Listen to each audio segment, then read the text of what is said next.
the conversation and the presentation.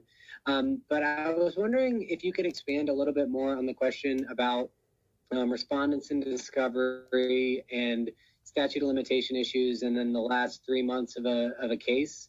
And this is something that sort of throws my head for loops in terms of when notice would be given to a potential DOE defendant based on naming the city as a party. Could you expound upon your caution there a little more?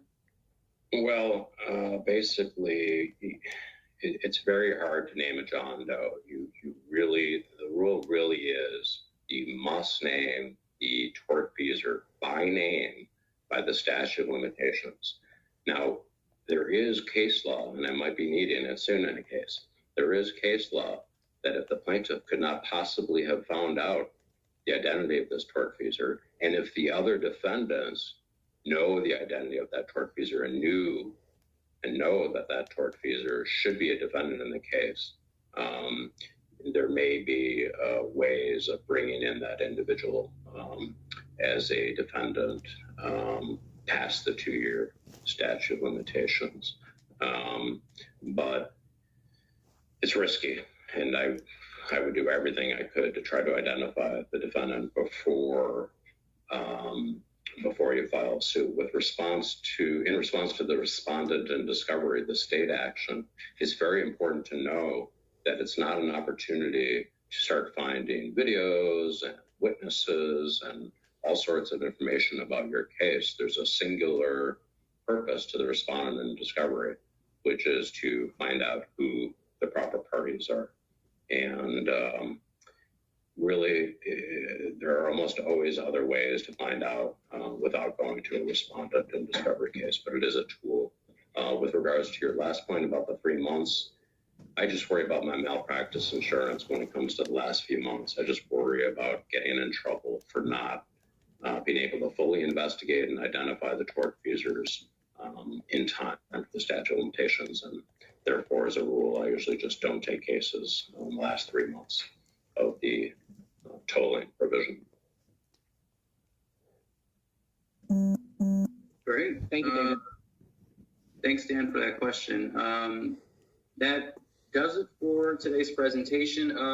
This presentation was recorded, so if there's anything that you guys maybe wanted to go over again, or pause a video and look at the presentation, we will have it uploaded to YouTube by tomorrow.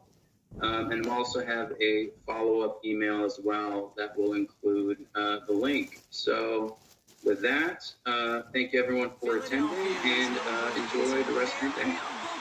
Thanks, everybody. Nearly 70,000 of them are letting their voices be heard already. Welcome inside Lincoln Financial Field.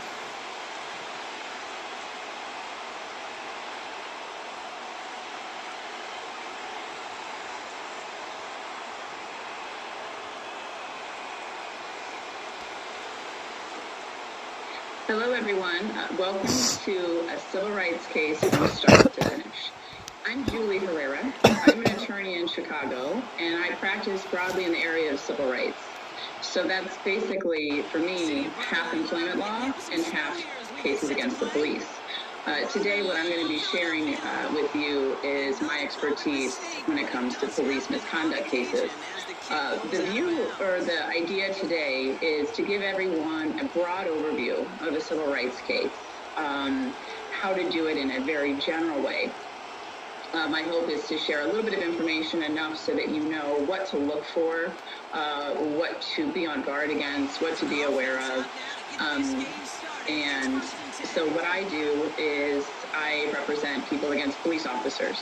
And I've been doing it for about 12 years now. It was a passion of mine when I was in law school, and I felt lucky to be able to practice in this area. So I'm really happy to be able to share some information with you all today. And so I think it's important to start with the history of this sort of litigation. So 6 years after the end of the Civil War, Congress passed the Ku Klux Klan Act of 1871 in response to the Black Codes enacted by southern states during Reconstruction. The first section of that act, codified today at 42 U.S.C. 1983, provides a federal remedy for persons whose constitutional rights have been violated by state officials. So what you will hear is people commonly refer to these cases as 1983 cases. You may have heard that before. It's a common parlance that we use. But as you'll be seeing today, 1983 is not the only cause of action, but it is where we will begin. I think it's always important to look at the statute itself. Too often as attorneys, we immediately start getting into the weeds, looking at the exceptions. I think it's important to start with the statute itself. So Section 1983 says this: every person who under color of any statute, ordinance, regulation, custom, or usage of any state or territory or the District of Columbia subjects or causes to be subjected any citizen of the United States or other person within the jurisdiction thereof to the deprivation of any rights, privileges, or immunities secured by the Constitution and laws, shall be liable to the party injured in an action at law, suit in equity, or other proper proceeding for redress. If you aren't familiar, an action at law means suing for money damages. So under 1983 cases, what you are doing is suing police officers and or municipalities for money damages. The statute was interpreted to allow lawsuits against police officers only in 1961 in Monroe v. Pate. So 1983 litigation is relatively young, as opposed to, for example, personal injury, contract disputes, or criminal defense. You can find case law in those areas back hundreds of years. Section 1983 litigation is new, fairly new in terms of the law. So the outline of what we're going to be going over today is we're going to be looking at who are the parties in the litigation. What are the causes of action? What are common defenses? Where should you file, state or federal? Statutes of limitation, discovery, summary judgment, trial, and remedies. So we have a lot to cover. So to begin, the first question in civil litigation is who can be a plaintiff? And here, any person who has had their rights violated by the police can be a plaintiff. If you recall the language of the statute, it mentions citizens, but it also says anyone else within the jurisdiction thereof. And so a person who is not a citizen of the United States can bring a 1983 case as well. Whether they should do that and whether that's wise is a separate question. But anyone who has had their rights violated can sue. So that's the plaintiff. The next question in civil litigation is, who are the defendants? The defendants can be individual police officers, and most often they are. How do you find out who they are? A lot of times we get phone calls from people and they do not know the names of the police officers who arrested them. Sometimes officers try to make it difficult for people to know who they are when they arrest them. So we always use FOIA to try to find the identities of police officers. I really enjoy using FOIA, and you can get a lot of information that way. If for some reason that doesn't work, one method is to sue the employer, so like the city of Chicago, and use discovery to figure out who the officer is. The other possible defendants are cities and counties, towns and villages. For state law claims, which we'll talk about in more detail, you can name the officer's employer as a matter of respondeat superior. For constitutional claims, you cannot do that. And for constitutional claims, you can only sue the municipality if you can prove that there was a policy in place. And that came from Monell v. Department of Social Services. I cited that. That's also in the materials. There is a wide variety of litigation about Monell claims and what kinds you can have, which is beyond the scope of what we're doing today. But it's just important to remember that if you want to sue a police officer under 1983, you can't automatically sue the city. You need to be able to prove some sort of policy or include a state law claim. So you have your plaintiff and you have your defendant or defendants. And the next question is, what are the causes of action to consider? There are, first of all, constitutional claims pursuant to Section 1983. But there are also state law torts, like false imprisonment or battery, to consider. What you cannot sue over is negligence or accidents. So we get a lot of these calls, it was a mistake, they had the wrong person, they got something mixed up. You cannot sue over negligence or accident, but you can sue over intentional behavior. You often want to make both sorts of claims. And so if you take a look at this, constitutional claims, there's often an accompanying tort or a similar tort. So for example, unreasonable seizure under the Fourth Amendment, you can also plead the state law tort of false imprisonment. If you want to make a constitutional claim of excessive force, you can often sue for battery as well. If you want to sue for unreasonable search of the home, you can often sue for trespass as well. And if you want to sue for something like in federal court, what we call a continuing seizure, most people call it a prosecution, wrongful prosecution. Under state law in Illinois, that's called malicious prosecution. Sometimes you can plead both. Sometimes you can only plead one or the other. But it's important to think about both your federal and your state law causes of action that you might have. So I want to begin by talking about the constitutional claims, because this is the thrust of most litigation against the police. And we're going to go in order here of the amendments. So first of all, we have the First Amendment. And the First Amendment says, Congress shall make no law respecting an establishment of religion or prohibiting the free exercise thereof or abridging the freedom of speech or of the press, or the right of the people peaceably to assemble and to petition the government for redress of grievances. So in the context of police officers, where you might see this happen is a person protesting outside a police station with a sign that is not polite, that might be full-blown offensive towards the police. And the police arrest the person for carrying that sign outside the police station. That's probably a false arrest. You have freedom of speech, and the arrest would probably be illegal. Where this gets very complicated is, where does the speech happen? If it happens on private property, it's a lot more complicated. But when it's happening out in public, often you will have a First Amendment claim for it. So that's the First Amendment. The next major source of 1983 cases is the Fourth Amendment. And I would say that the majority of 1983 cases are filed under the Fourth Amendment. What does the Fourth Amendment say? The right of the people to be secure in their persons, houses, papers, and effects against unreasonable searches and seizures shall not be violated, and no warrant shall issue but upon probable cause, supported by oath or affirmation, and particularly describing the place to be searched and the persons or things to be seized. From these fairly brief words, we have many actual sources of rights in the Fourth Amendment. So let's look at some examples. I like to think about the Fourth Amendment in terms of where a person is, at the time that they believe their rights have been violated, because it matters quite a bit. So starting with on the street, for example, if a man is stopped on the street and frisked and has done nothing suspicious, you can make a claim for unlawful detention. This area of the law is, I would say, one of the most common things to happen factually. It's also, I think, a very difficult legal claim. There's a lot of case law about when a police officer has reasonable suspicion to stop and question a person. As we'll talk about a little bit more later, the courts give a lot of deference to police officers in these situations. They let police officers make judgments based on the neighborhood that they're in. Which some people would say is fair, some would say is not.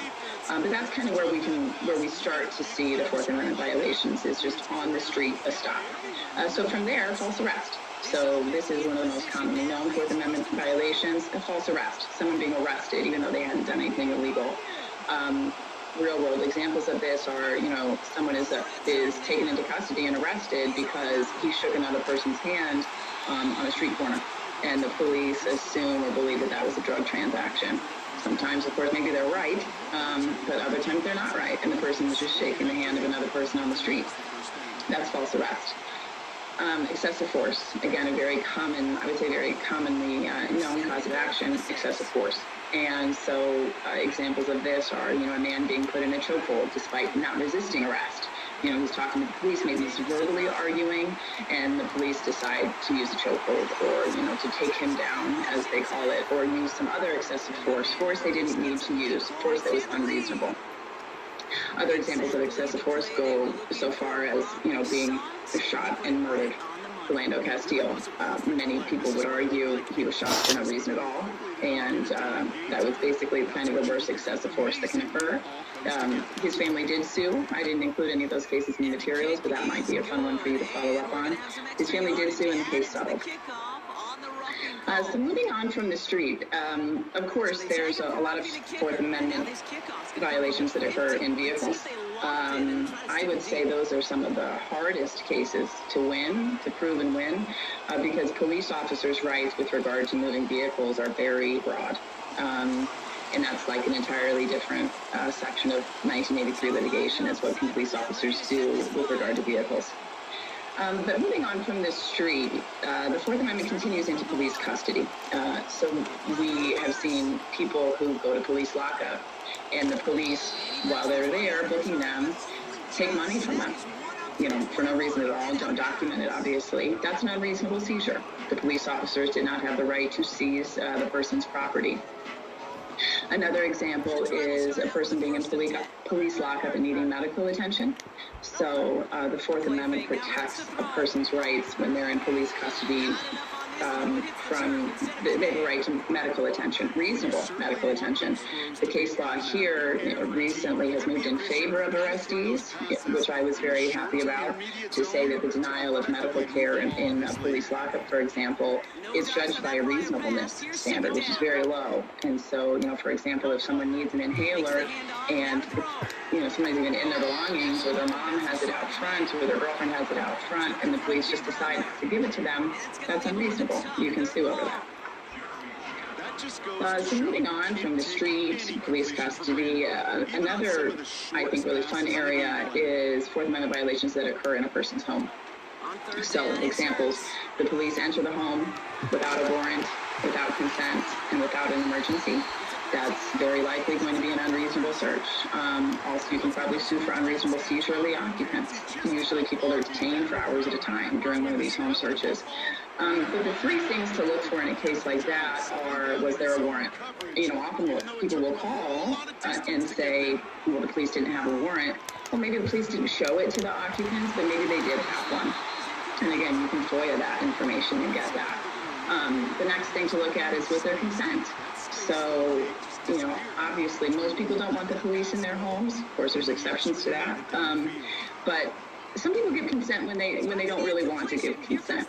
I think most of the time, as long as the person verbally gave consent, of course they're going to say you gave consent, the police could come in. And so that can be kind of a ripe area, factually speaking, when you're looking at these cases. It's really getting the client to tell you exactly what was said between them and the police before the police came in. Now, of course, often the police conduct these raids in the middle of the night, do not give warning or give 1 second of warning before busting a door down.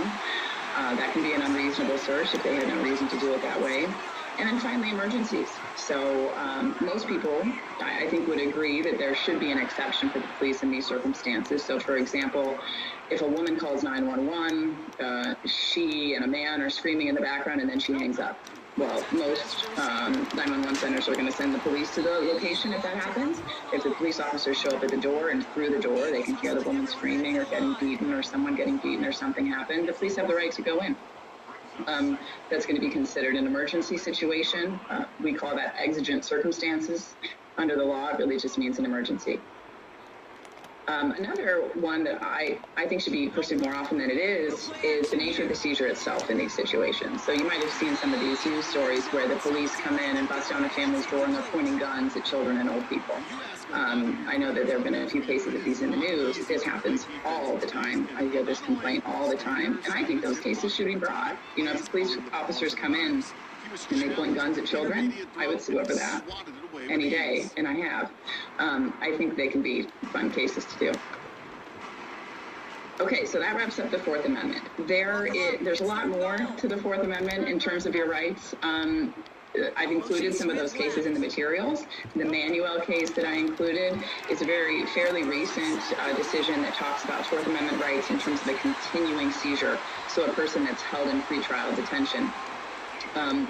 Those those can be, those are rich source of claims. They're very complicated, which is why I'm not getting into it today. It could be a whole CLE itself, hours long CLE for that one. But that's a general overview of the Fourth Amendment rights. So now moving on to the Fifth Amendment. What does the Fifth Amendment say? No person shall be held to answer for a capital or otherwise infamous crime unless on a presentment or indictment of a grand jury, except in cases arising in the land or naval forces or in the militia when in actual service in time of war or public danger. Nor shall any person be subject to the same offense, to be twice put in jeopardy of life or limb. Nor shall be compelled in any criminal case to be a witness against himself, nor be deprived of life, liberty, or property without due process of law, nor shall private property be taken for public use without just compensation. The Fifth Amendment is actually not such a rich source of 1983 litigation. There's a common misunderstanding that you can sue the police if they don't give you a Miranda warning. That's not correct. So we get those calls very often. Among other things, people report that the officer didn't read me my rights. And people tend to, I think because it's so well known in popular culture, people tend to believe that this is a right that they have. And in terms of the criminal context, which I will not speak to because I'm not a criminal defense attorney, the import is different. So the result, if the police officers don't give Miranda warnings, is different. In the civil context, in a 1983 case, you can't sue for that alone. So you cannot sue because the police officers failed to give you the Miranda warning. You just can't do that. What you can do, and we're going to get into this in the 14th Amendment, is sue based on what happened after they didn't give the Miranda warnings. You know, did you give a confession that was coerced? And so this takes us to the 14th Amendment. Under the 14th Amendment, all persons born or naturalized in the United States and subject to the jurisdiction thereof are citizens of the United States and of the state wherein they reside. And the 14th Amendment overruled Dred v. Scott, one of the most famous Supreme Court decisions of all time, which had been decided just 11 years before, which had held the Constitution of the United States recognizes slaves as property and pledges the federal government to protect it. And Congress cannot exercise any more authority over property of that description than it may constitutionally exercise over property of any other kind. And so we 1983 lawyers are big fans of the 14th Amendment.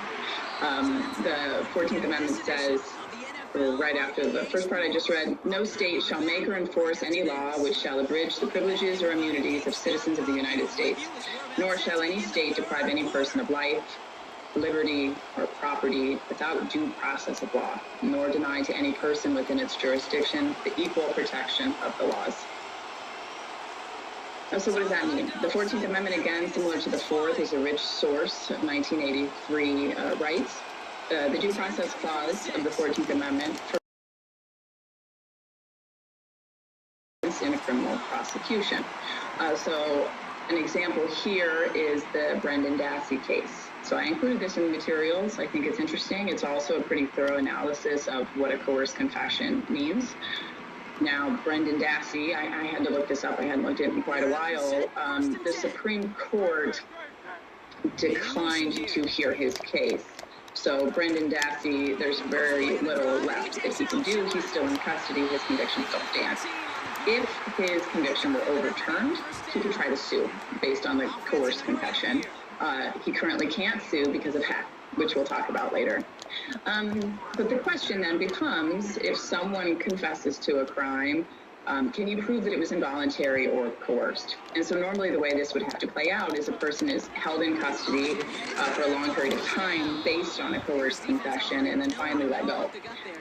When that happens, once the charges are thrown out, at that point, you could sue for a coerced confession. Similarly, like someone like Brendan Dassey, if his conviction ever is overturned, he could then try to sue for the police having coerced his confession.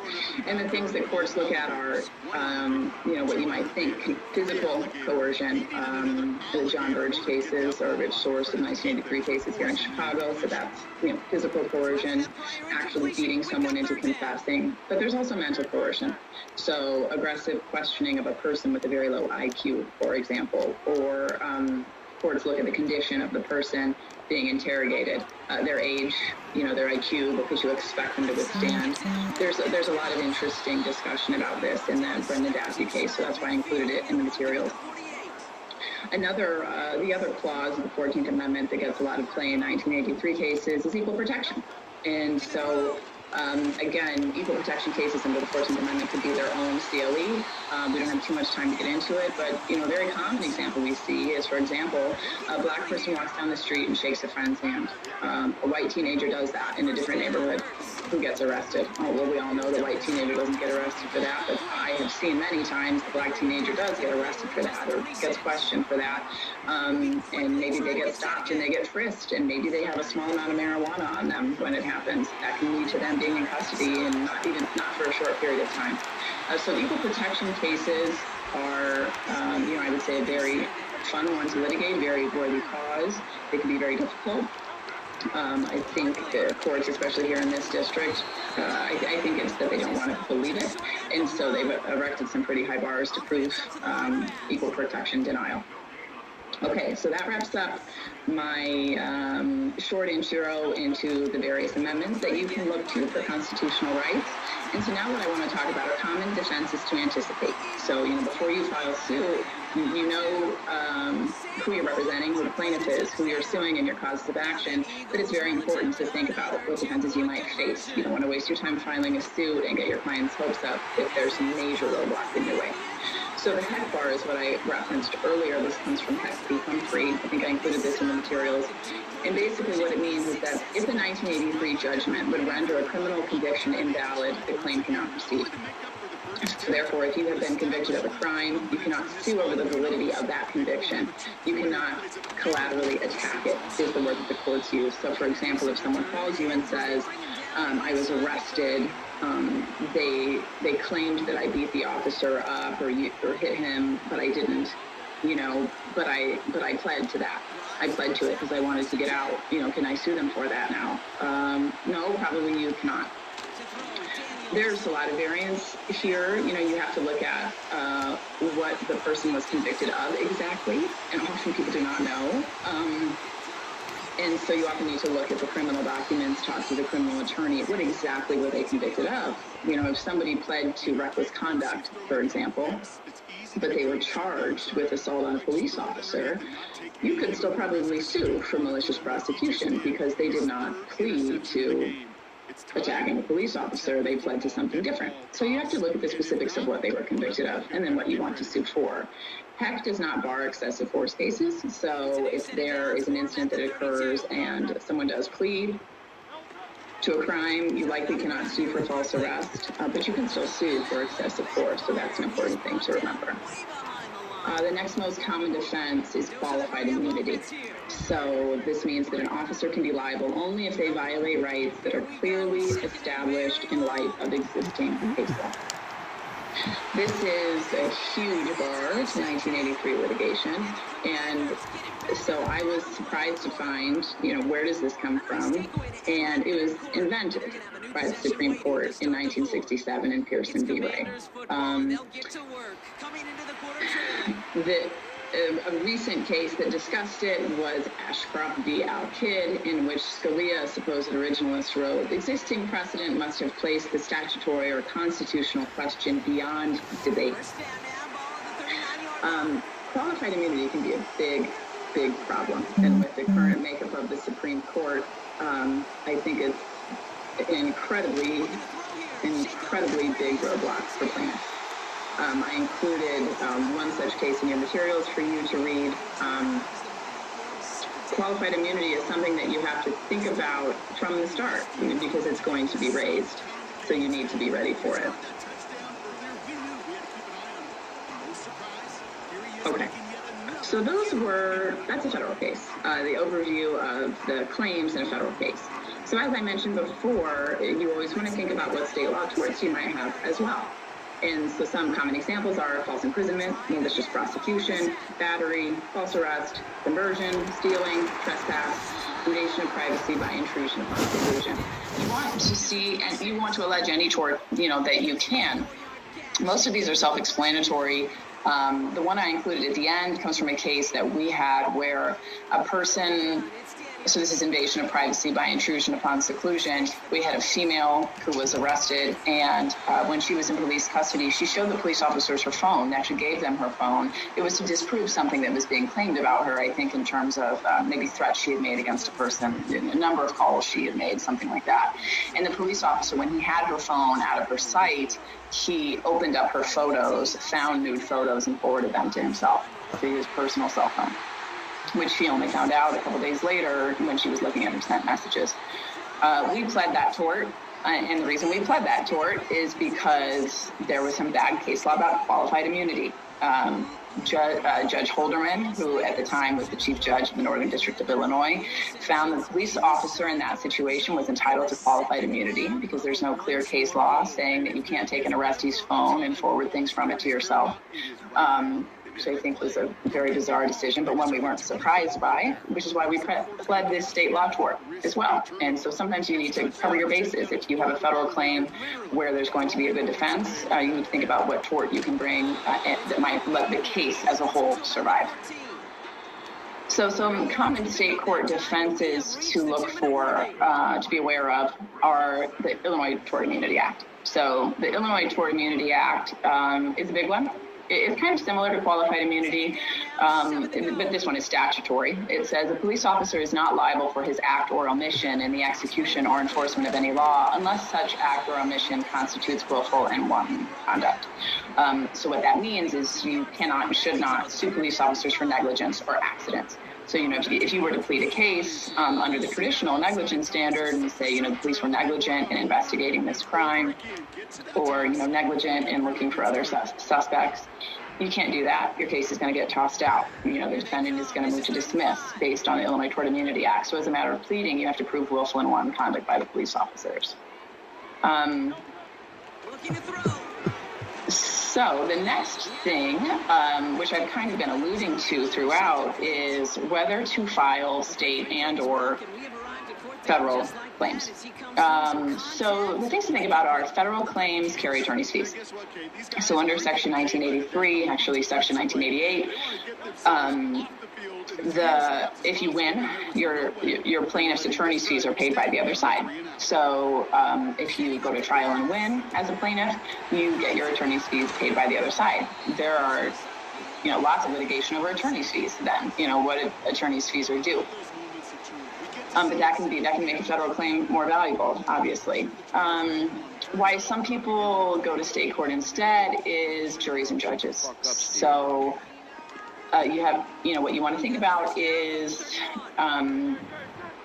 if I were to file this in state court instead of the federal court, would I get a better jury for this plaintiff? Would I probably get better judges for this plaintiff? And this is always changing, and I think it depends on the plaintiff you have as well. So you want to think about who is my plaintiff and who would identify with them and where am I most likely to find the person that identifies with them. In Chicago, I would say among practitioners, there is an increasing trend to file in state court instead of federal. We still file cases in federal, but sometimes we file them in state instead. But I would say there is an increasing trend towards state court cases only. If you have or want only state law claims, you have to file in the county where the incident happened or where the officer resides. You can file in either one. If you have federal claims, you can file in either federal or in state. But if you file in state, the defendant can remove the case to federal court. And so that's something to think about from the beginning. So some people might say, well, I'm going to file in state court with my federal claims. Well, if you do that, the defendant can remove to federal court, and they likely will, which tells you something. If defendants prefer to be in federal court, where should plaintiffs prefer to be? Setting up for the kneel down on third. The next major question, once you know where you're going to file, is when do I file? And actually, when do I file could have been at the beginning of this presentation, and maybe it should be. The question of when a case has to be filed by, most practitioners know, is the most important thing that you find out as soon as you can find it out. So in your, when you're talking to a person thinking about filing a 1983 case for them or a state court case for them, the very first question, needs to be, when did this happen? And then all the other relevant dates. So when did the arrest happen? Were you prosecuted? When did it end? Did it totally end then, or was one charge thrown out? When did you have trial? When did the appeal happen? We've had cases where, the important question is when the appellate court decided to overturn a conviction. And, it can be kind of hard to find that out, actually. There's the date that they issued their opinion, but then sometimes people don't go out and get out for several weeks thereafter. So you want to get all these dates, from the very beginning. You obviously want to check your statute of limitations for your particular claim. Statutes of limitation is what that should say, can be as short as 6 months to file a tort claim against a federal officer, or as long as 2 years, a federal false arrest claim.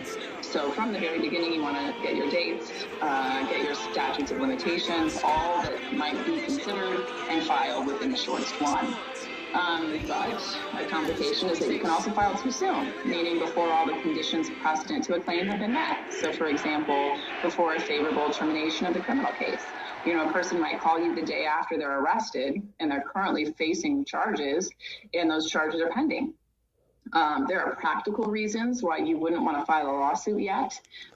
Maybe you don't want to rock the boat. Maybe you don't want to, alert the city or the state's attorney's office that you're going to do this. Sometimes it can make them prosecute the case more aggressively. Whereas if you didn't file, you didn't, let them know that you were there, maybe they would let the person go. The officer doesn't show up, they dismiss the case. So there can be strategic reasons for waiting, but there's also legal reasons for waiting. If you want to sue for malicious prosecution, for example, you have to prove that the criminal proceeding terminated in the plaintiff's favor.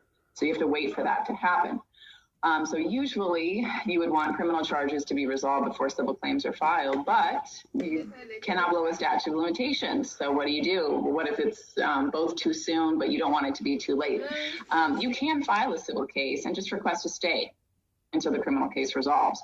So if you have any question at all about filing on time, making sure you do it fast enough, you can go ahead and file. And then you can basically acknowledge to the court that the case isn't ready to be litigated, but that you wanted to file it to preserve your statute of limitations. I've seen that done. I think I've done that, and it works. We've never had any issue with that. Okay, so we've covered who gets to file, who do you file against, what are you suing for, where are you doing it, and when are you doing it, and now you actually are in the litigation. I didn't get into detail here. What I left out is the defendant answering. So after you file the case, the defendant is either going to answer or move to dismiss, using one of those defenses that I spoke about earlier. But once your case is going, these are the discovery basics. So the things that you're going to have to do in a case are initial disclosures of evidence and witnesses. So in federal court, there's a couple different rules about this. One is Rule 26, the other one is the MIDP. And what it means in federal court, though, is you have to file, share with the other side immediately what your evidence is. So depending on whether it's Rule 26 or MIDP, you basically have to give a list of who you intend to call at trial and what evidence you will use. When I was a younger lawyer, I didn't pay so much attention to this. I would do it, but maybe I didn't consider it as important as something that happened later on. Now I've learned it's incredibly important to come out of the gate very strong. So to start the case by presenting to the defendant right away from the beginning how strong your case is, it really sets the tone for the litigation. From there, once you have the disclosures from the defendant, you can issue interrogatories. Questions. I don't like to use stock interrogatories at all. Maybe earlier in my career, and when I worked for other people, we did some of these. I understand why people do them, it saves time, but I think the better way to do it is to make them very specific to your case and to make them very straightforward. I like to avoid legalese with interrogatories because the person answering them, their lawyer will be typing it and maybe even answering for them, but you want it to be a question that's easy to understand so that the answer is easy to understand, so that they can't pretend they didn't understand it. So I like to say things like, why did you arrest John Smith on March 16th? Make them answer that very simple question. Why did you put him in the chokehold? Well, who was there and saw you do it? I like to do those sorts of questions. With the request to produce documents and things, I would say that's different. It also should be tailored to your case, very specific to what's going on. But if you can, you want to get a sample discovery request from experienced practitioners because there are things you might not know to ask for. So produce documents that experienced practitioners know exist that other people, don't necessarily know about. An example of that that's kind of interesting in the Chicago police context is how do you get police officer complaint records? And it's changed over time. There's been various organizations that supposedly investigate the Chicago police, but having the right words to know what to look for shows the defendant that you know what you're doing, and that if they don't give you what they should give you, that you will know. And also, sometimes the defense attorney isn't experienced, and they don't know what to look for it either, so it's not always malicious on their part if they don't give you something that they're supposed to. From there, you'll do oral depositions, and that's sworn testimony under oath. We like to do those videotaped whenever we can. Another discovery tool is the request to permit entry onto land or inspect evidence. We use this whenever we can, whenever we need to. So, for example, if someone's assaulted at a police lockup, we request to go see the lockup. We want to see the whole thing. So we'll send a request to permit entry into the police station. And of course, they put some, rules around it, when we can do it, what we can do. But we take photos, we take video. And number one, you can get some good evidence that way. But number two, it just gives you a better understanding of what happened. So PI attorneys and all sorts of lawyers will tell you want to visit the scene. And this is an example of visiting the scene, but I think some people wouldn't think that you could do that, but you can. The federal rules at least allow for it. Inspecting evidence, there might be some evidence that supposedly was your client's, for example, a gun that he supposedly dropped on the street. You can request to inspect that gun. Go and take pictures of it. Also, request to admit can be useful. You can send these early in discovery sometimes if there's something that you just want to get out of the way, like admit that you did not have a search warrant to enter the home. You might want to send that early in discovery, whereas other sorts of requests to admit you would want to use at the end. Once you have a better idea of everything and you've isolated some issues that you want to get the defendant to admit based on everything that everybody has seen. And then the final tool is a 30B6 deposition of a city representative. So if you you address these to the organization, the attorney for the organization, and this is you telling them, I want someone to testify on a topic. So you tell the city, please designate a person to testify next Thursday about your policies for giving nebulizer treatments in police lockup.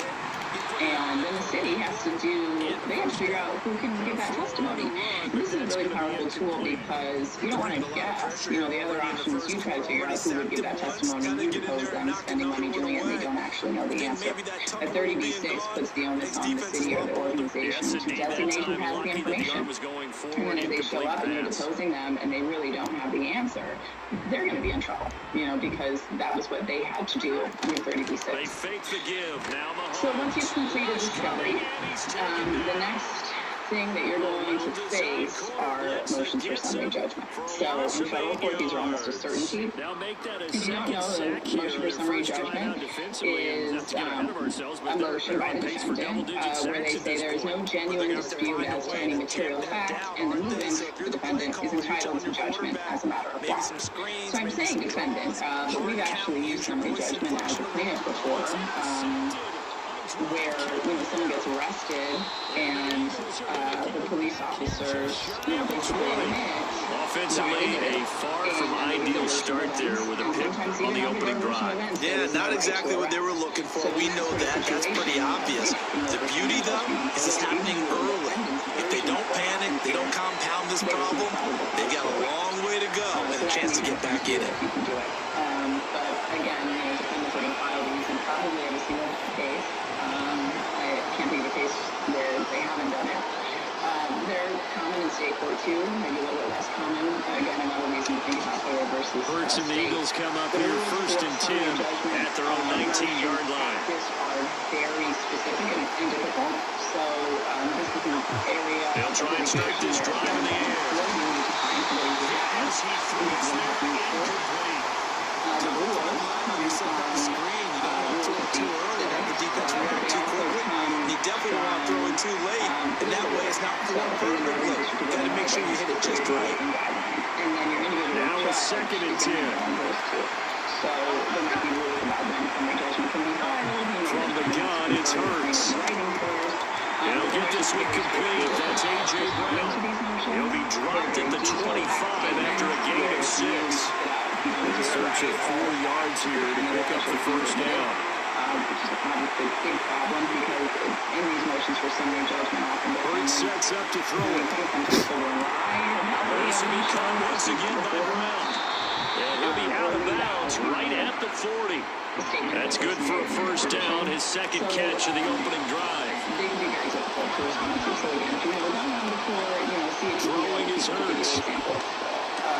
He dumps it off to Barkley. And he'll be taken down as that will take us to the end of the first quarter of play. No score after one on EA Sports. Back in 1983 trial or a state court trial. But, some things to think about are federal court has very specific rules for pretrial procedure. You need to check the Northern District of Illinois' general orders and also your judge's standing orders in order to summary judgment. The procedure is very prescribed in federal court. So I know that some people don't like it because they say it's, too strict. Second down and 6 now. Requires you not to be or something like that. I like it, but I'm the sort of person that likes, order and advance notice of things. So there's a form that's on the website. You can find it, and you have to do a very detailed pretrial order that's then and he'll be brought down with a first down as the tackle's made at the Chiefs' 45-yard line. So right there in court, for any jury's been in panel, you're in front of the judge talking about various pieces of evidence and what should come in and what shouldn't. And in general, what can happen is if you don't object to them, some courts in motion left goes Smith. Right to object. I don't really think that's true. They'll run for the first time with Saquon Barkley. With an objection, but that would be 5 yards on the carry. Good pickup on first down. Ball at the 40 here for second and 5. So that pretrial procedure in federal court is, very detailed. Play fake. Here's Hurts. He's going to let this go. Back in the end zone. This is caught. Touchdown. A.J. Brown, 40 yards. And the Eagles post the first points of the ball game as they take the lead here in this second quarter. The fade route, that seems to be becoming more and more popular in the NFL. What makes it a success? When you have an athletic, acrobatic receiver who knows how to go up and get the football, all you're asking your quarterback to do is put it up there where he can get it and no one else. Very difficult to defend. Before trial, if not weeks, in state court, it's more rushed. It's more right then and there. And so finally, again, ending with maybe where we could have started, what are we suing over? So I had mentioned that you're suing for money damages. And now they'll empty the backfield here as they elect to go for 2. Suing for money damages. Hurts will throw. And that is going to be caught. And it moves the lead to 8-0. And the formula there on the 2-point try to go 5 wide, not even the option to hand the ball off. They got it. They tried to create space, and there isn't a whole lot of it there. For the defense, what you're trying to do is make sure that someone, if they're going to catch the ball, make them catch it behind you because they run out of space with the back line. But in this case, the offense figured it out. Right after the touchdown to extend their lead, now maybe opening the door a little bit there by allowing starting field position at the 40. So this is, hard to quantify. A lot of clients, might ask you what they can expect. What's the average award? What's the average settlement? One way I think to think about that is the city of Chicago has a rule where they won't settle any case above, or can't settle any case above $100,000. Good starting field position for them as they come up 1st and 10 at the 41-yard line. Pacheco gives it up the gut, and that play going absolutely nowhere as he's belted before he could get out of the backfield. Josh Sweat coming in strong and dropping him behind the line of scrimmage. Yeah, another negative play in an early down situation. This one to start the drive. You're putting a lot of pressure on your quarterback to bail you out when you're in 2nd and long yardage. So one study a 3-yard loss to start the drive. They'll look to make that up and then some on 2nd and 13. And contributed to judgments in just 0.44% of the 8,600 civil rights settlements and judgments to plaintiffs. So she researched. Looking to throw is Mahomes. Trying to lay one up deep. Struggles continues.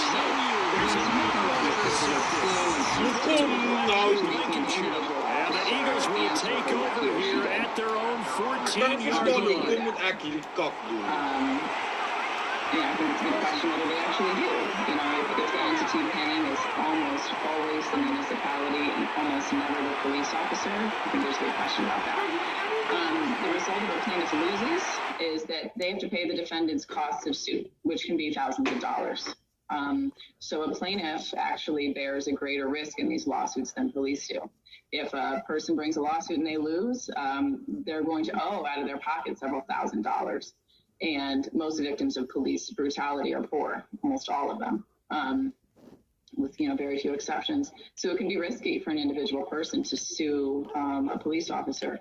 Whereas, when a police officer loses, he faces virtually nothing.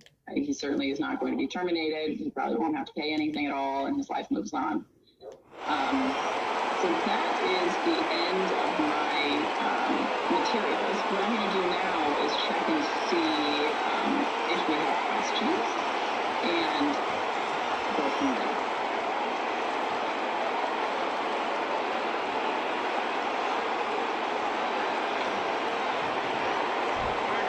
The Eagles offense set to begin their next drive. And they'll be looking to make this a 2-score advantage. Had the touchdown on their first drive, Charles. Hey, they can get up 2 scores here on the road. That's a heck of a start. And not only have they thought about it, I wonder if they visualized it. I remember playing and they used to turn the lights out in our meeting room. Burns fumbles it. And it looks like one of the DBs has it. And they're already in the red zone. The 18-yard line is where they take over. And they had just picked it off to get the football. They fumble it right back. I looked over to both sidelines. A lot of scrambling to find the helmets. Yeah, you can almost, both sides are screaming sudden change. Because when sudden change happens, that's a defensive call to get back out on the field. There's been a fumble, so an interception, some type of a turnover. You've got to get back out there and play. These guys just want to get to the bench and gather themselves and regroup a little bit. Let's see if these offenses can settle in and start taking care of the ball a little bit better. First and goal following that gain of 17. Oh, nice job there putting the ball right on the doorstep of the goal line. Couldn't quite get in to pay dirt, but he got awfully close.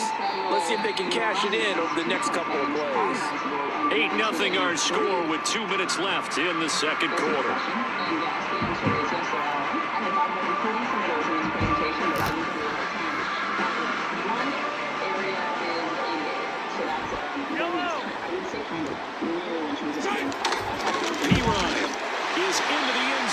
Touchdown, Kansas City.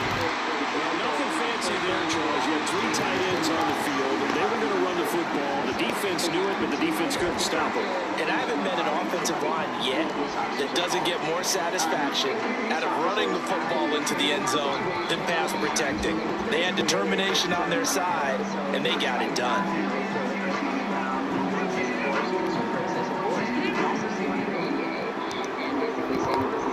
Now Mahomes to the line as the Chiefs are going to go for the 2-point try. In motion, the tight end, Kelsey. Mahomes will throw for it. And he'll get in the tightest game at 8. Well, it's definitely early enough here. They didn't need to go to. They didn't have to go to, but hey, they did. We're all tied at 8. Is this one of those anything you can do, I can match? Because that's exactly what we got on that one. Neither one of these teams wants to give any ground to that.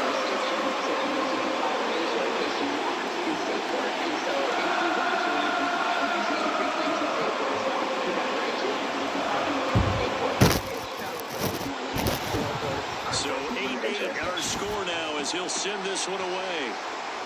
The next question was, do the statute of limitations toll from the date of the alleged tort? At the end, the 20, but not by much. In fact, just a yard pass there to the 21.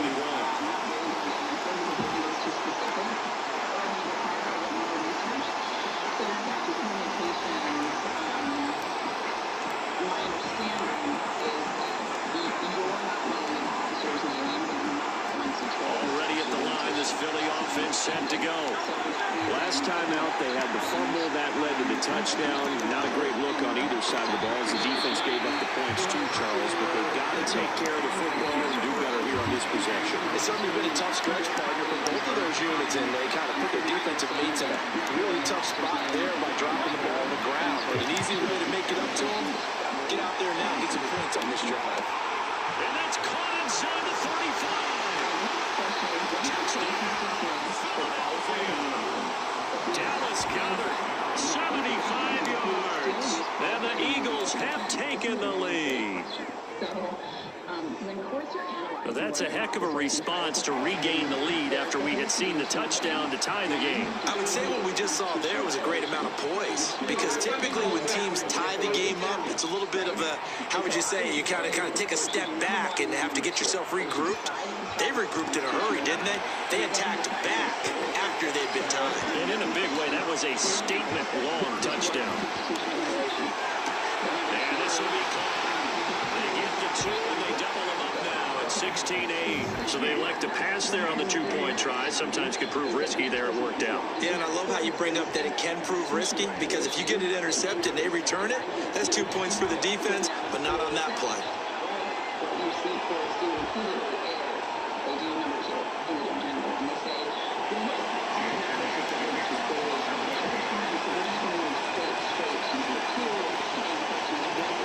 Now after the touchdown, here's Elliott on to kick it away.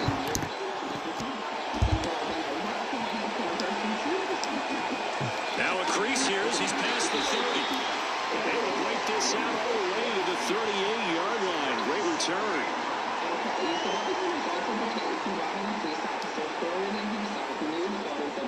The Chiefs' offense about set to begin this drive. And they'll just simply be looking to build off the confidence of the last time out where they scored a touchdown. That confidence is powerful, isn't it? When you score once, you feel like you can go back out there and get it done again. No matter what the defense throws out, they feel like they're in a groove right now, and they want to get out there and show it. Yeah, hoping to stay in that groove here this go-around. And this is how you answer a touchdown the other end. You come out throwing to start your own drive. And not just throwing, but pushing it down the field. And they come up with a big play as they try to answer back with a score of their own. And they'll go with the ground attack here. He's going to go out of bounds, but he takes this one down just shy of the 20. It'll go as a gain of 10 and a Kansas City first down. How about that there? No frills, no additives, right? Nothing crazy. Just find a way to pick up the first down. A nice run right there. On 1st and 10, here's Pacheco. Brought down at the 20. That's a good play by the guys on the defensive side of the ball. Held them to a gain of 2. And that changes the playbook a little bit now for the guy calling plays. 2nd and 8. Now he's got to probably think about going to the air instead of maybe staying with the ground game. Mahomes now to throw. They'll check this one down to Pacheco. Even with that broken tackle, he'll be brought down short of the 15. The Chiefs now going to use the first of their timeouts, as the stoppage will come with 23 seconds to go till halftime. Here is 3rd down and 4. They go play fake. Mahomes. He'll buy some time right. Pass to the sideline and pulled in. And he's down inside the 5 at the 4 before he's out of bounds. Now another timeout called for by the offense. So that means they're down to 1 remaining here as we head toward halftime.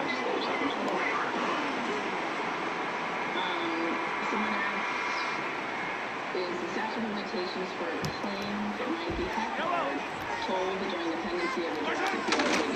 Pacheco will take this one in. It's a Chiefs touchdown. Touchdown. I love it. Now it's only a 2-point game. I know it's the first half, but you got to think. Go for 2. Tie it up. Go into the locker room. What are you doing? Come on. You're bold. You're bold. It's real easy to be bold sitting up here rather than down there and making that decision. We don't have to make those decisions. Either way, little time left on the clock here in the 2nd quarter. We'll see how this all plays out. Now Mahomes to the line as the Chiefs are going to go for the 2-point try. In motion left, the tight end. They'll try and throw for it.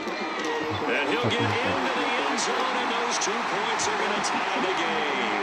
And with a successful 2-point try, the QB rolling out, I would imagine on the defense that makes it tough. When he goes out, he's got the option to run or pass. Yeah, it really does. If you decide not to bring extra people or extra pressure, maybe you have to have a spy on the quarterback, someone to account for him, because oftentimes that is the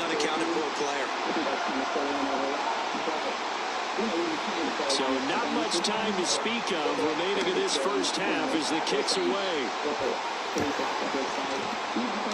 And we will not have a run back here. It's a touchback, and it'll come out to the 20-yard line.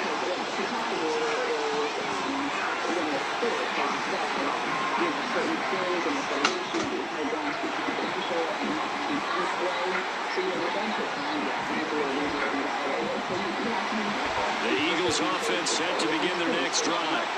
And with time quickly fading here in the second quarter, not sure how aggressively, offensively they want to play this. I think we'll find out just how much they trust their guys in this situation if they decide to take it to the right side. Picked up by Justin Reed. And his guys have got it back at the closing stages of the first half. He's certainly not been afraid to take some chances downfield. Now, look, it's paid off for him a couple of times. That time, not so fortunate. And that's where I want to start, what you said. It's paid off a couple of times. So his aggressiveness has been good for his offense for the most part. So he throws an interception there. No one likes that, but I would not rein him back in. The return on investment thus far has been pretty good. 2 touchdowns to 1 interception. We lost a couple of civil rights cases. Myself and I work for someone else. And 100%. So after the INT, here's Mahomes. Mahomes misfires again, and it's intercepted. And he will be brought down on what will be the final play of this first half.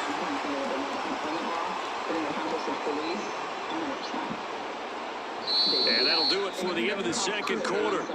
This is the NFL, and it's on EA Sports. And we welcome you back now. Alongside Charles Davis, I'm Brandon Gunn, getting set for quarter number 3 here.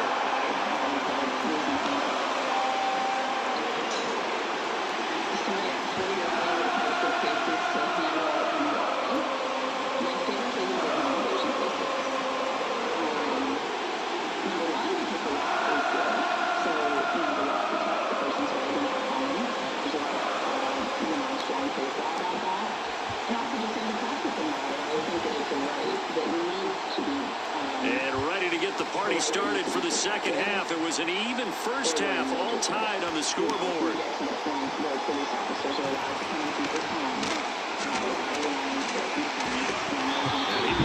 Down here inside the 20, good coverage as he's dropped at the 17.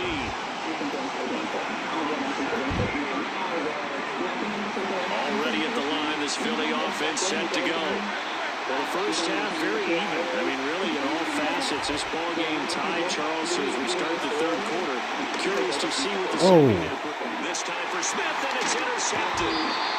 So they've got the football, and they'll start right on the edge of the red zone at the 20-yard line. Not the way you envision things to start out the third quarter. One play and already a turnover. It's interesting. You and I were talking with the coach, and he talked about how at halftime, as a play caller, he wanted to make sure he got a new script going for the second half, not just the one that he operated off of to start the game.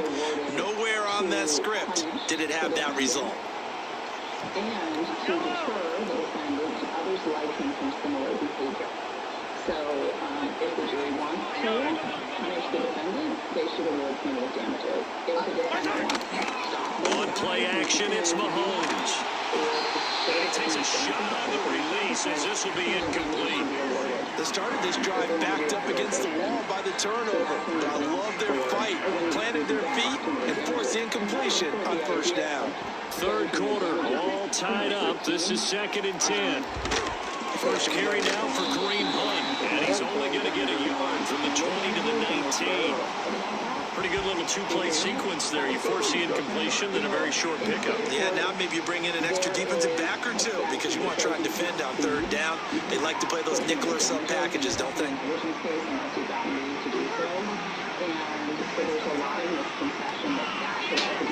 So they've been unable to capitalize on the great field position as of yet. Here's 3rd and 9. They'll get it in the hands of their receiver, Hopkins.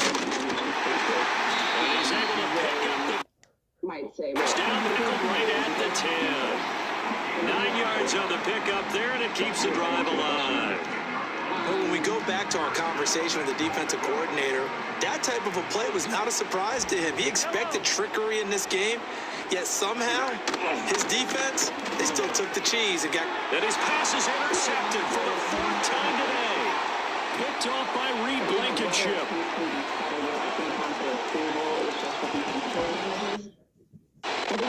Takes this one back into the end zone, and the Eagles defense gets a pick-6 TD.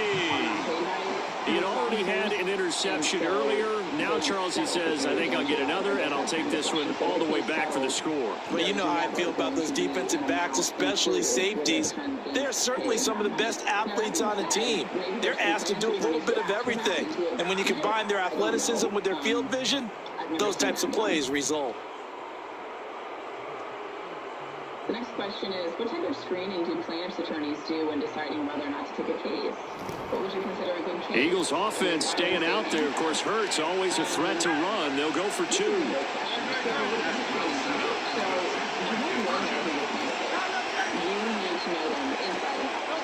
They'll look to throw. And this one incomplete. So they went for the 2. They don't get it. I know they didn't tap on the 2 points, but I liked their attempt after the interception return for a touchdown. I was thinking to myself, forget kicking it, go for 2, and they did. And everybody's scrambling. Maybe you catch the defense on their heels. They weren't ready to be out there. Yeah, it's almost like a sudden change, right? There's a turnover, you take it away, they stuck it in the end zone, keep the momentum going. Give credit to the defensive guys for rallying and stopping that 2-point attempt. That strong return has set them up nicely for this drive, and we all know the next score is going to have a major impact on this game. The KC offense out of the huddle, ready for their next drive. Now, they've sort of lost their way, partner. How do they recalibrate and get this proverbial train back on track? Well, this is where leadership really comes into play. And, oh, my goodness, here's a 5th interception. I think you and I were a little surprised back early in the game when he threw his 2nd interception. I mean, who would have thought a quarterback of his caliber picked now 5 times? It's beyond stunning to me because we're used to that with maybe a quarterback with less experience or less talent. But a quarterback of his caliber, I can't believe what we've just seen. Absolutely. If you would have told me this coming in the ballgame, I would have said never, not in a million years. But here we go. Credited with a 1-yard gain there to make it 2nd and 9.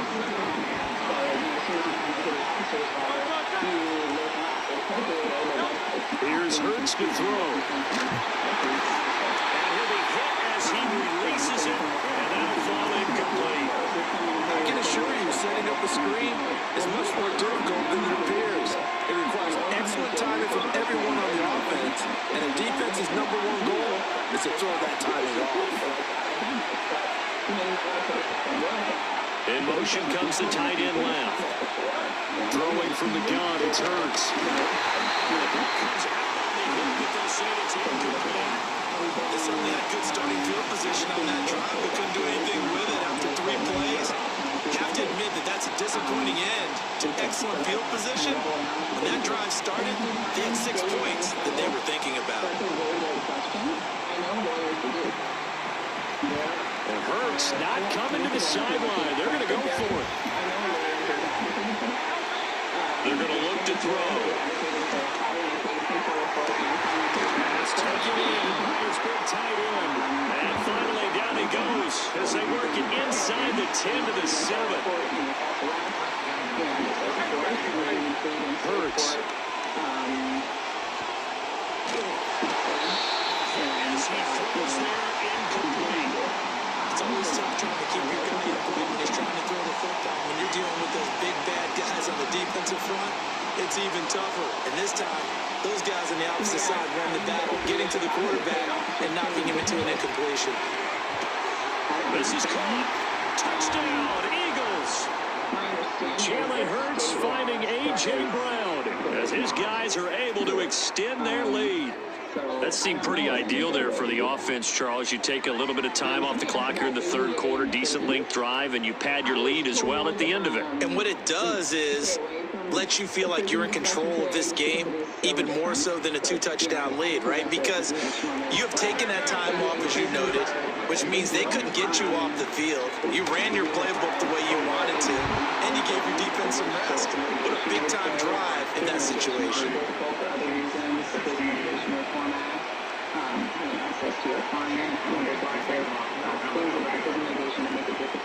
Now after the touchdown, here's Elliott on to kick it away. A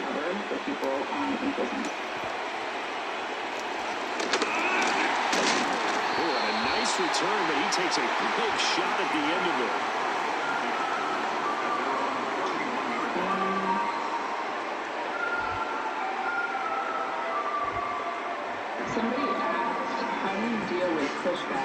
The Chiefs offense about set to begin this drive. They'll start the drive here with Pacheco. And he's tackled a yard short of the marker. Good gain of 9 on first down. Getting had a ton of success here so far, but you get the feeling that he might be on the verge of popping one. Yeah, even on that one, there was a little bit of a hole, but it closed there quickly at the end. Ball on the 39. Here's second down and a yard.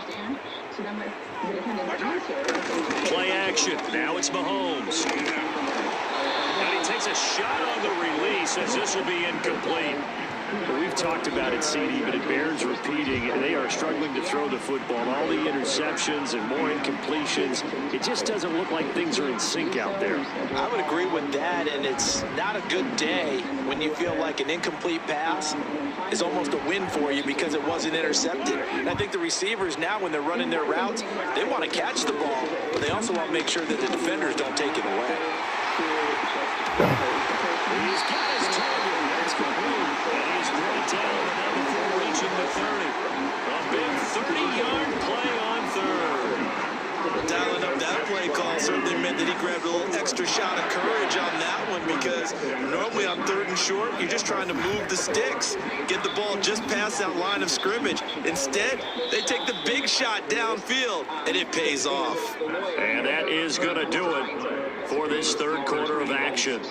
We'll return with more after this break. You're watching the NFL on EA Sports. When it comes to like police department records, it would be a great time to send a 30-6 notice to talk to like a higher up in that police station, for example, about, you know, what exists. You know, where do you have video in your police station? You know, to get to the bottom of whether some of these things exist and have been withheld from you. So signs of life in what's been a dormant offense in this second half. Here's 1st and 10. Have to indemnify an officer for a state law battery claim. Caught left side Hopkins. Down inside the 15 he goes. 17 more yards on that one as they keep the drive rolling. Good yardage on the completion there. And they look at the scoreboard. They do understand a field goal is not going to do them any good. My guess, they're going to press the ball downfield as far as possible, try and throw it into the end zone and get a score, because they know they've got to get that done and get the ball back as quickly as possible. From the 13 now, they work on 1st and 10. One example was in Schaumburg. 2 officers were arrested in charge. Up the middle, here's P-Ryan. Stealing money and it looks like he'll be just a yard shy of the 5 here as he's out at the 6. Just what you want on a first down run. Call it 8 yards, and it's 2nd and 2. Well, partner, I know this type of running back. I mean, this size, this intensity usually gets better as the game goes on. I just tell you from experience, the first few quarters, oh, you're eager. You come running up there, I'm going to tackle this guy. By the 4th quarter, you're coming up and thinking about it. And D-line wearing down 4th quarter. Yeah, that's not a guy they want to see consistently. Yeah, the Chiefs are going to be set up with a 1st and goal. They couldn't quite reach the chalk, but they'll have it at the 1-yard line. Not too many offenses want to turn down long drives, but when you're down what they are, they've got to pay it off with some points. First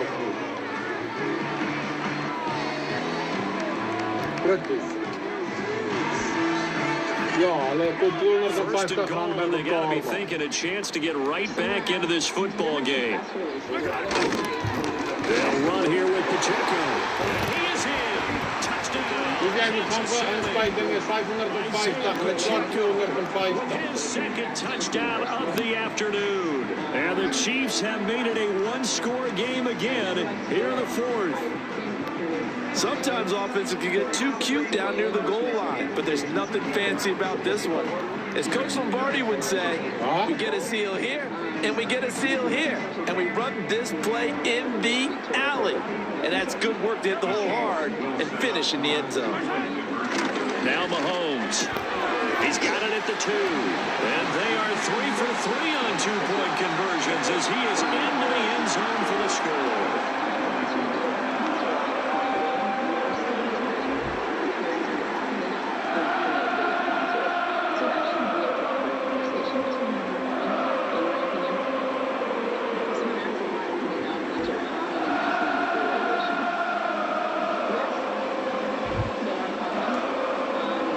So they got one of the 2 touchdowns they needed. Now for the onside kick.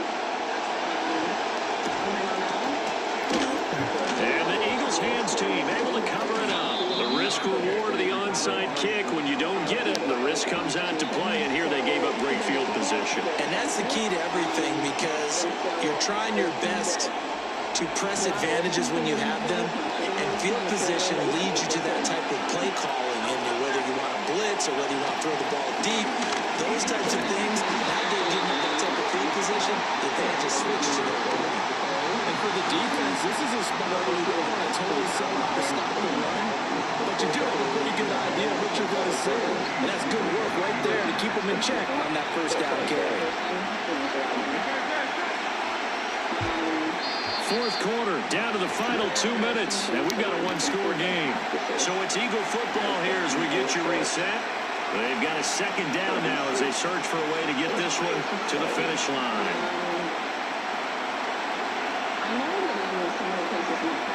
Another running situation on the doorstep as they come up 2nd and 10. He's going to get it again, just looking to get forward and protect the ball. And he's going to be met at about the 43. I like the call there because that was one to take time off the clock and get them closer to getting out of here with a W. In the mind of the play caller, all you want to hear is tick, tick, tick.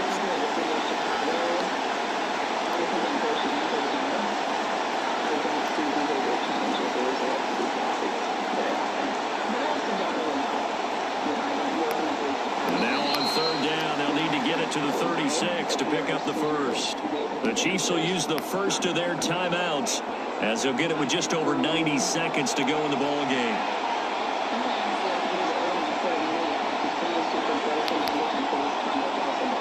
Now 3rd down and 7.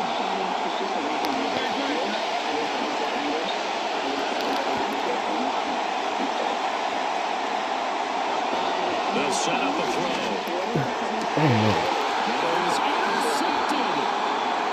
Chiefs will take over here just shy of the 30. My, how the tables have turned now. They were trying to salt this one away, but that interception, potentially a game changer. Yeah, I've just got to think to myself, at this point of the game, I know you've been aggressive. I know that's your MO, and that's fine. And all those teams that talk about all gas, no brakes, you better have the emergency lever to pull occasionally. They could have used it right there. They put themselves in a tough spot with that interception. Mahomes. They'll roll him out right. And that's going to sabotage their comeback plans. It is intercepted. Picked off by Reed Blankenship. And he'll get this back to the 32-yard line. Yes, folks, that is his 3rd interception, and I'm going to use one of the most overused phrases in football. He's a ball-hawking safety. I love the way that you called for the shot there. That's perfect, though, because there is something to that. Being a safety often allows you freedom to roam around the defense, maybe not a specific assignment. Today, his assignment, find the football. And he's done so very well. Now the second timeout called for by the defense as they head to the sideline and talk about what to do next. This defense starting to buckle down when they need to. Right now, they're winning this fourth quarter, losing the game, but they're winning in the fourth quarter. What a fine line it is about what they're trying to get done, because they're down, so they obviously need to score, but they can't be so aggressive as to give up their edge, their gaps,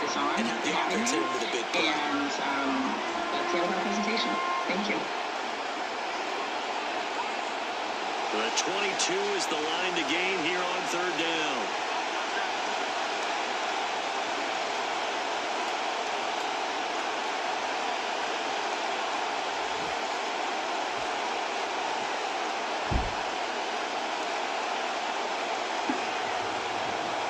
Thank you, Daniel. Welcome, everybody, to a civil rights case against the police.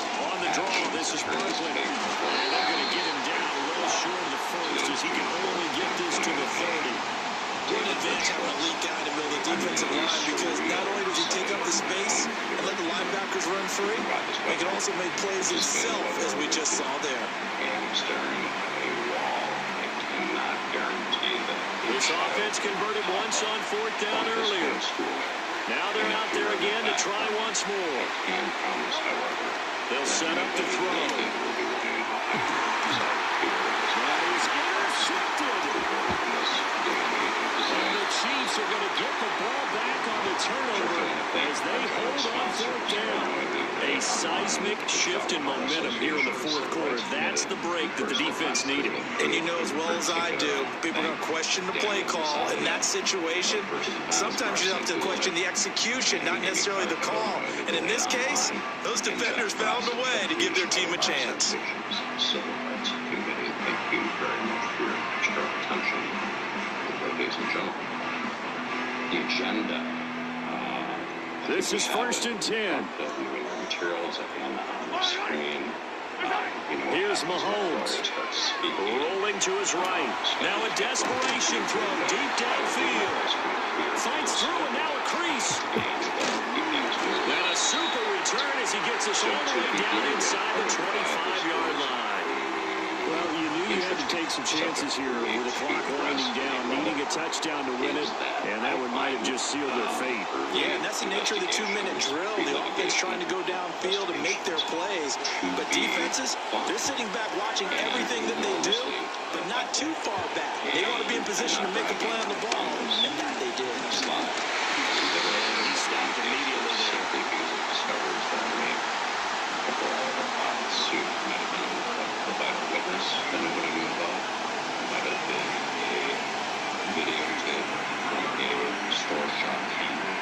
And now we'll get a timeout here. They're able to stop it with 1 second to go in this game. It might be an officer's disciplinary history, in general, or a particular incident within the history that might be related directly or indirectly to your defendants. A disclaimer, I am not the guy who gives all letter law A through Z. I consider myself a color commentator today.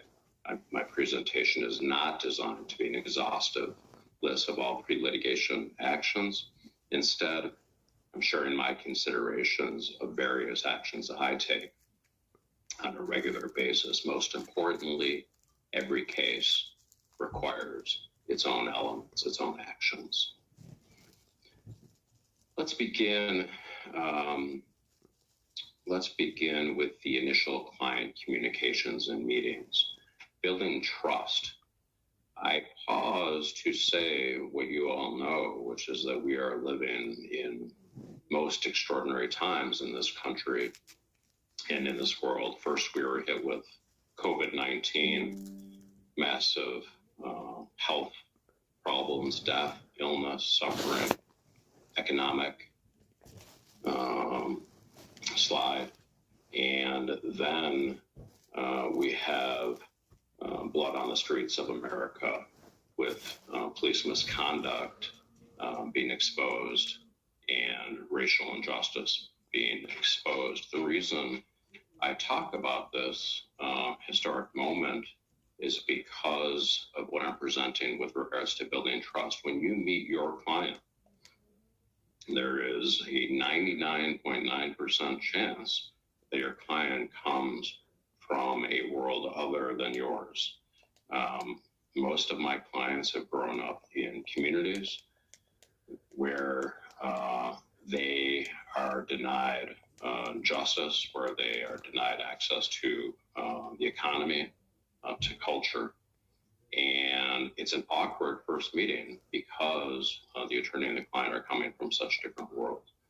my recommendation to you as soon as you meet with a potential client or client is to spend time with them on the phone.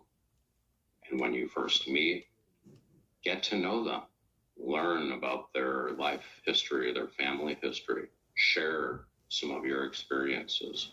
These are communications that all of us need to have, not only in attorney-client meetings, but in fact, if this country is ever going to recover from 400 years of slavery and Jim Crow. This is the NFL on EA Sports, and we join you from South Philly, close to 70,000 strong, packing Lincoln Financial Field, the home of the Eagles. With your clients, because you need to know, you need to have their trust so they can learn all of the details of their case. Sell yourself, not to brag on these meetings or at all. You want to sell yourself. Many of our clients have never met with attorneys, or they don't know what the It's Jake Elliott, ready to get this one picked up. And we're underway here in South Philly. And it's a poor kick here. Does it even... Have you practiced in? Why should they pick you over another attorney? And it's also a chance to begin explaining the possible outcomes of the case, explain the stages of litigation. I often will explain to clients pre-litigation, pleadings, the pleading stage of discovery, written discovery, oral discovery, giving them examples of each of these activities, expert discovery, trial, really break it down for them in layman's terms, and they will greatly appreciate it, and I suggest it is our obligation. Balance expectations. This is a tough one to do early because many of our clients come into the door of our office for the first time wanting millions. They've seen headlines in newspapers, often from the Lovie firm, with millions of dollars in jury verdicts. And their case often has no chance of reaching that level of success. It might be a $25,000 case, it might be a $100,000 case, but it's important, at least for me, to not let the client walk away from the first meeting thinking they're going to make $1.2 million.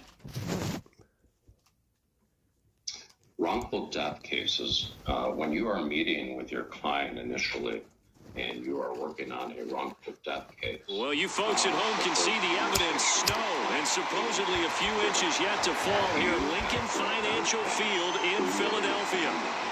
He is legally qualified to be the administrator. So obtain from the client literally a family tree. You want to verify who the defendants are, who the heirs are. You want to consult with wills and estates attorneys. Here's the kicker, Jake Elliott, ready to get this one started. And off we go from Lincoln Financial Field. And they're going to start this drive in pretty good shape up past the 30.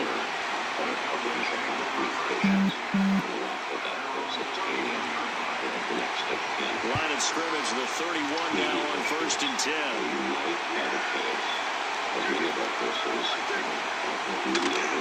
They run here with Rico Dowdle. Yeah, he was able to shed one tackle but could not get away from there. 5 yards on the game's first play, second down. If you're a coach, you'll absolutely take that run every time on first down because it really sets you up to go in a number of directions here on second. Now 2nd and 5.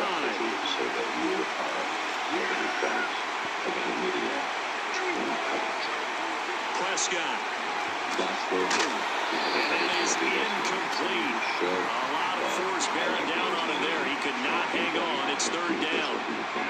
Well, that's absolutely going to fire this defense up. They made it their mission to deny that completion, and they came through with a nice hit and knocked it incomplete. 3rd play here, this opening drive as they're up against a 3rd and 5. Out of the gun, here's Prescott. Now he'll dump it underneath to his running back, complete. And he's brought down short by a yard. It's a third down gain of 4. How about that strategy there, Brandon? Third down, they just said, we got faith in our tacklers. We'll give you the short stuff, and just decided to protect the sticks. So every time I hear fans telling me tackling's not a part of the game anymore, plays like that, I can clip and save and show them you have to tackle well if you want to be a good defense.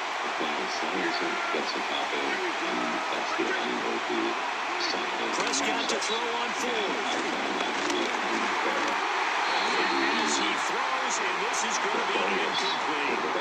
A surprising move here on the opening drive of the game, and this defense delivers a turnover on downs on the very first drive of the afternoon.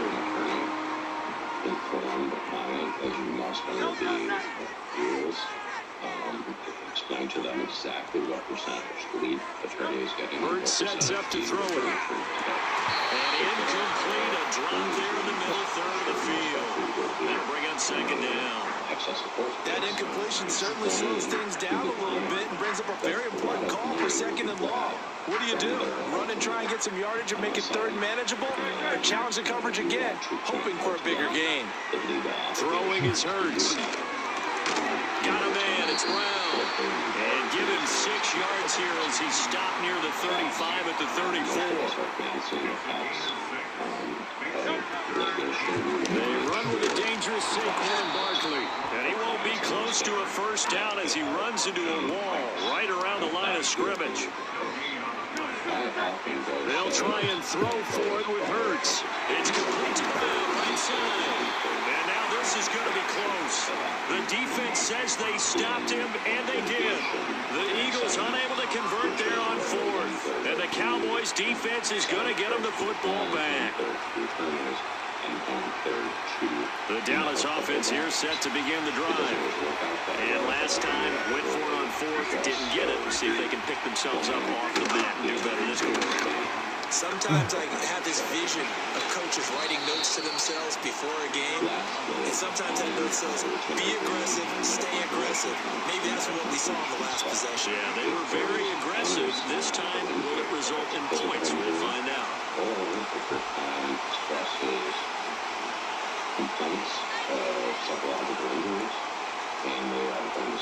So from Philadelphia territory now, here's a 1st and 10 at the 45-yard line. Here's Prescott.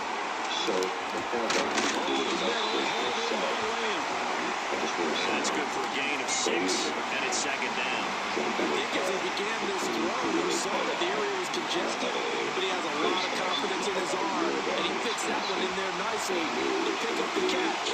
Not much yardage afterwards. Now Prescott. He finds his man complete. That's Ferguson. And he has another first down as he'll get the ball down to the Eagles' 14. That one goes for 24 yards. Brandon, there have been some memorable snow games for championships in the NFL. 1948, Philadelphia Eagles, Chicago Cardinals. The most famous one of my lifetime, I think, is got to be 01, right? Raiders, Patriots, to send the Patriots to the Super Bowl.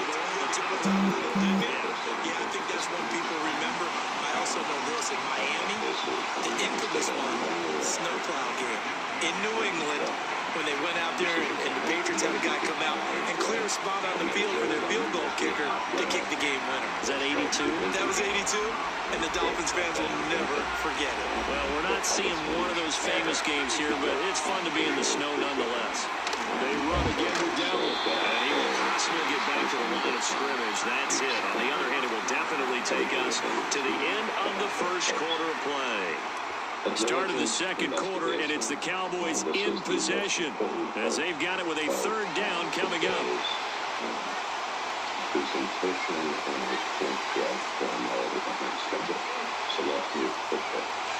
of all, why conduct a government investigation? Second of all, it's required.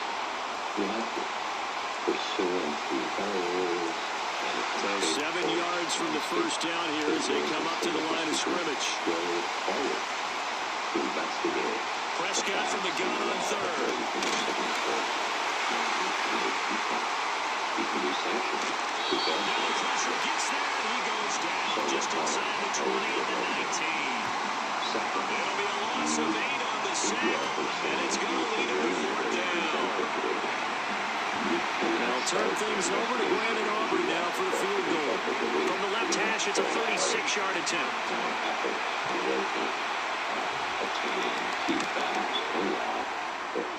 And did it get there? Yes. Boy, he didn't get much of that at all. He tucked it just between the crossbar and the left upright. And the Cowboys are going to jump out to a 3-0 lead. Well, both teams kind of feeling each other out here. And now after 3 drives, we have a score with that field goal. Yeah, they're still waiting for their breakout drive to come to them, all right? They're using the playbook well. They're looking for that extra section that says touchdowns instead of field goals. But they'll take the 2 for now and try and get set up for more later.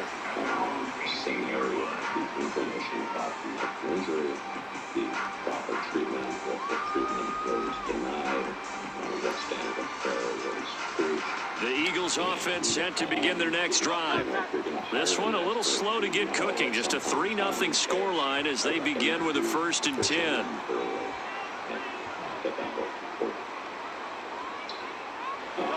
They'll come out throwing here to start the drive. A quick throw knocked away and incomplete. Quarterbacks work all the time on manipulating a defense with their eyes and their head movement. In this case, he just stared the receiver down. That allowed for excellent coverage, able to knock that one away. 2nd and 10. Looking to throw. This will be caught by Brown. And he works it across the 25 before being tackled.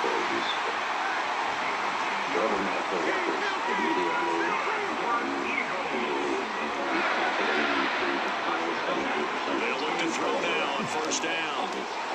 That's complete. He's got Barkley out of the backfield. And he gets this one just shy of the 40, down at the 39. So from the 39 now, they'll come up on a 1st and 10. They'll look to throw again. He's going deep for Brown. And he backs it away and it throws down incomplete.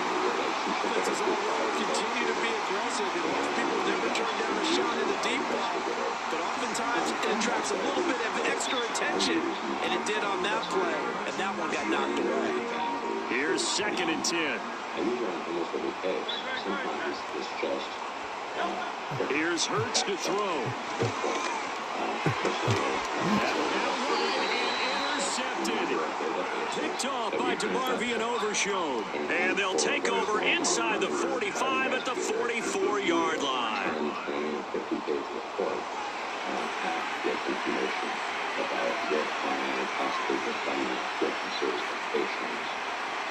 So do we serve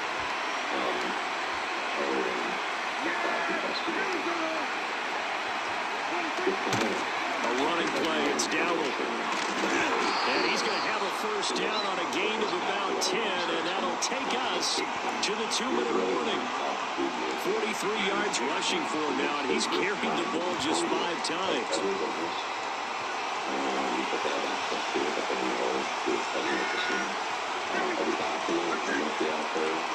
Now Prescott. A short one there taken in by Ferguson.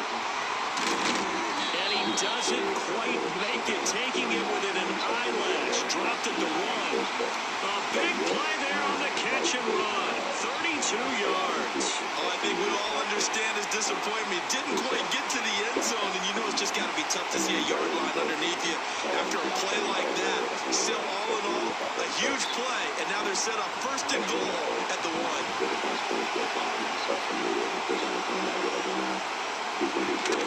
Down is in. Touchdown, Dallas. Brandon Aubrey now for the extra point.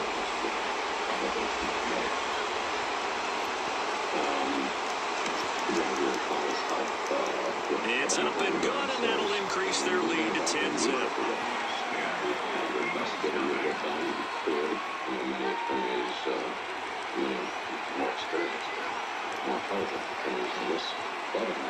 who will often lock witnesses in early before litigation. I want them on the written statement and investigate. So after the touchdown, Aubrey now to kick this one away. Britton Covey going to bring it out of his end zone. And a mistake on the lateral. It's a loose ball. And it looks like the defense has got it. And they're going to take over right there at the 22-yard line. So problems compounding themselves here on the return. They just give up the touchdown, and now they lose the football. Yeah, partner, things are starting to unravel a little bit for them right in front of our eyes. They're going to be looking for some answers and quickly. Look around for 5 minutes. Come up, private investigator yourself. Prescott now.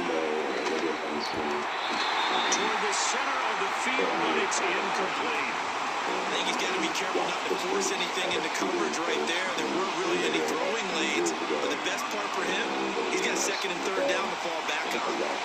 So after the incompletion, 2nd and 10 from the 22. Throwing, Prescott. It's incomplete. Took a shot, couldn't connect. Feels like they're getting caught in between here because any completions on 1st and 2nd down, now you got to worry a little bit about the clock because you prefer not to give them another shot here in the 1st half. But if you don't pick up the 1st down, guess what? You're likely going to have to. The chance of wasting this great starting field position, a real threat. This is 3rd and long.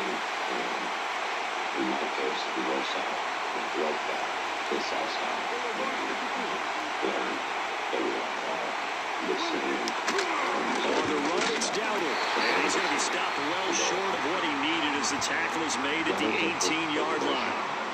The Eagles going to take the first of their timeouts. So as they talk it over, we step aside. So on 4th down, Prescott off, and on is Aubrey for the Cowboy field goal. This one from 35 yards away. Well, this one's knuckling, and it just does get over the crossbar. He didn't get much of it, but he got it to go. And that will extend their lead even further. So not the most convincing of kicks, but he got it to go. Yeah, from a short distance, you expect a little bit more out of that kick, but the bottom line is what? 3 points. 3 points. Doesn't matter how it looked. It still counts the same. And we'll see a return here from the end zone. And he's up past the 20 to the 22-yard line.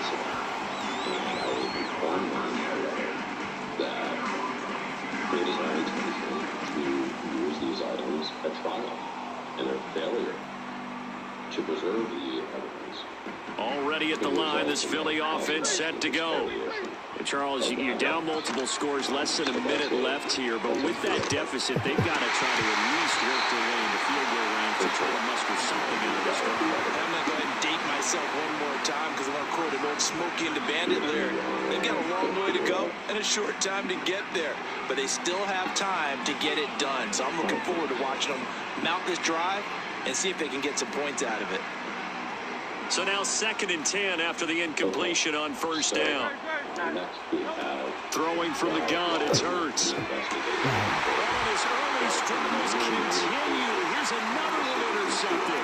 And he takes this one back into the end zone. And the Cowboy defense has a touchdown. An excellent play there, CD, on the pick six. And you must file an administrative claim before you file suit or file a Bivens action. So you must conduct an investigation before suit because it's required. Similarly, if you had a small personal injury case against the CTA, it's a similar type of requirement where you have to give the CTA notice of a personal injury case prior to filing suit. So do check notice requirements, pre-suit notice requirements before you take on any case. FOIAs. Issue FOIAs until you have carpal tunnel. We live in dark times, ladies and gentlemen, with regards to transparency and democracy and oversight. oversight, officials being fired left and right. Well, the weather not fully cooperating here in Pittsburgh, but that has not stopped Steeler Nation from filling the stands at a rain-soaked Acrisure Stadium.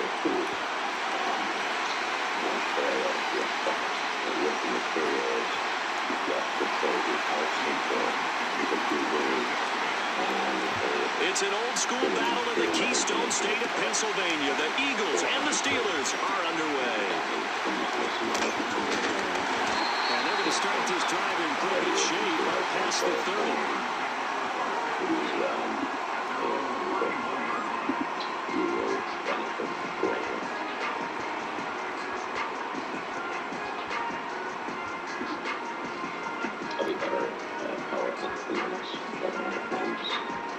Line of scrimmage, the 31 now on 1st and 10. Criminal cases. It was extremely helpful when you sign up with payers. Here's Wilson to throw right away. Forced out to his left. Pressure comes and down he goes. The Eagles get there for the sack. It'll only be a loss of a couple, but the pressure gets home on 1st down. A lot of talk the other day about them wanting to quiet this home crowd early and often. Very first play of the game, they do just that. You're exactly right about that, because that's often a conversation when you go on the road and you travel. Hey, let's take the crowd out of it. What a great way of doing so by putting the quarterback on the deck. He'll get this to his tight end. That's a flyer move. And he gets this to the other side of midfield across the 45 before going out. 28 yards the gain there on the catch and run. For many teams, the evaluation of tight ends has really changed. We used to wonder about how they would block first and foremost. Now we want to know how these guys can run, because we envision them in offenses catch the ball. How much yardage can they gain after that? And that on display there for a good pickup. And the reinforcements come in as they're going to stop it behind the line. Officially, it's a 1-yard loss. That's going to bring up 2nd and 11. Two things to watch. First, his strength and being able to break out that initial contact. But at his size, once you slow his momentum, it's hard for him to get it started again and end up tackling him behind the line of scrimmage. Now runs straight ahead with 1. And he'll be brought down at about the 42. The second down play, not much better than the first, just a gain of 1 there. The line to gain is the 33 on 3rd down. There's Wilson to throw. Steps away to his left. And they'll get him down about 3 yards short of the first. Decent gain on the scramble is 6, but now it's 4th. And thanks to his effort, they now have a big choice to make here. He just ran them into field goal range with that one, so here come the choices. Do they kick it here, or do they trust him to make another big play and possibly get a 1st down? And on their first drive, the offense staying out there. They're going to go for it on 4th. They'll try and throw for it with Wilson. Steps away. Wilson hit. It's loose. It's out. One of the linebackers has got it. And they have the football and will set up shop at the 33-yard line. So they tried it. Not only did they not get the first, they fumbled it away. It's one of those things where it went from bad to worse, but I know that everyone's going to pile in on the call and say, well, what are you doing? Why would you go for it there? I think that teams that are convinced that they feel pretty good about their game plan, what they want to get done that day, go for it. Give it a try. Hey, let's see if your defense can rescue them. Look at the juke. And he's taken down right at the 45-yard line.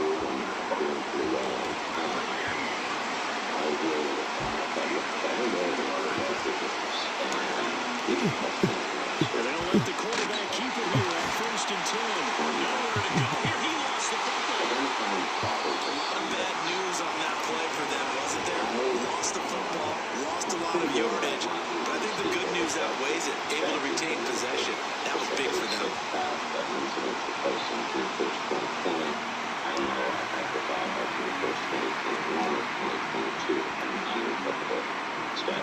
The fumble on 1st down now. Here's 2nd down.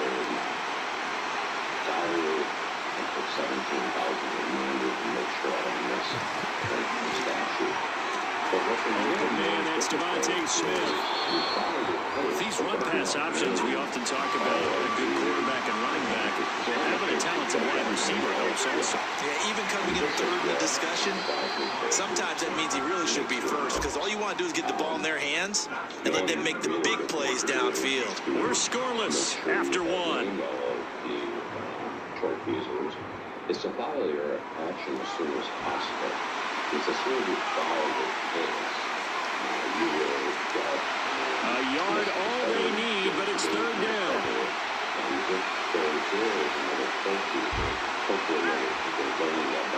Motion left, Smith. They'll try to run for it with Barkley. And Barkley did not get there. And this will be a long field goal. The skies were clear, but here in the rain and the elements, they'll go for it on fourth. Able to find the open man. That's complete. And he gets this one inside the 15, just a yard or two shy of the 10. So this offense able to convert on fourth, and now a fresh set of downs here, first and 10. Boom. He releases it, and then full incomplete. Yes, sir. How about an elbow there on first down, got his hand in and knocked it away.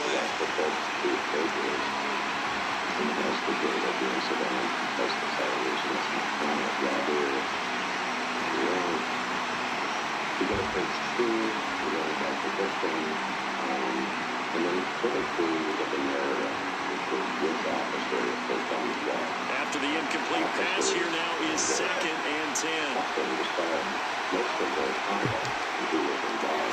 Gets this out quickly to Dodson. A short gain of just over 2 yards as the first half clock dips inside of 3 minutes.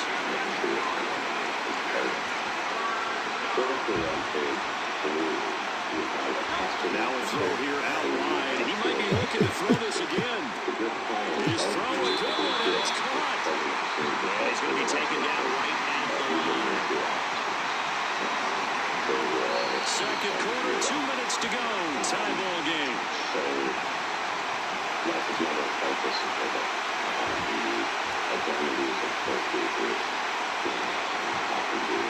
So Hurts is off, and on comes Jake Elliott for the Eagle field goal.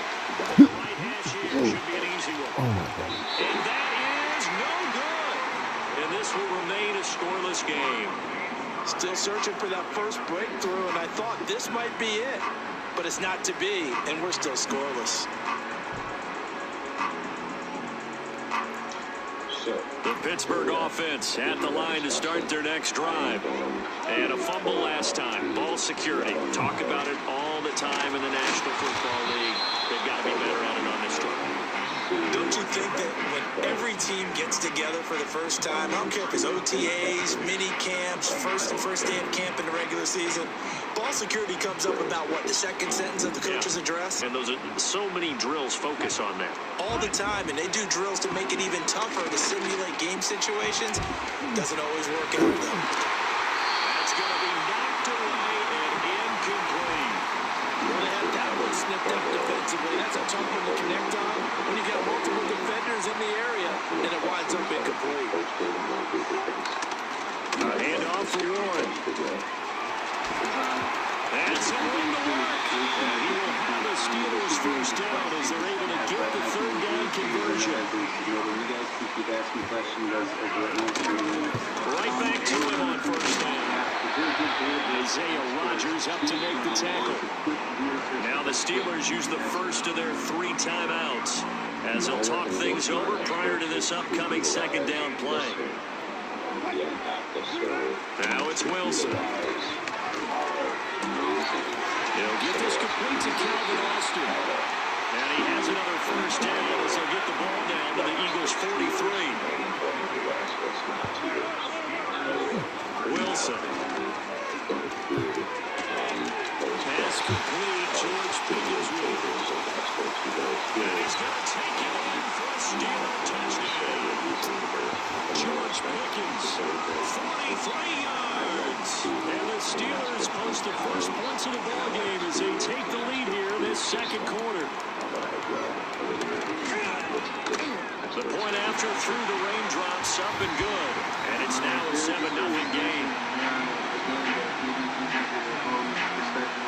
So Maria Haskins area during the protest, police officer took the camera away and did the back, and she was filmed for journalistic purposes and filed a complaint working in the Boswell now to kick it away after the touchdown.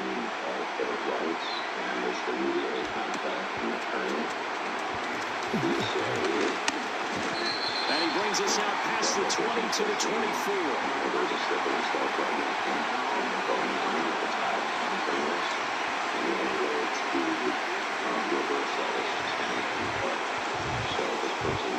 The Eagles offense set to begin their next drive.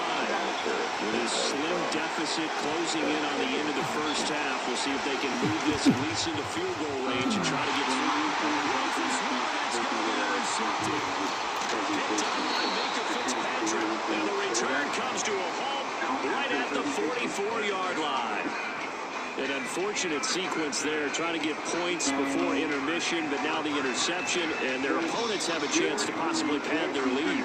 Yeah, they had an opportunity there, and they weren't able to capitalize on it, and that's something that could come back and haunt them later. They're begging their defense now to keep them from scoring before the half ends. That's caught. It's Austin left side. And he's going to get this inside the 30. Now the Steelers use the second of their 3 timeouts as they stop it with 28 seconds to go in the first half of play. To throw is Wilson. Oh, the ball comes out on the hit, but they'll say it's incomplete. The good signal callers would never go back in the huddle and play the blame game because they need those guys to protect him. But on that last one, his offensive line, they lost their leverage very quickly, and that's why they were able to get to him and hit him as he tried to throw the football and force an incompletion. That'll leave him with a 3rd and 2 coming up. They got 8 yards there. Now a timeout called for by the offense. And with halftime on the horizon, they'll be out of timeouts from here forward.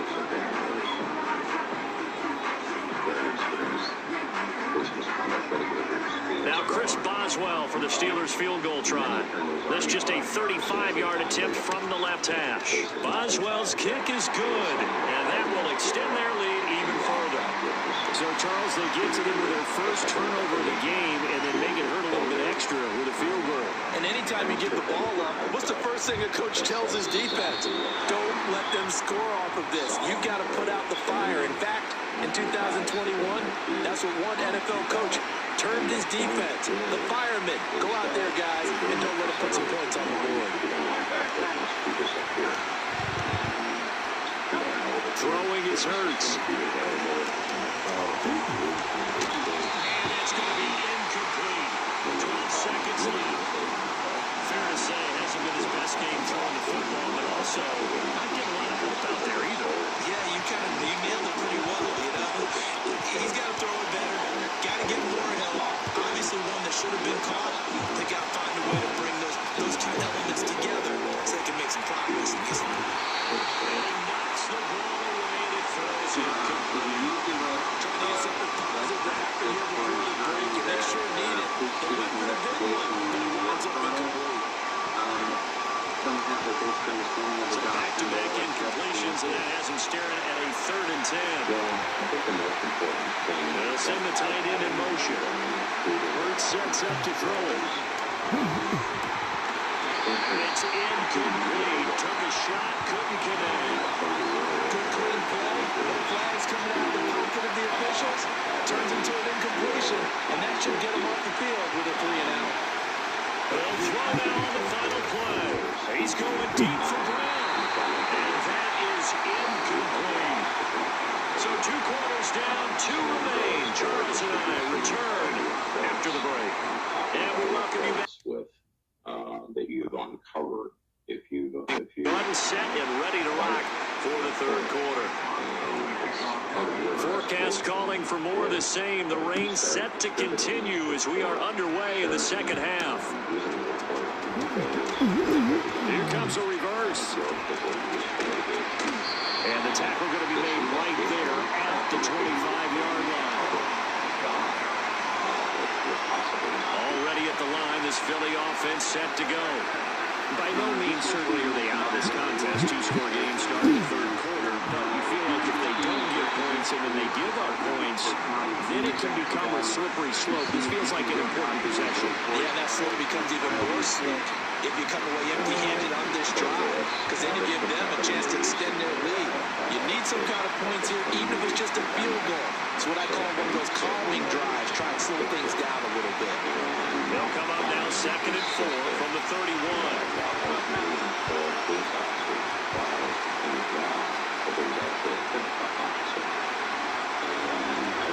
Play action. Here's Hurts sliding out of the pocket. They'll get this one complete. That's A.J. Brown. And he's going to be out of bounds, but not before he takes it inside the 40. Operating out of Steeler territory now. Here's 1st and 10 at the 39-yard line. Off the play fake. Here's Hurts. Eluding the pressure right.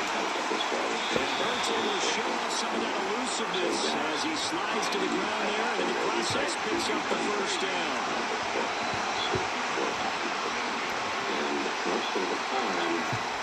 The play action fake. They'll look to throw. It's going to wind up incomplete. His impatience has to be bubbling over, trying to find a way to get his team to the end zone for the first time. He did find a way to break contain and get outside to buy his receivers a little extra time, but the connection couldn't be made on that throw. Hurts. Got him in. It's Brown. They'll get only 3 there, so it leaves them with a 3rd and 7 ahead.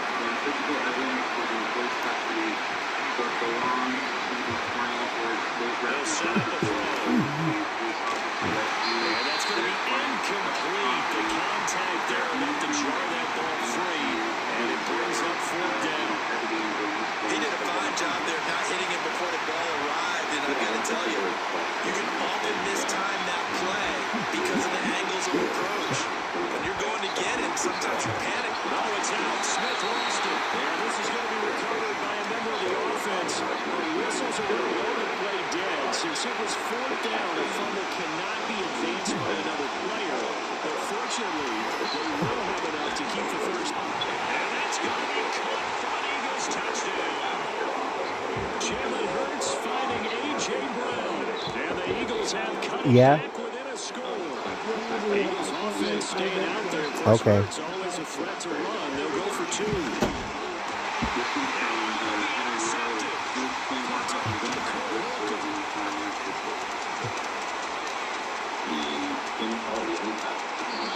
There's a mislead there, right? Go for 2, and instead it gets picked off. How about the return? Give him a lot of credit, though, for not giving up after the play. Yeah, the troops rallied. Exactly. Getting back there and making the tackle and not giving up 2 points themselves. Now after the touchdown, here's Elliott on to kick it away.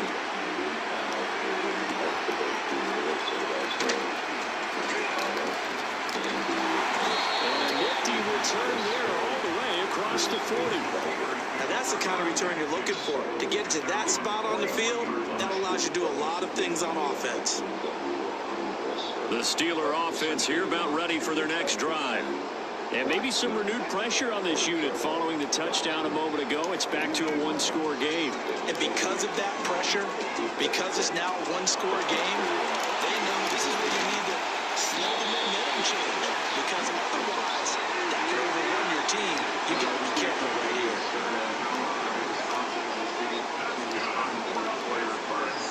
Now here's a throw out wide. Oh, this might be a double pass. And this one nearly intercepted.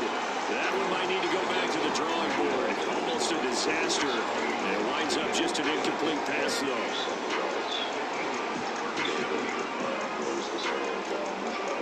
Third quarter of a tight football game as we come up on a 2nd and 10. Here's Wilson. Oh, he tries to force it in, and it's intercepted.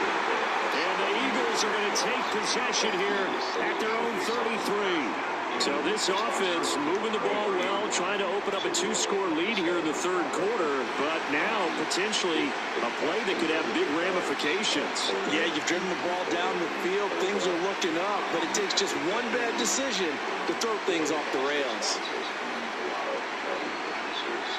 The Eagles offense set to begin their next drive. Now this game, it has obviously been all about the defense on both sides of the football. Which offense is going to break through here? We'll see if they can do it on this drive.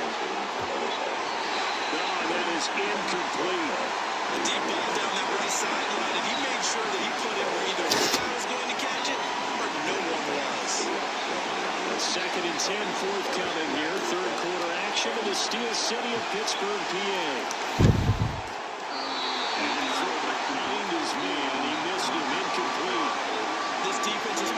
First 2 tests by forcing back-to-back incompletions. They know there's probably another throw coming on 3rd down. Let's see if they decide to force the issue by sending people out blitz. The terrible towels in full force now as the Steelers get set to defend this 3rd and long. On 3rd down, they'll drop the throw. And that's going to be incomplete. The coverage too good there. The contact popped the ball free, and it's 4th down.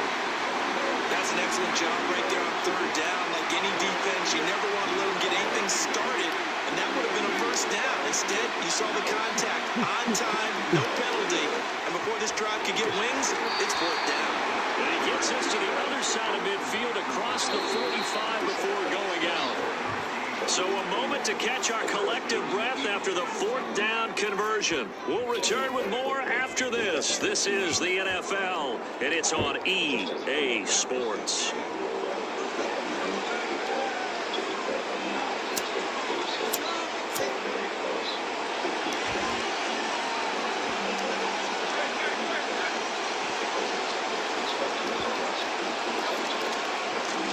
Down carry for Barkley. And he's going to take this ahead for right around 3 yards, but no more than that.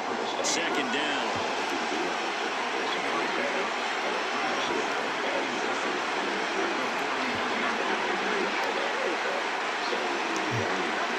From the gun, it's Hurts. We've seen these defenses make enough opportunistic plays to keep this one low scoring.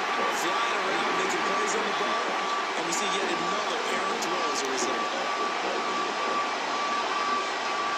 One of the bigger plays in the game thus far. The crowd getting into it as we come up on a big 3rd down. They'll send the tight end in motion left. Here's Hurts to throw. And that is incomplete. I think it's safe to say they've made some questionable decisions out there, so forcing throws into tight coverage is already been picked off in this game. 4th down now. He's fortunate on that one. Not got another turnover on his ledger. They're going on 4th down with Hurts. And it's incomplete. They cannot convert, and they turn it over. The Eagles unable to convert there on 4th. And this Steeler defense able to come up with a stop. The Pittsburgh offense at the line to start their next drive.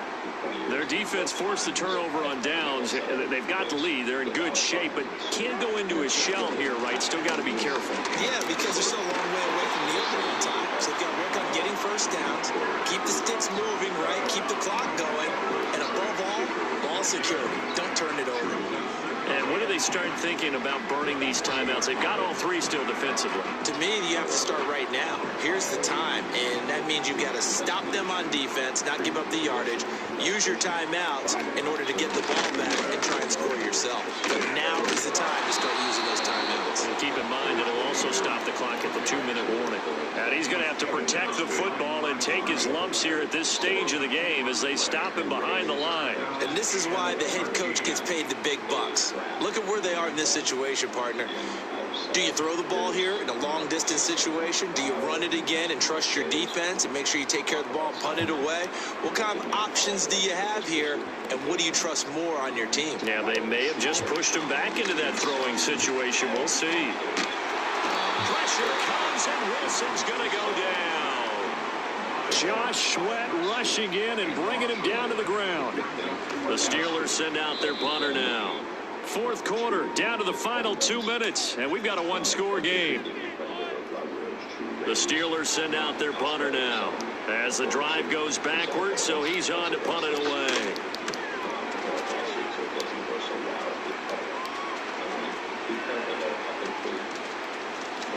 And a nice job here on special teams. This will be down inside the 10 at the 8-yard line. And for an offense that is struggling, this is not where you want to start from. Great punt. Fantastic punt. And for all those who wonder, what do punters do during the course of practice each and every day? The best ones do what we just saw there. Work on positioning the football and helping their team.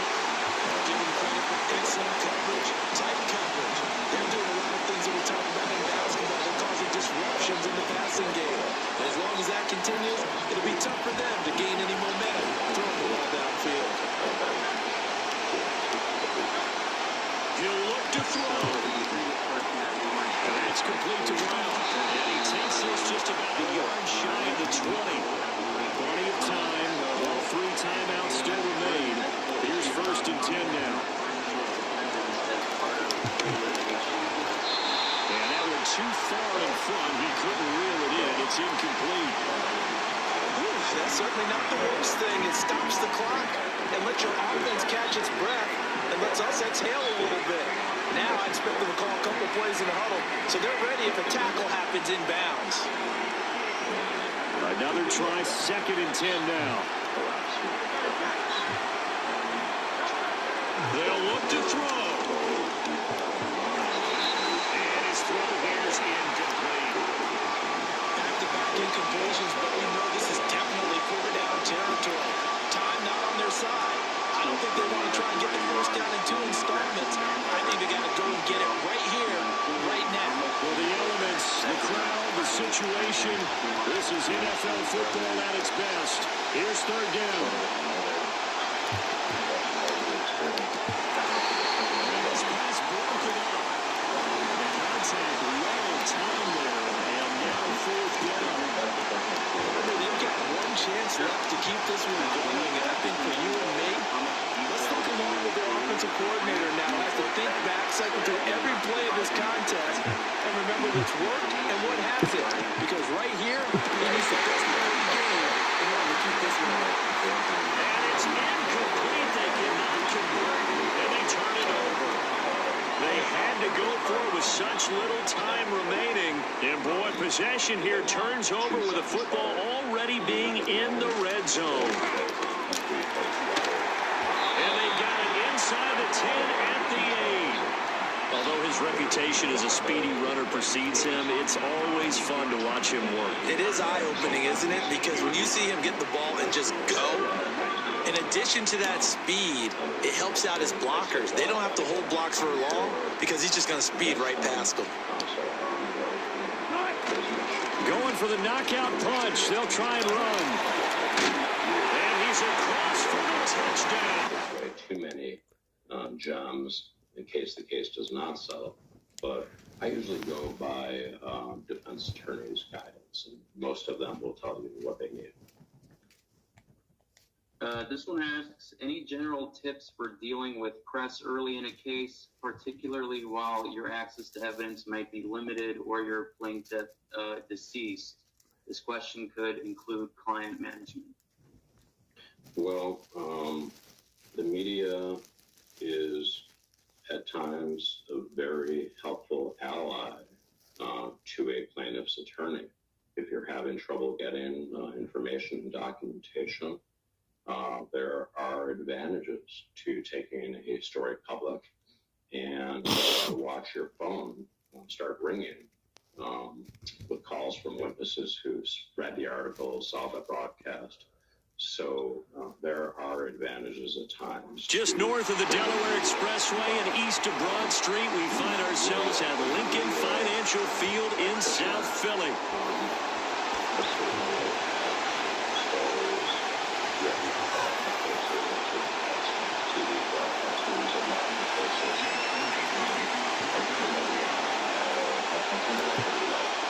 Here's the kicker, Jake Elliott, ready to get this one started. And off we go from Lincoln Financial Field.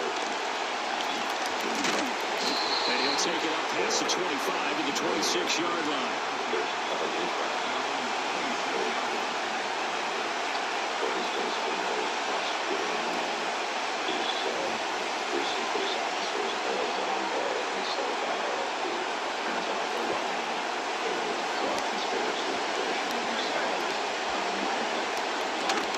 They'll start out on the ground and Saquon Barkley. And now a whole lot of room to operate there on the first down run. He gets maybe 3. Yeah, I don't know if it's exactly a win-win, but if you're on offense, you'll take that kind of a run, all right? It was kind of stacked up, found a little bit of yardage, and frankly, they're pretty close to staying on schedule on offense. The playbook is still open for the coordinator. Second and 7. This one's not a question of a compliment. She said, her mom said she's not a lawyer, just interested in certain rights, but this is not They'll get their receiver involved here. It's Brown. I don't think anyone in the building fooled right there, as that one is going to blow up in their faces. They call that a loss of 6 yards. And it's third down now.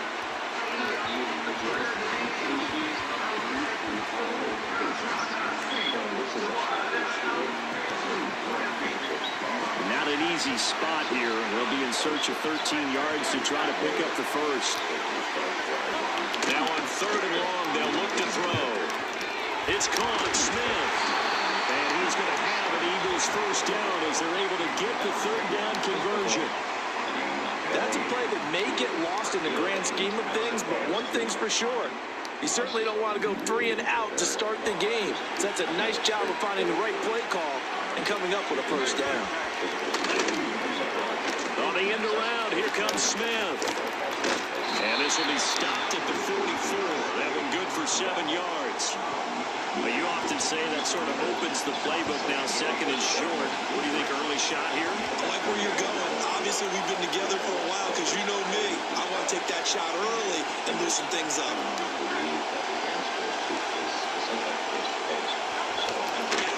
Out of the shotgun, they run with Barkley. And no room that time, getting it to about the 46. Only a yard of the pickup there, and it'll bring up the third down. They'll come to the line, needing only 2 yards to gain the first here. Throwing from the gun, it's Hurts. Working the middle of the field, and he's got a man complete. And he is tackled inside the 40, not quite to the 35. That's good for a first down, his second catch of the opening drive. And he's already got 2 catches on the opening drive. They know he's going to be a handful. And sometimes you game plan for that offensively. You want to make sure that guy touches the ball, and sometimes it just happens naturally. And then you change your game plan. When he has the hot hand, you keep going back to him because he's running routes with confidence as the game goes on. Trying for Brown, and it's intercepted. Darius Slay with a pick. And the Eagles are going to take over here at their own 22-yard line. You got to know as a quarterback that's going to be tough to outthink this guy in the defensive backfield. He's been at it 11 years now, so he knows all the ins and outs of the position, and he's in the right spot there to come up with the interception. Interest rates, because lawyers can be subjected to some of these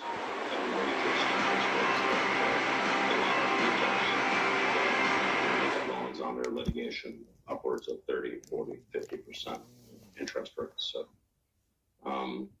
goes carefully on the borrowing, but I can certainly see it having value. Okay. David, did you have any closing thoughts or statements before we... I do. As we live in such a difficult time in our country's history, I just wanted to send everybody off with some touchy-feely remarks. Thank you very much for listening. Thank you for doing justice in whatever work you do as a lawyer or a non-lawyer. Please stay healthy and safe during this time of pandemic and demonstrations, and keep other people safe also. It's a lifelong responsibility to keep other people safe, but especially now with regards to wearing masks, not just for your own health, but for others. And given the blood on the streets of America, we all must stand up against racism. Racism is a... Welcome, football fans, to the birthplace of America, the city of brotherly love. The place where you'll find the best cheesesteak made in this country and some of the best football played inside Lincoln Financial Field.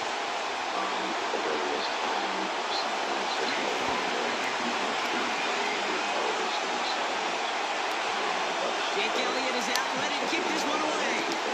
And away we go at the link.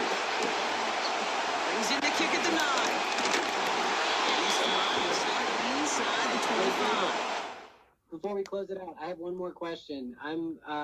First, I want to thank everyone for coming. Really appreciate the conversation and the presentation. But I was wondering if you could expand a little bit more on the question about... All right, let's get this show on the road. It is 1st and 10. Statute limitation issues and then the last 3 months of The pistol hurts. This is something that... His game will begin with an incomplete pass. That's when you chalk up to the pressure earning that incompletion. But it came in before he could find a target and hit him. Altered that last-second attempt to get rid of him. Couldn't connect on first. It's 2nd down. Hurts now from the gun. His ball's blocked by Uzama. That's Chunk with a nice 21 yards. That's good for an Eagles first down. You want to become a quarterback's best friend, do that. Turn a short little gain, a short little pass into some yards after catch, and the quarterback will find you again. From the 44-yard line now, 1st and 10. Shotgun snap for Hurts. This one snagged by Dallas Goddard. They get this down to the 44 before he stopped. They'll move the chains after that pickup of 12. Move the chains!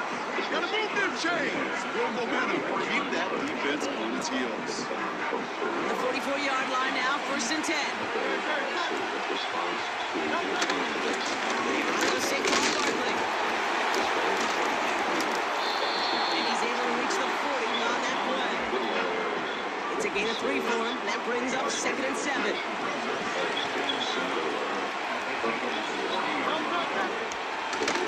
They go to Barkley again. He's able to drive this to the 29 before the stop. Offense in the hurry up here. First down, and they go right back to it. He's swallowed up in the middle. No gain on the run. Josh Sweat making the stop. No gain there that time, and it's 2nd and 10. You know, Kate, over the years, I've heard running backs say there's just times you got to run in the darkness. When the linebackers filled that hole like that right in the middle of the field, he ran right into the darkness and the pain of that linebacker. And pass complete to Goddard. And they get this down to the 10-yard line before going down. He goes as a gain of 19 yards. And that's a Philadelphia first down. You know what I like about that, Kate? I like that they're not coming out slow. They're willing to go with some looks here. It will yield big yardage down the field instead of just settling for dinking and dumping the ball.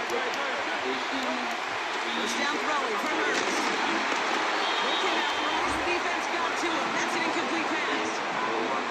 This is why we hear about closing speed so often when you evaluate players. But once he senses the pressure, he's getting rid of the ball. It takes a player who can close quickly to get to him before it's released and alter that throw. Defender arrives right as the ball does, and the hit knocks it free. Incomplete. Oh, that is going to haunt him. A drop touchdown in the end zone. We'll see how good his mental toughness is. If he can move past it quickly and make an impact for them later. No connection on the last play, and now it's 3rd down. Hurts throwing again. Looking end zone, but touchdown denied. Knocked away, incomplete. Not just simply great positioning to swat the ball away. He stayed in a spot where he could disrupt the throw before the target, and he could play on it. The kick by Hopkins is good. And the opening drive of the game ends in 3 points. I never saw a play script that ended with a field goal. It was always a touchdown that you wanted. That's 3 points, and it's enough to give them the lead.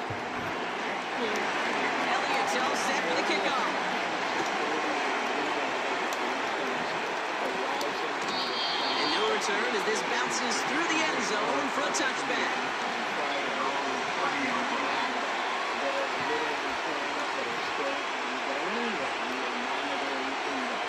10 now from the 30.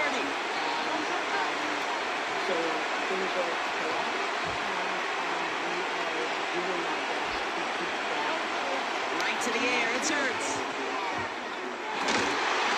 Is incomplete. That was almost one of those nice chunk plays you like to see in the NFL, where he was able to recover, provide the hit, but ultimately dislodge the football. You like to see that physical edge and scrappiness to contest any kind of shot plays down the field. No dice on that prior pass. Here's second down. Operating from the gun. Here's Hurts. He'll get this one to Brown. And that's 4 yardage with a new set of downs. Working quickly here. On first down, Hurts. That one doesn't find its man. Incomplete. You know, there's not a lot of tight ends who are true weapons this far down the field. A lot of cover guys who can match up with them in terms of size. They try to get it to him in a spot where he could win it. No connection to be made.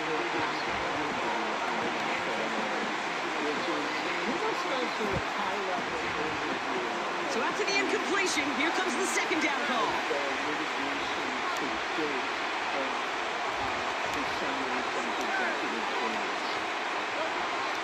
Throwing it again here. Chase down to his right.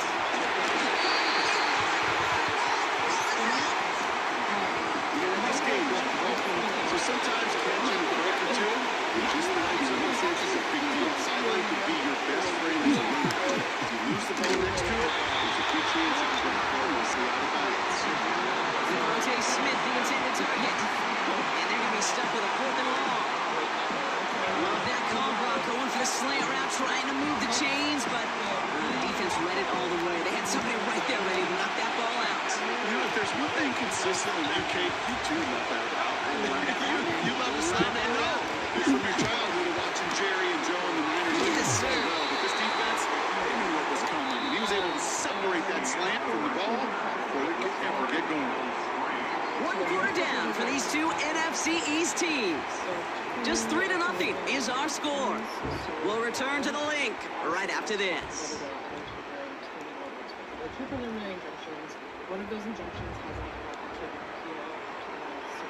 Ready now for our second quarter. The Eagles have the football.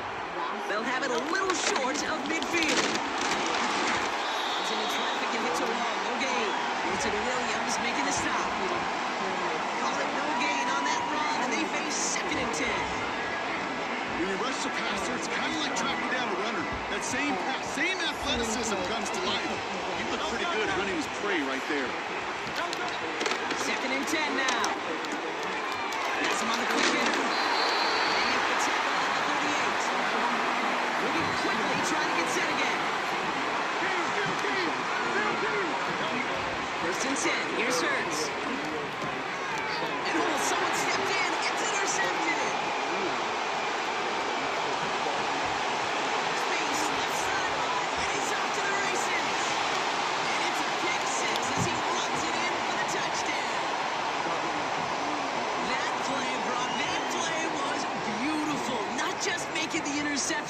But then seeing the return slowly come together in front of him as he took it all the way to the house. Yeah, I think even for us up here in the booth, it looked like a scene out of a movie. And then starts running it back, scans the field for a lane, and the blocks come just in the nick of time to wipe out the would-be tacklers. He's got open space and nothing but the end zone in front of him.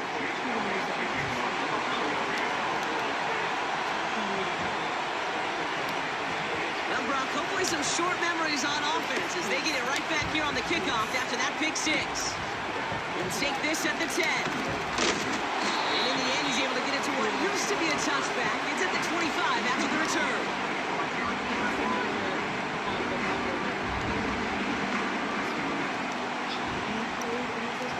Offense ready to begin this drive. 1st and 10. Hurts back to the air after the pick. But a great defensive play to jar it loose. Incomplete. Working across the middle block. It is tough for anybody to make plays through all that mess, even when you're the biggest and baddest pass catcher on the roster. But as a tight end, you're going to be disappointed because that's what you're paid to do. It's one thing for those undersized receivers you talk about. It's another one for these big tight ends. You are paid to make that catch through contact.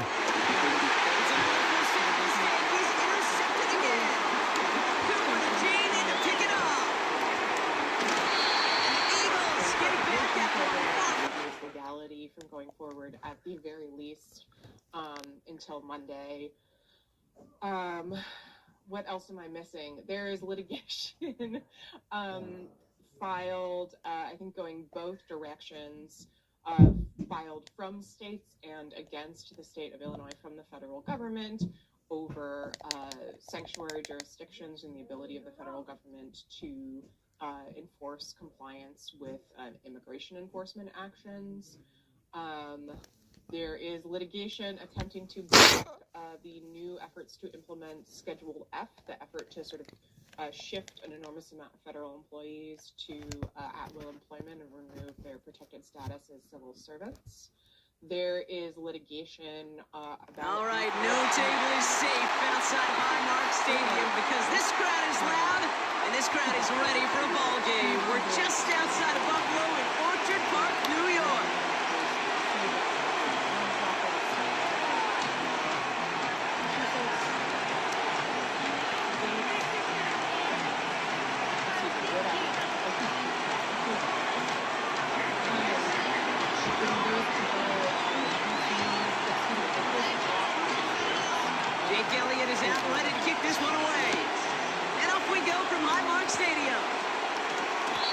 This will be a touchback, so we're going to need our first snap to see the first action of this game.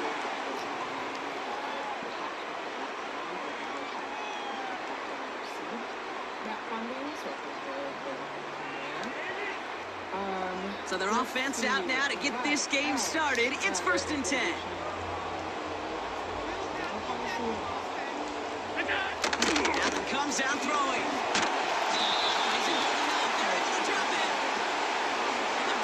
Drives them backwards. 2nd down coming up.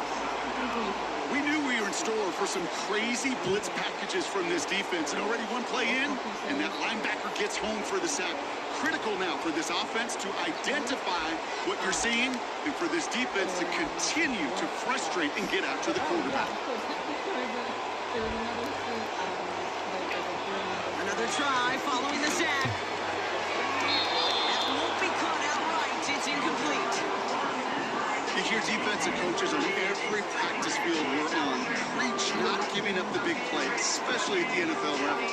They'll need to stay vigilant because they're definitely going to use that receiver to take the lid off this defense again. Defense with an excellent opportunity at a stop here on 3rd down. Allen looking to throw.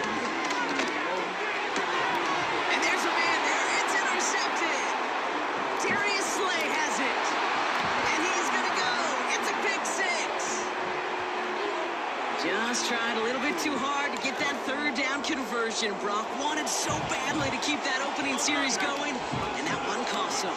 Yeah, I think it's less, Kate, in this case about the throw and much more about...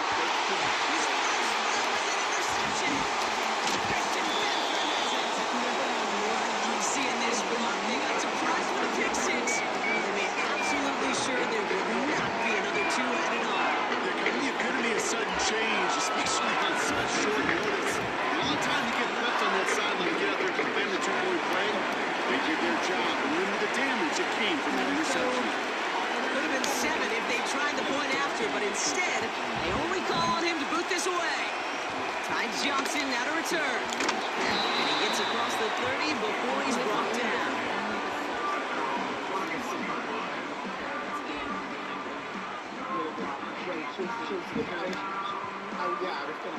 They've got 1st down from the 31. Back to the air. It's Allen after the pick. Well, the pressure nearly got to him, but still a good play defensively as that one falls incomplete. Couldn't connect on 1st. It's 2nd down.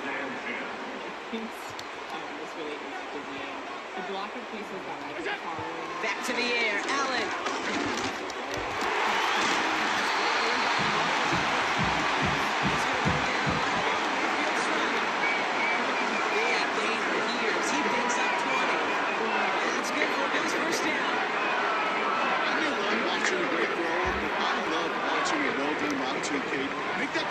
trying to stack them only to drop your hips and come right inside. It's good work to help reset those chains. It's another first half mistake. He's intercepted again. Picked it off Ray Blankenship. And the Eagles are home down on the return to the 45-yard line. Let's add two, Kate, that they've gotten him from picks in this game, and he's got to be careful. Right? You've got to protect the football. It is the greatest treasure you have as an offense. In this defense, well, they've got two in their pocket, and you know they're going to be going after number 3. Hurts comes out throwing. He's going deep. His first run is an interception. Rasul Douglas picks it off. Well, they had the advantage for a moment, but turns out that is all just that moment because they threw an interception to give the ball right back. And for once, both coaches on both sidelines are preaching the same message. Take care of the ball. Not often you see back-to-back plays end in interceptions. We're right back to where we were just a couple minutes ago. And they catch up to him, but not until he's got a huge gain and a first down. That goes for 36 yards. And that's good for a Bills first down. I'll tell you what, Kate, one of the things I'm most proud of doing the podcast with my O-line buddies and hit me up during the game and say thank you. Thank you for finally showing some love and giving some light to what those big boys are doing up front. I got to play with some of the best to do it. I got to see it up close and personal because of it. I'll never forget it. And they just showed up on that one. Another small 4-yard chunk there. Josh Sweat making the stop. You know, these are the kind of runs, Kate, that a balanced game plan and a balanced offense is built on. It gets you good yardage, it sets up your play action, and it keeps that defense honest. He gets forward, that's about 4 yards. Wilson Williams making the stop. You know, Kate, these are some of the little hidden plays in a game. Right? It doesn't look like a whole lot on the stat sheet, but A, it gets you good yardage, B, it sets up your play action, and C, most importantly, keeps that defense guessing. Allen on 3rd and 2. Complete beyond the marker. They get 13 on the pickup. And that's good for a Bills first down. I'm not sure how this defense let that guy slip through him like that. And 3rd down, nonetheless. He took that snap as an opportunity. Man, did he make an impact play. On 1st down, Allen.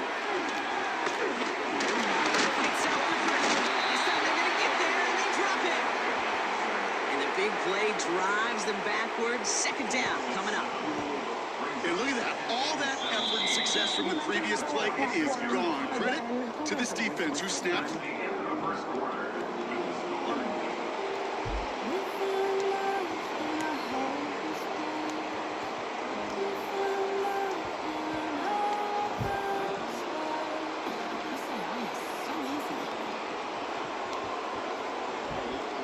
We're back for the 2nd quarter. Bills in possession of the football.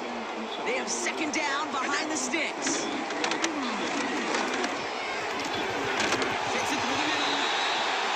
He's down to the 28. Players for 19 and a new set of downs. Just great instincts. Don't air it out on 2nd down. I think you're just be conservative and run it. They hit a weak point in the coverage and don't need to worry about 3rd down at all. This is how Goldie does it. The names of 14 of FBI rear people. Throwing now on 1st down. Allen on the move, headed right. Catches Manning close.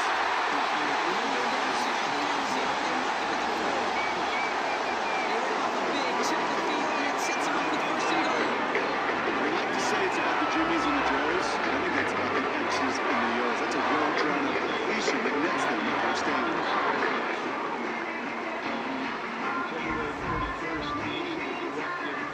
They'll break the huddle and come up on 1st and goal.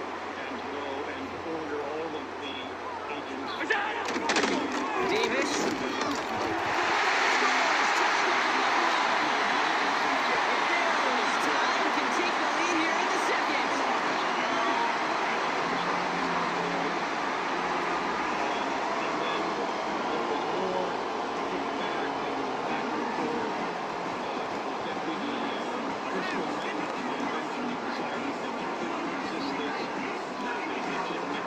Tyler Bass on now for the extra point. Extra point set right down the middle. Bills take the lead on that successful kick.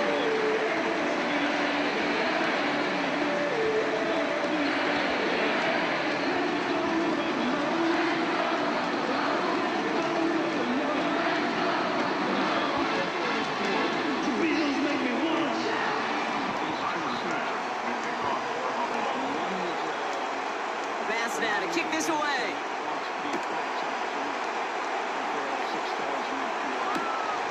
Return, Britton Covey. Big lift from the coverage team there. That's going to stop the return before it can get to the 30.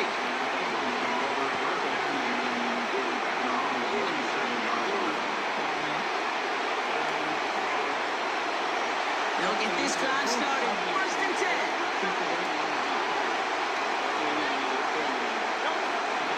Interception last drive doesn't deter them. They go right back to the air.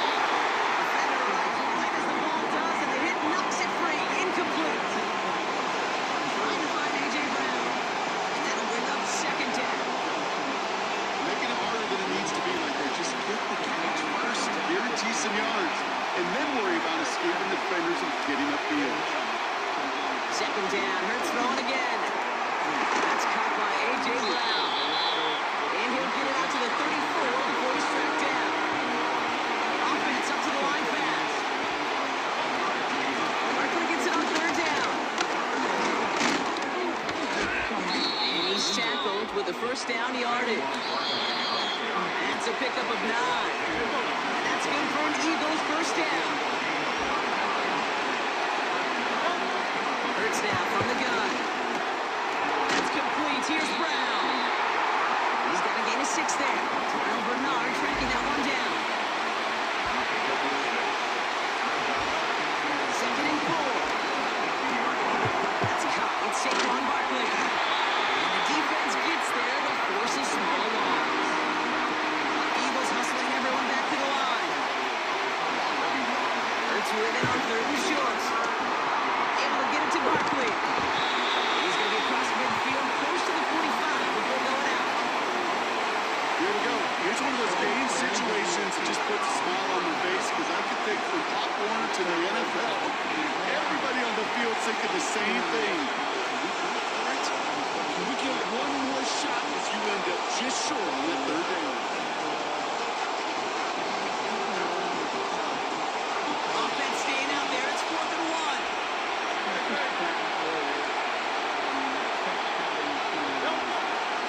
A run for it with Barkley. And he's able to reach the 40 on that play.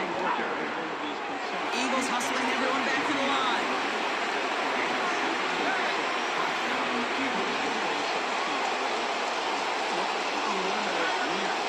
First down throwing for Hurts. It's another first down mistake. He's intercepted again. Picked up by Terrell Bernard. And it's a touchdown as he brings it back. You get a pick six. You get a pick six. These defenses, Brock, wow, they have competed. Seeing who ends up with the best highlight of the game, huh? Here's called pick six and multiple. No, even if it's your defense doing it, come on, B-Rock. No highlight for a quarterback. Extra point up and good for Bass. The Bills blow their lead to 8.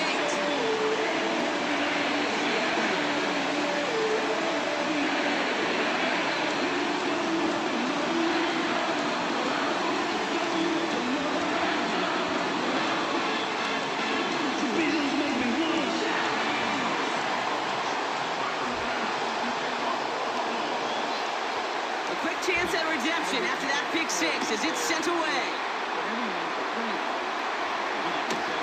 Covey now to return this. Only manages to get this back to the 20 before he's taken down.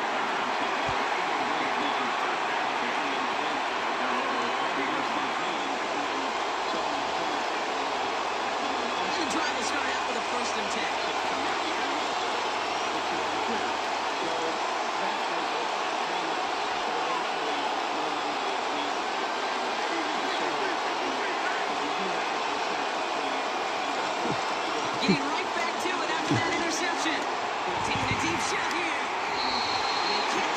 Yes.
To return this. Coverage team gets him down at the 26-yard line.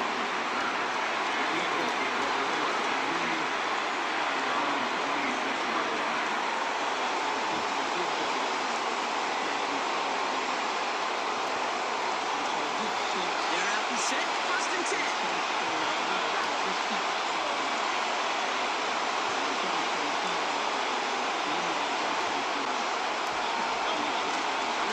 Gets Hurts. Force that to his right. Has a man, it's Brown. And he's brought down after a nice gain and a 1st down.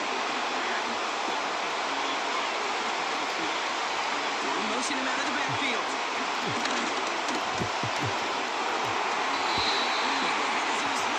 Surprisingly, falls incomplete. 2nd down coming up.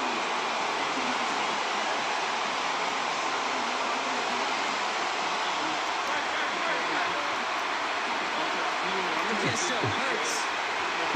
He rolls to his right. He's long right back. Home down just shy of the 40. Goes to the hurry-up offense here. 1st and 10. Here's Hurts. Deep shot toss and play workout.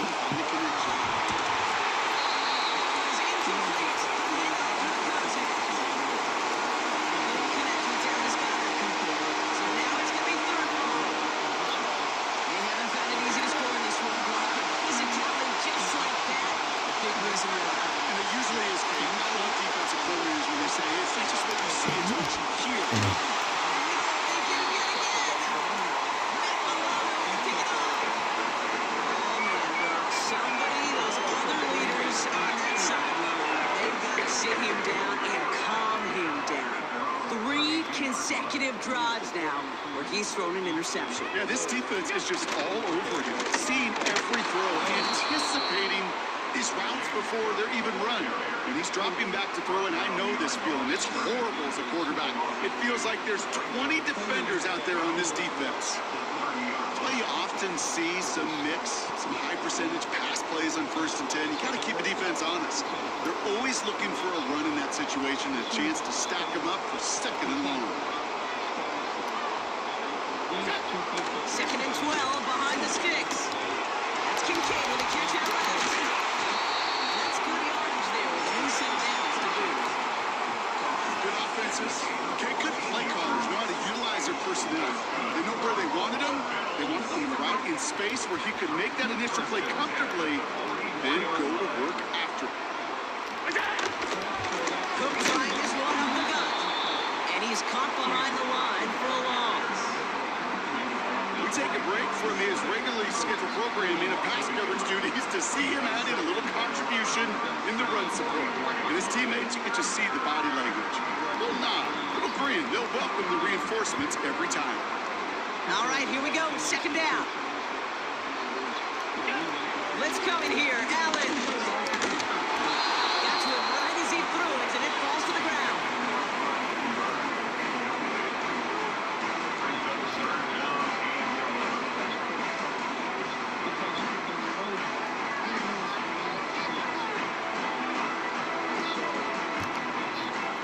Last pass unsuccessful, and they have 3rd down here. Working from the gun, it's Allen. He's on the move. Just got it away before the hit, but it doesn't matter. It's incomplete. 4th down coming up. You know, it's a point of emphasis in practice each and every week, no matter where we go. How are we going to attack the coverage on 3rd down? When it shows the wrong play off that call sheet, that tells me. 3rd down pass didn't work, but the offense staying out there on 4th. Looking to throw.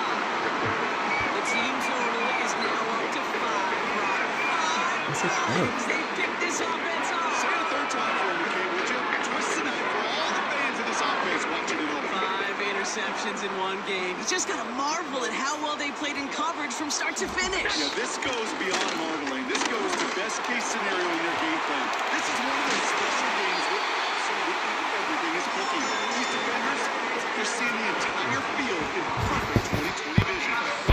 It's a gain of 19 on the play. That's good for a good 1st down.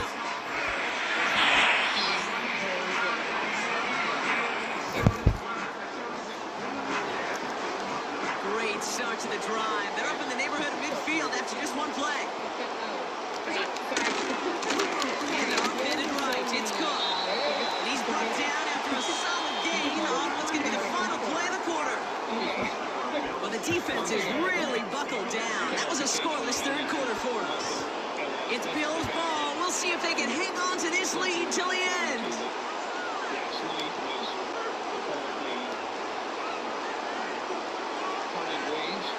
Halfway to the marker. It's 2nd and 5.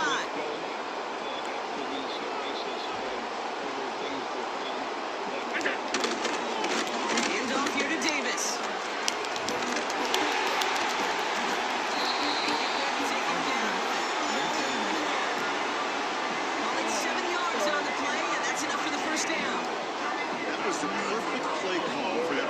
Situation. Maybe enough to pick up the 1st, some room to spare. Going to the ground down inside of field goal range. Good run, gets him 7. That brings up 2nd and 3.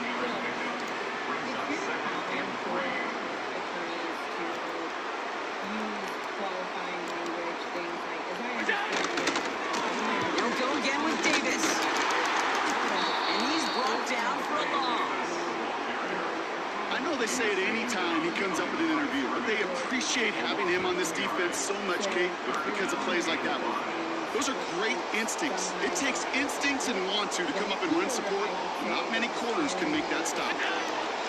He's back to throw. Shit as he threw it, leads to the incompletion. 4th down coming up. So often, so many of these games in the NFL, well, they come down to a play or two and 3rd downs. Whether it's in a close game or already out of hand, the coach wants to see them convert those.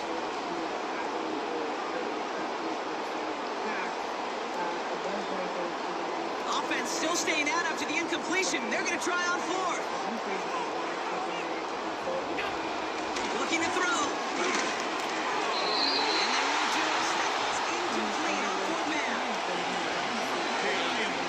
Aggression. You get 4 downs to go for it, but I do have to wonder here, Kate, after being denied once again, is there going to be a trust level on that sidelines to go for it the next time they get this shot? Interception last drive doesn't deter them. They're going right back to the air. He's got it deep downfield.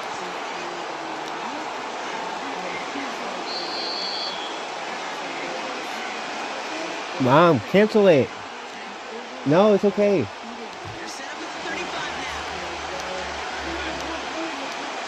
now. Okay. They go play action on 1st.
Yes, yes. Yes. So the defense rises to the challenge and gives the ball back to their offense. It's okay. These 4th down plays are all about trust. Yeah. Lean into what you do best. Unfortunately, with the lack of execution, you're going to throw that one off the playlist. Drive starts out with a 1st and 10. Straight ahead, here's Cook. Brings this across the 25. Across the 45. James Cook.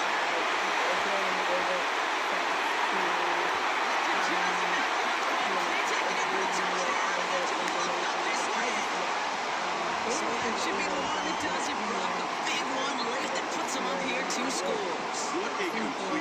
this agreement that DOGE would not move forward with trying to access the systems until this hearing.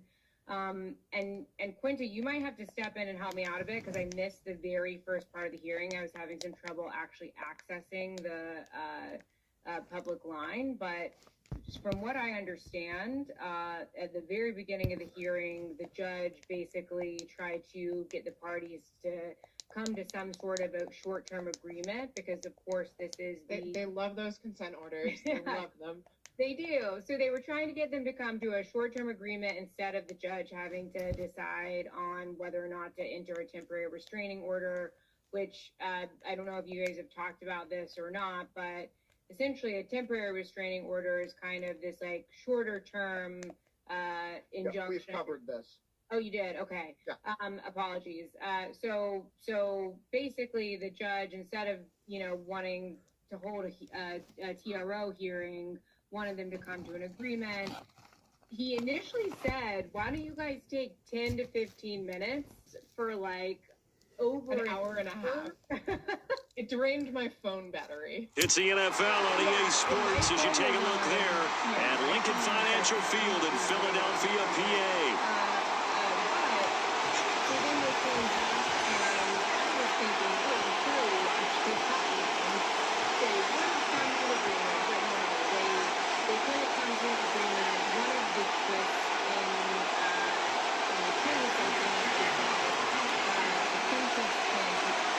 Here's the kicker, Jake Elliott, ready to get this one started. And off we go from Lincoln Financial Field. And they finally get to it out near midfield, but he's all the way across the 45 to the 46. When we spent our time talking to the coaches prior to the game, they emphasized that they wanted a quick start to begin things. Most of the time you think about that on the offensive side of the ball, but in this case, it's the special teams that provide that quick start.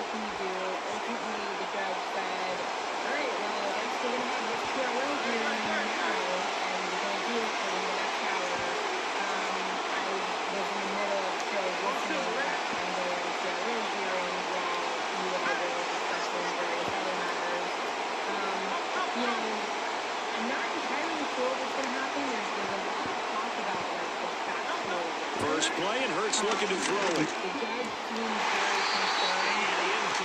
to open things up. We'll have to see what kind of force this defense is going to throw at him as this game moves along, but they're in a zone to start. I do think we'll see plenty of man coverage as we move along, but the first throw of this one, incomplete.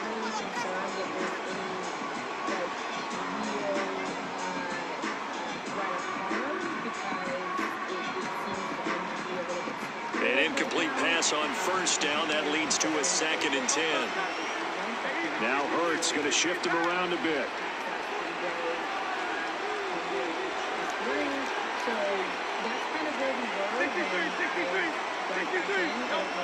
To throw on 2nd and 10. Hurts. A hit as he throws there, incomplete. So far in this drive, they've done some good work. They force incompletions on 1st and 2nd down, bring up 3rd and 10. That brings up the big question. Do they bring pressure or do they play coverage on this down? So now an early 3rd and 10 here on their opening drive.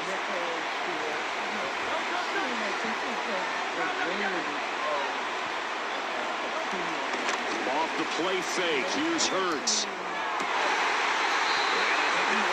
Intercepted, but he will be ruled out of bounds. So this will go only as incomplete. And 3rd down is a key down in any game you play. And 3rd down defense, something we've got to watch in this one. Got to be effective on the passing downs. That's a pretty good first step right there. The 3 straight incompletions, they don't care. That hasn't dissuaded them. They're going to go for it on 4th.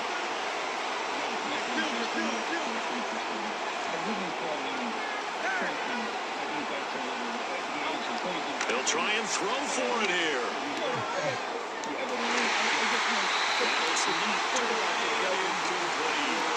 It's a surprising move here on the opening drive of the game, and this defense holds on the night's opening drive.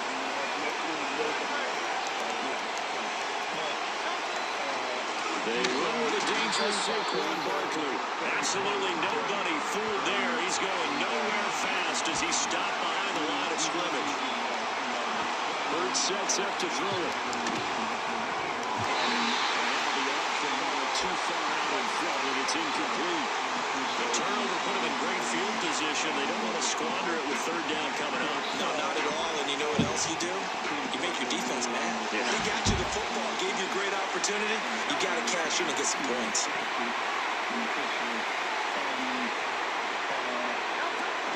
They go play action with Hurts. And he takes a shot on the release as this will be incomplete. So 0 for 2 throwing the football and a very quick 3 and out to start the game. Look, stats are going to be decided as the game goes on. The bottom line is that's not the quick start that every team looks for when they begin a game. Open man, that's Devontae Smith. And he's not able to get away. He is stopped well short of a first down. The Eagles unable to convert there on 4th. And the Eagles defense able to hold. Already at the line, this Philly offense set to go. And last time we saw them go for it in kind of an unusual situation. It's not like it's a fourth quarter do or die. They went for it, didn't get it. We'll see how that affects them this go around. Partner, I'm wondering if we're starting to see the effects of analytics coming into play here, where people are studying the number of possessions, how many times you should go for it, what position it leaves your team in. Maybe we're starting to see a little bit of that creeping into the NFL game. Yeah, I think we've seen it in other sports, maybe into the NFL now as well. Brown with his stick skills. And he takes this one down almost all the way to the 30. So from Philadelphia territory now, here's a 1st and 10 down at the 31. Throwing is Hurts. And that is incomplete. Now the coverage a little too good there, and it's 2nd down. Well, it doesn't take any great analysis, no jokes, partner, okay? All right, on this one. But we just know that we're going to see this as the game moves forward. There's going to be 2 guys on him on just about every snap. It's kind of a dare to throw his way, but they have to keep throwing his way. The benefits could be great. You throw it to a great receiver, he could come down with it anyway. Offensively, might be thinking, what's going on here? 1 for their first 7 throwing the football.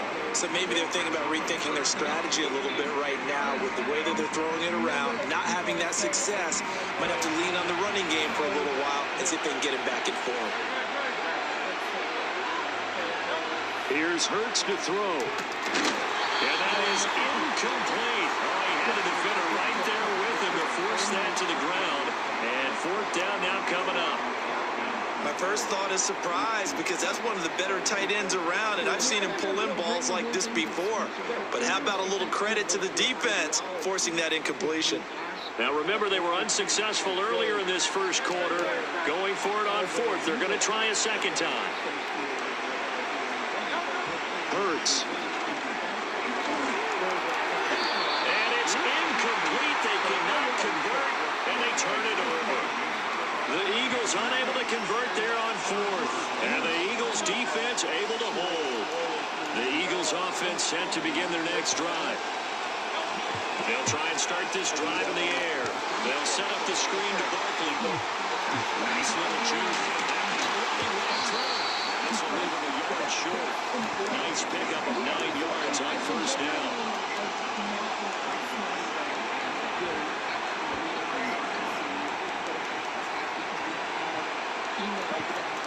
A give to Barkley out of the gun. And he stopped after a gain of 1. Not enough. Still a yard to go on 3rd down. So they just need 1 yard here to pick up the 1st down.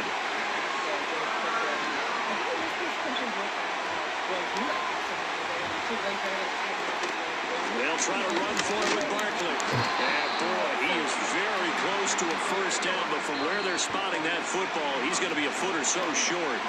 Now a timeout called for by the defense. We'll have 2 remaining as we step aside here in this first quarter. They'll try and throw for it with Hurts. And it's incomplete. They cannot convert, and they turn it over. So certainly an interesting call there to go for it. And the Eagles are going to take over in great field position.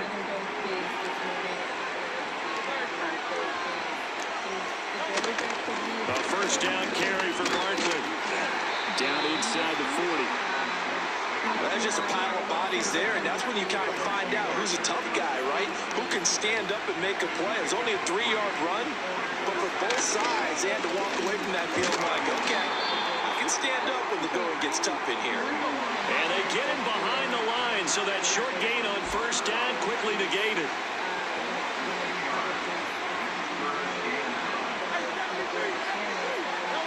Throwing from the gun, it's Hurts. And that's into a sea of bodies, and it's intercepted. And the Eagles are going to take over at their own 28-yard line. But when I looked down, he was kind of shaking his head right after he threw that pass. What did you see? Well, from a defense's perspective, anytime you have your eyes back towards the quarterback, you're in a position to make a play on the ball, whether it's a big-time play by you or an overthrow by the quarterback. You have a much better opportunity. I know coaches tell us all the time that having a powerful arm isn't the #1 thing they look for in a quarterback. But when you're trying to throw inside routes and you need to put some heat on it, it helps have the big gun. In this case, just a little bit too much. Throwing again on 2nd and 10. Hurts got his man complete over the middle. It's Brown.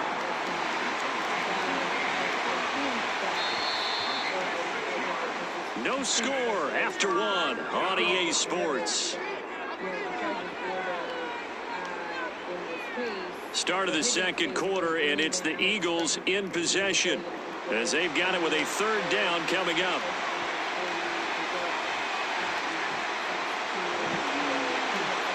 Like 5.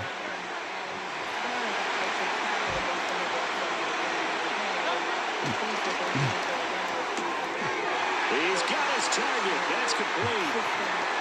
And he is out of bounds inside the 35. A big play that time on the catch and run. 33 yards.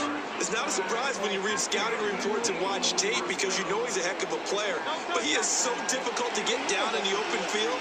They just want to get him the ball and let him do his thing. He finds his tight end, Goddard. That's complete. And they're going to take over here at their own 22-yard line. Charles, not only is that an interception, it's one when you were really knocking on the door for a touchdown inside the red zone. You're actually thinking points. No matter what, at worst, you're thinking kicking a field goal and getting 3. We might look back on this in the second half and say, you remember when they didn't get points on that drive? This could cost them.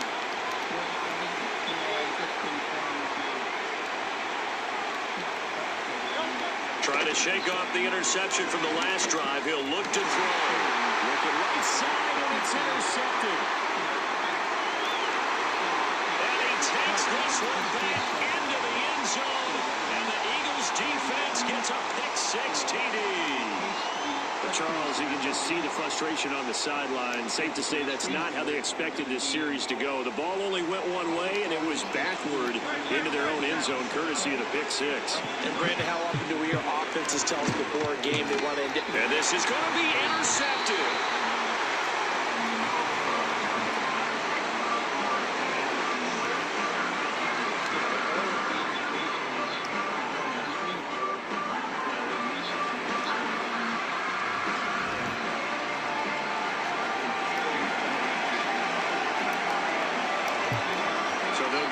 Shot on offense following that pick-6, and now the kick is away. And they're going to start this drive in pretty good shape up past the 30.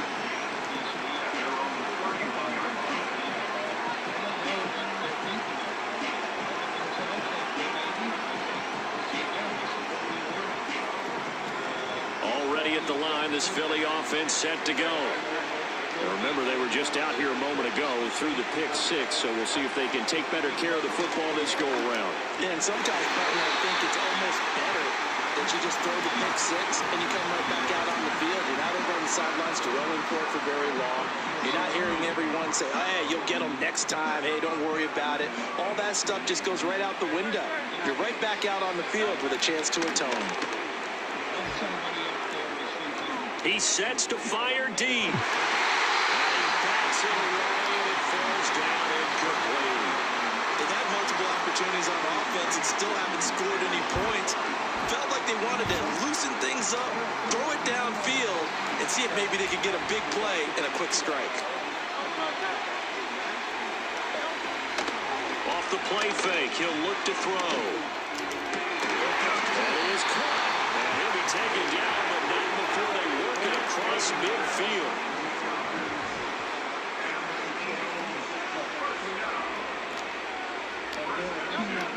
They'll look to throw again. Goes right back to Smith again. So give him 5 yards there on the pitch and catch, and it'll be second down.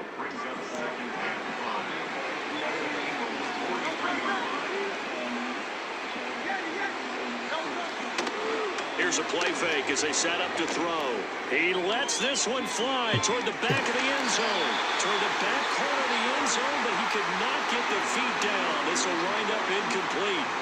As we've seen, their first 2 drives didn't yield anything points-wise. Certainly feels like they think to themselves, it's time to open this thing up, taking the big shot downfield. He's going to let this go. Back of the end zone. And be intercepted. Picked off by Reed Blankenship. And the Eagles are going to take possession here. It's a touchback, and they'll take over at the 20-yard line. The Eagles offense set to begin their next drive. In a close game like this, Charles, those interceptions like they had on the last drive could be costly, but here they've got another opportunity to seize control of this game. And they better take advantage of it, because otherwise, if they end up losing by 1 score, they'll relive it. Touchdown, Philadelphia! A.J. Brown, an 80. There were some choice quotes that I wish again that I could read aloud, but I don't have them in front of me. And that's the one, Roger, that I believe is going to the 9th Circuit. Is that correct? Yeah. Yeah, and then we've got some additional hearings coming up in other birthright citizenship cases. I believe that there is one on the 10th in.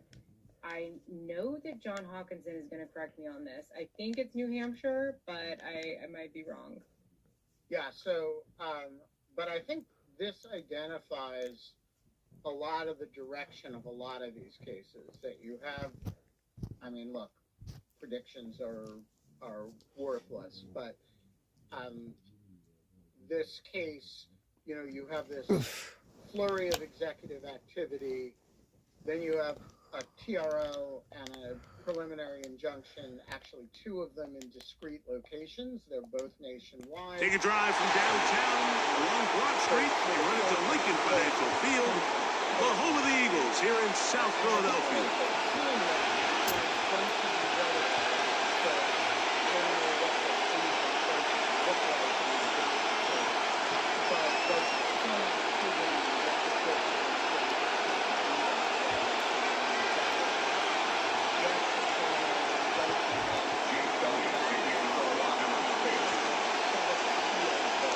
Jake Elliott ready to get this one kicked off. And we're underway here in South Philly.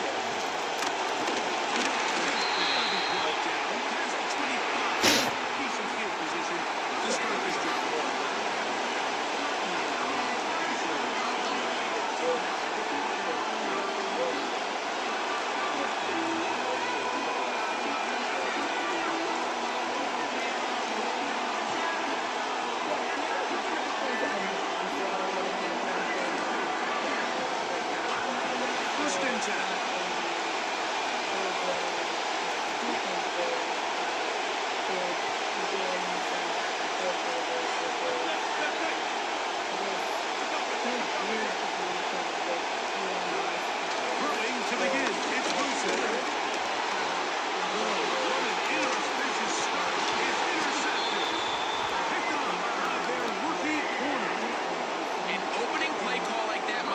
Exactly one goal.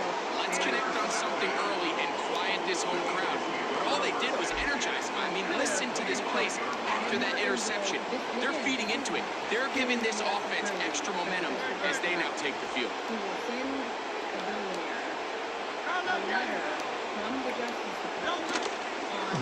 Fake the give. Now it's Hurts. Incomplete. He was looking for A.J. Brown that time. And it'll bring up second down. So I like the aggressiveness of the call, but as the rest of the game unfolds, Mike, there needs to be better overall execution. A little bit cleaner. Next thing you know, they're going to hit some of those big shots. And his defense up to the task there. gain of just 2, and it's third down. A shotgun snap now to Hurts. And this is going to be incomplete. Great work there, making things difficult defensively. It'll set up a fourth down. I got high standards for offensive players, but in this case, Mike, I think I'm giving all the credit to the defender. He timed that one up perfectly, and what could have been an easy play.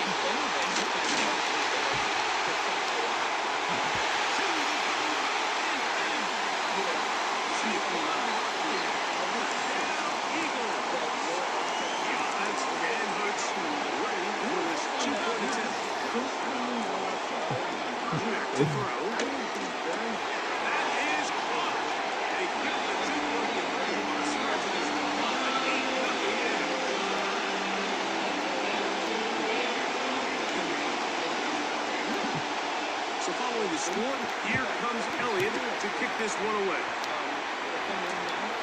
This just does make it to the landing zone. It's taken at the 20. They finally get him down, but he gets all the way up close to the 40-yard line.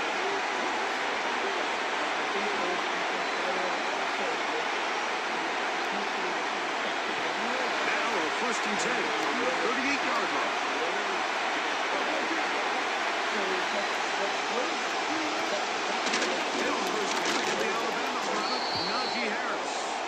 And you'll manage to pick up about 4. It was Wilton Williams that time to bring him down.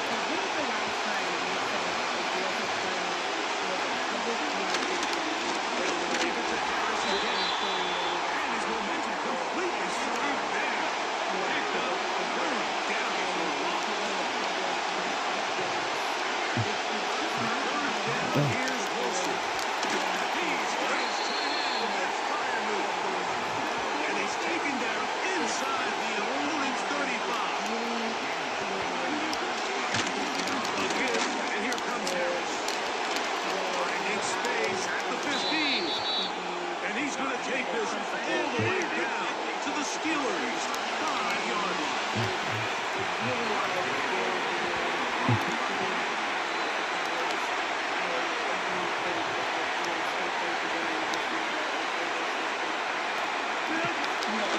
They'll run with Harris. And he's going to be stopped just short of the goal line. Couldn't reach that ball across. Setting up 2nd and goal. Short time, it's Harris. And he will not get to the goal line. In fact, he may come back a little bit. And now it is 3rd and goal.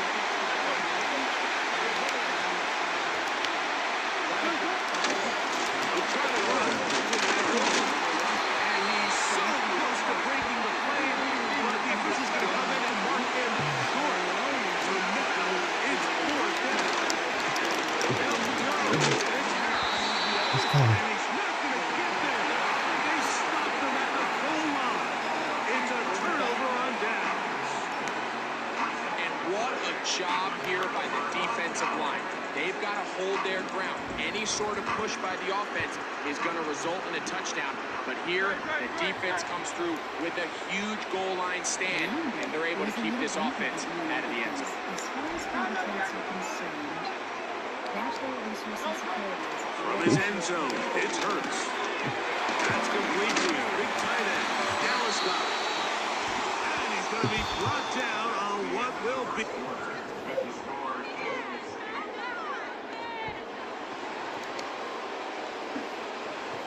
Second and a yard. Everybody to a civil rights case against the police. Actions attorneys paid for. On play action, Hurts.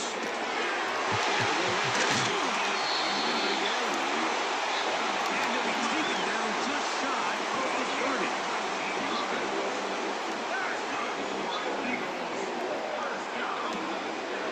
Off the play fake, Hurts.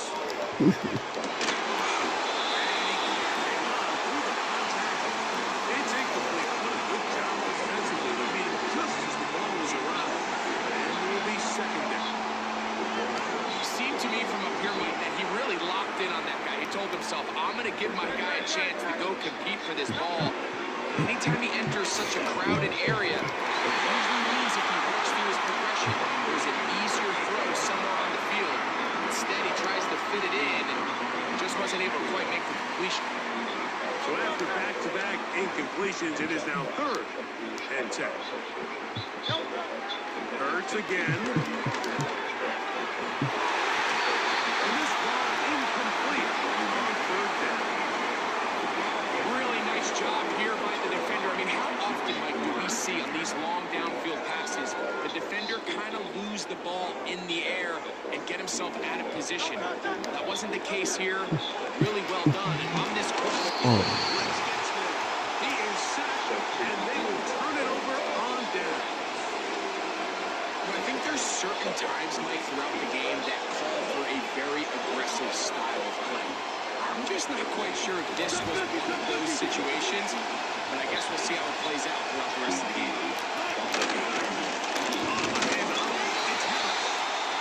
And he'll get 2 on this one before being taken back. 2nd down and 8.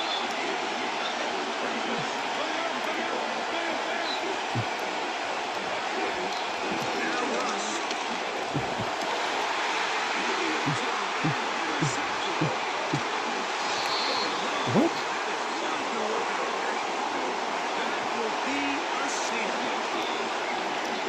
Just when you think you've seen it all, there's this one. That's a lot of ground to cover in the wrong direction and cost 2 points.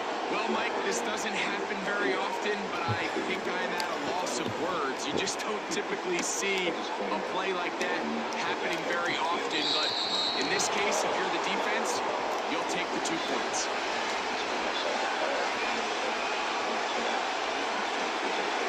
They'll come up 1st and 10 at the 40. They put Pickens in motion.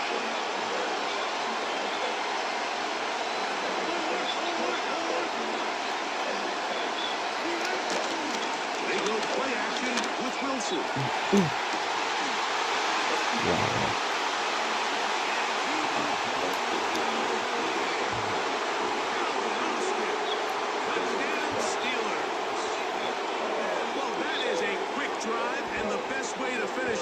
The touchdown pass downfield. Greg, you rarely see a deep shot like that to start a drive.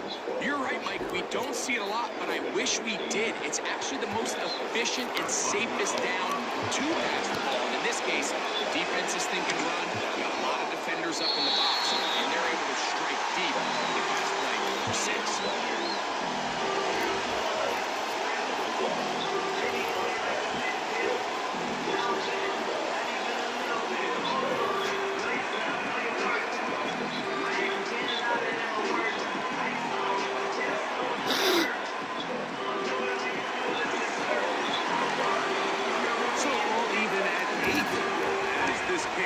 Sent airborne. Huffy now on the return. And that's well done by the kicking team, who's only able to make it past the 15-yard line. So they come to the line for 1st down and 10. Man in motion is Smith. On 1st down, it's Hurts. He's got the 20-21 rifle with him. That's Devontae Smith. So 1st and 10 here now at the 38.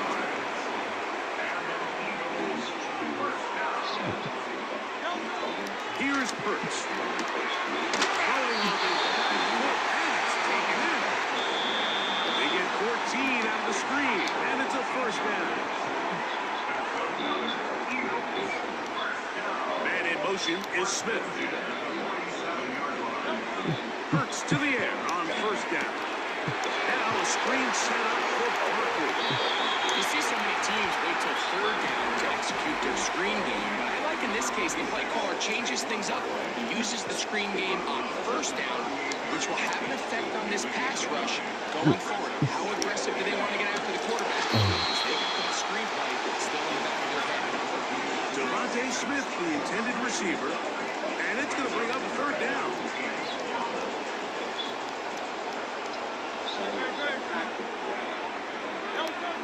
And they'll throw here with Hurts. Oh, he's got a man.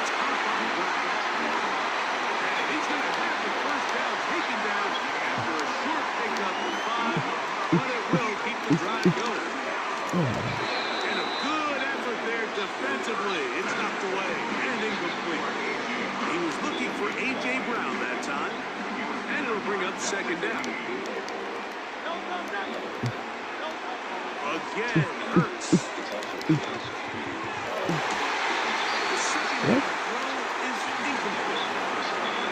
Just a little bit too much juice on that one, and you just can't throw the ball out of bounds. Give your receiver a chance to go up and compete for the ball, but when you miss that far wide, he's got no shot. So, after 2 straight incompletions, here's 3rd and 10. Hurts will try it again. This is going to be incomplete. That is a letdown there. Pass looked to be on target. No catch, and now 4th down. To the air again. Hurts. Oh, God.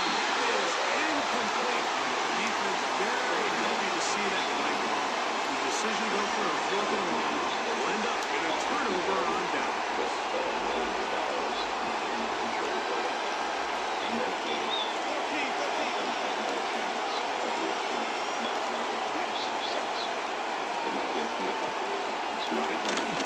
Let's start this on the ground, and it's out. And now we go for about a half dozen. It'll set up 2nd down.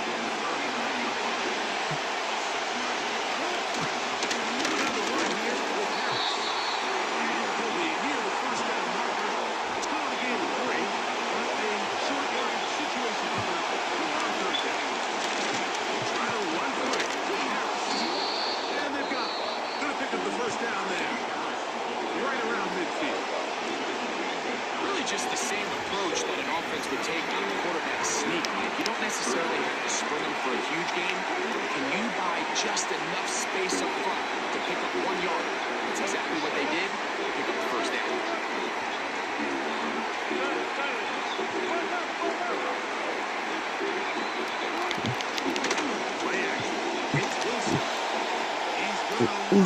No way.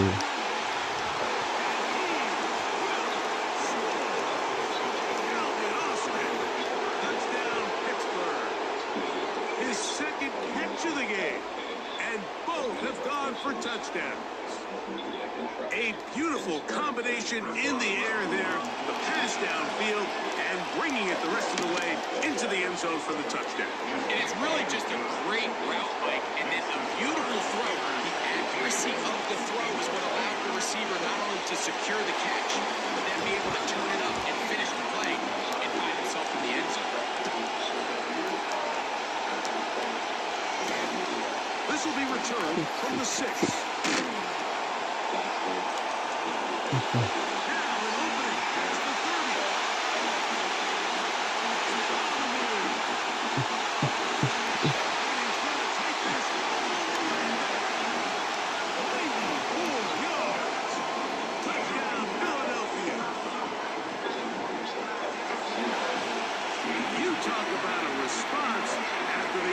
Goes down the field and gets a touchdown.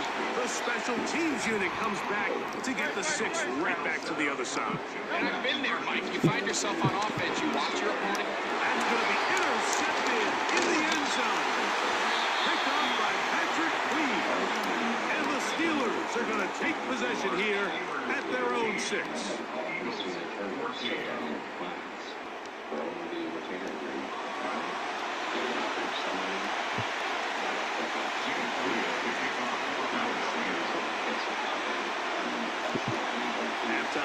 Coming close, and not much time left as this one is kicked away. And a decent return there. We'll get this up just shy of the 30. A fresh set of downs to work with. It is 1st down and 10.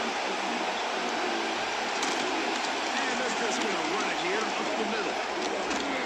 And a nice run. Get them about 9. It'll bring up 2nd down.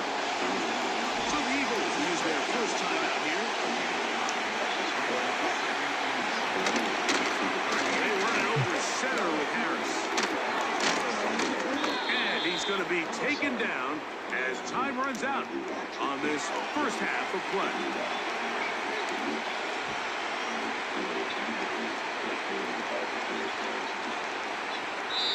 Here at halftime, it's the visitors, the Steelers, who are in the lead.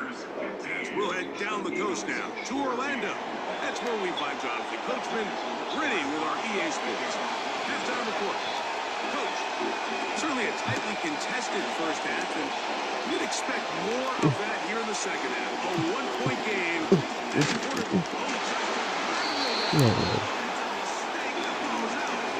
Special teams has come up with a recovery.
The tight end comes in motion.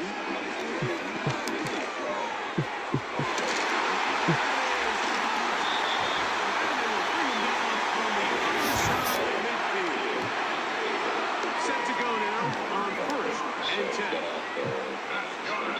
Operating from the gun, here's what are you doing? A diligent investigation. This is the most important. And he's going to be brought down. What a turn of events here. He has given his guys 1st and 10 in the red zone. I think anytime you find yourself trailing in the second half, Mike, all offensive play callers fight the urge to chase those points. They tend to get a little bit over-eager. They tend to push the envelope sometimes a little too far. Those turnovers, they only make the deficit grow, not shrink. There's a lot of football in mind. They can still get back into this. They just have to be a little bit smarter about which risks they're willing to take.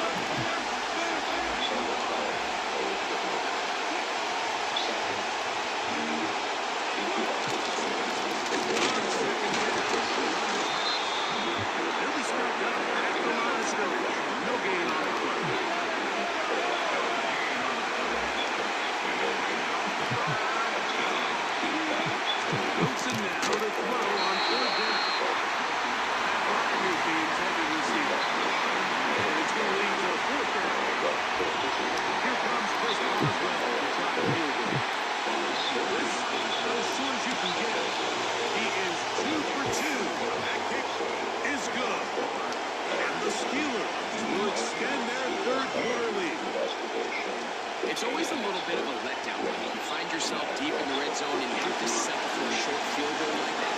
In this case, he's able to put it through and they get free. Return starts from the 5. They'll try to run a reverse. And he'll be taken down the 29-yard line.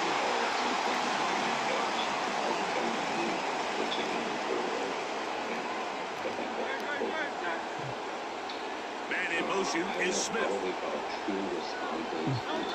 On 1st and 10, it's Hurts.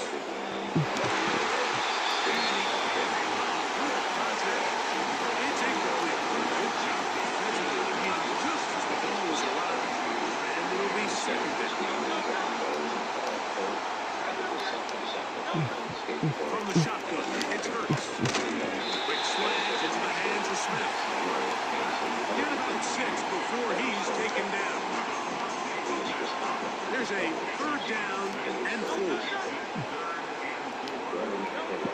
A shotgun snap now to Hurts. 13 yards on that pass play. First down, Philadelphia. Hurts now. Left side, taken in by Smith. That's a nice pickup on first down. It's a gain of 8. A private investigator. I would recommend reviewing. And the struggles in the running game continue. They take him down behind the line. So, 3 quarters now in.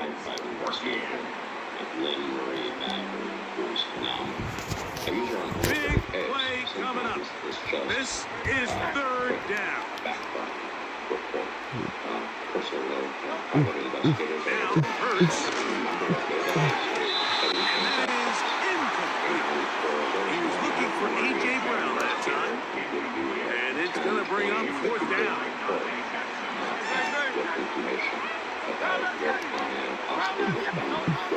Hurts to throw. He'll get this one complete to Brown. And he's going to have an Eagles first down. They wind up with a gain of 11 on 4th down. And this is a tricky part of the game for any defense. You find yourself protecting a late lead, and the age-old question is, do you remain aggressive? Do you try to just keep the ball from being thrown over your head and make everything be tackled and played? Every defensive coordinator struggles with something. They can't get too soft here as they try to hold on to this lead here late. DeVonta Smith, the intended receiver, and it'll lead to a 2nd down.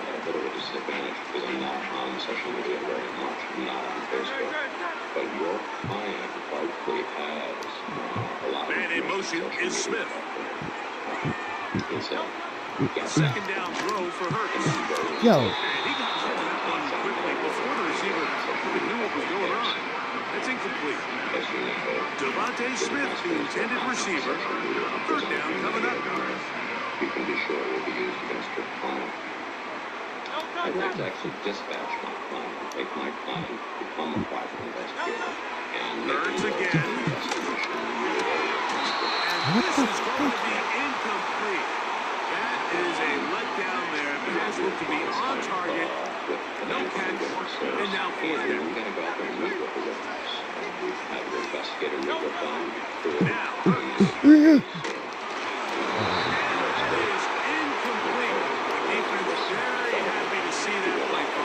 The decision to go for a 4th and long will end up in a turnover on down. And this is a tricky call for this coach. A field goal doesn't do you a lot of good, but a touchdown does. I don't hate the call, but a great job by this defense coming up with a stand and getting the ball back. This drive begins with a rumble. They'll get back to the line of scrimmage. Nothing more. You can just see the frustration on running back's face as he's getting helped up off the ground. Like, there was just nowhere to go from the moment he was handed the ball. Give credit to the defense. Great job. Speak to neighbors, speak to witnesses. You have to learn from I'm a private investigator yourself. Whether you want to be Colombo or Olivia Huntsman, we'll try again here. 2nd and 10. The streets at a shooting case in Inglewood about 10 years ago. And the defense there to meet him. Hold him to 2 and bring up 3rd down. You know, the defense is going to take their first time out. Remember, they get an extra one built in with 2-minute warning coming up momentarily.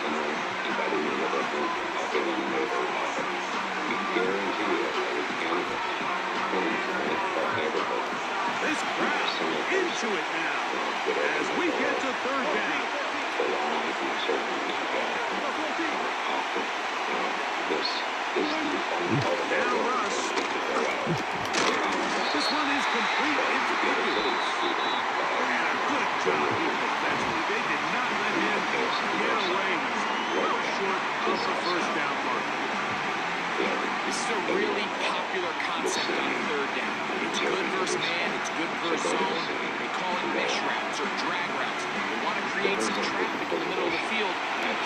receiver on the backside of the defense. Give credit to the defense. They were ready for it. They rallied to the ball and keeps them short from picking up the first down.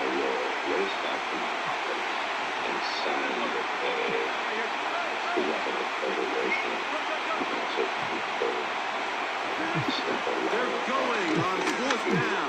It's Wilson.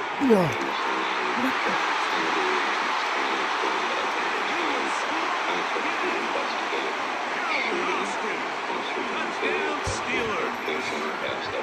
That is his third touchdown. Kennedy, hold, careful, maintain, preserve, and do not. Good game, man. GG's whatsoever.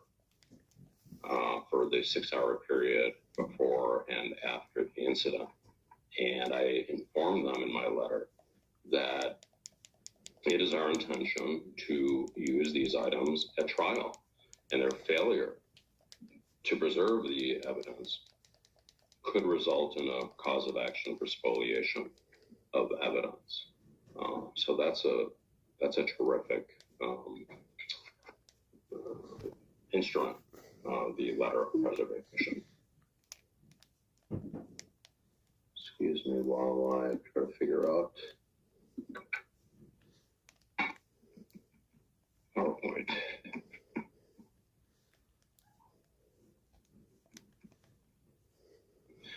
Okay, so next we have why is an investigation important? Well, in many cases, this was an issue on the NPAP listserv last couple of days ago. For instance, in the Federal Tort Claim Act action, I had a case against ICE several years ago. And for these FTCA claims, you must file an administrative claim before you file a suit or file a Bivens action. So you must conduct an investigation before suit because it's required. Similarly, if you had a small personal injury case against the CTA, it's a similar type of requirement where you have to give the CTA notice of a personal injury case prior to filing the suit. So do check notice requirements, pre-suit notice requirements before you take on any case. FOIAs. Issue FOIAs until you have carpal tunnel. We live in dark times, ladies and gentlemen, with regards to transparency and democracy and oversight. Oversight officials being fired left and right. We still have a strong FOIA. And I have provided a sample, rather crude, FOIA request with the materials that just shows you how simple. It's the only fan-owned franchise here in the NFL. And tens of thousands of those fans have their cheese heads on and have filled the stands of historic Lambeau Field here in Green Bay, Wisconsin.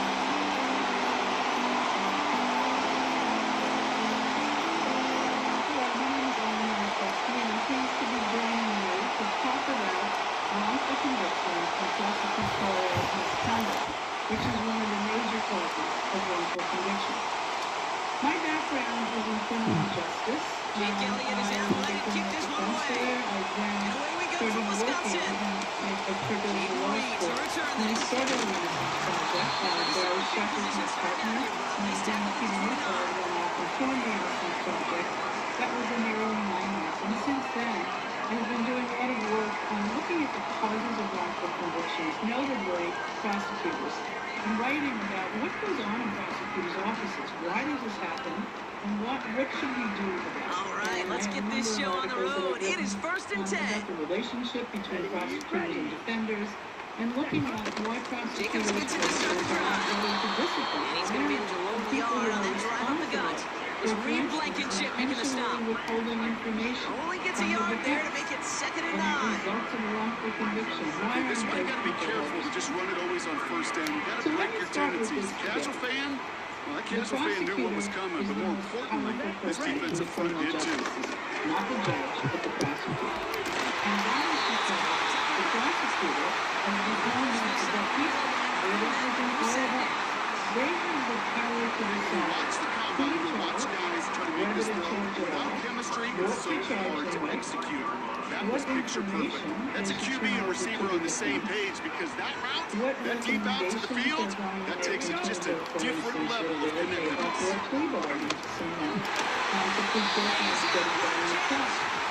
I saw what information are going to present, and if a person is convicted, the recommendation is to make it sentencing. So those are all the basic powers. Beyond that, of course, is the question of when someone is evidence after they've been convicted, what they might be answered, what's that prosecutor's responsibility? So overall, they have all these powers. They're not held responsible for civil orders push that envelope and get aggressive. When they've done something wrong, First and 10, here's Love. you really can't sue the prosecutor because they need to set for an investigator. The general speaking, you can't sue the prosecutor, and so it's up to them. And it's up to them to exercise this vast great receivers, Brock, and they are off to a great start to begin this ball game. Yeah, it's such a positive offensively when you go find not just a field goal, but a touchdown on an opening drive. And defensively, it starts to shake the foundation of your preparation and makes you wonder what's in store. And the kick is good. And we're going to have some extra yardage added to the kickoff on the roughing call. Offense lights out at play wins. They choose to decline the penalty. It is up to the prosecutor, frankly, to decide what information consistent with the Constitution am I going to give that defense story? What am I going to charge the person with? And what kind of trial shall we have? So when you think about it, now it's McManus to kick this away. During the course of the process, where people get wrongly convicted. Why do they get wrongly through the end zone for a touchback. One of the main reasons is what we call prosecutorial misconduct. The word misconduct really is First and 10 now from the 30. because when you think of misconduct, you're thinking of something done. And in the law, it doesn't matter whether the prosecutor did it intentionally or not. But for instance, if they're sitting on the floor of the road, saying that the person didn't do it, and somehow they never looked at a file, right? Or the police never gave them the file, it doesn't matter that they didn't do it intentionally or negligently. And that's what we call misconduct. So many prosecutors balk at the idea of some engaged in misconduct because they would say, well, it's negligence, it's error, it wasn't intentional. But from the point of view of the law, that doesn't matter. Because when we look at the definition of how you get a conviction reversed, there's a term called prosecutorial misconduct. And what that means in the law is either the police or part of the prosecution team.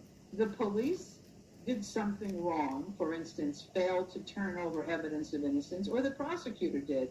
And as I said, it doesn't matter whether that was done intentionally or not. So there is that broad definition of prosecutorial misconduct that I'm going to use that includes negligence and includes error, right? And you may say, well, why is it that a prosecutor is charged with prosecutorial misconduct? The most common reason that prosecutors are charged with misconduct is for failing to turn over information to the defense. And that information we often call Brady information after a case in the United States Supreme Court in 1963 called Brady versus Maryland. And that from one of the loudest venues in the NFL, there's a look at Arrowhead Stadium here in Kansas City. Process obligation to turn over favorable evidence to the defense so that they can prepare for trial.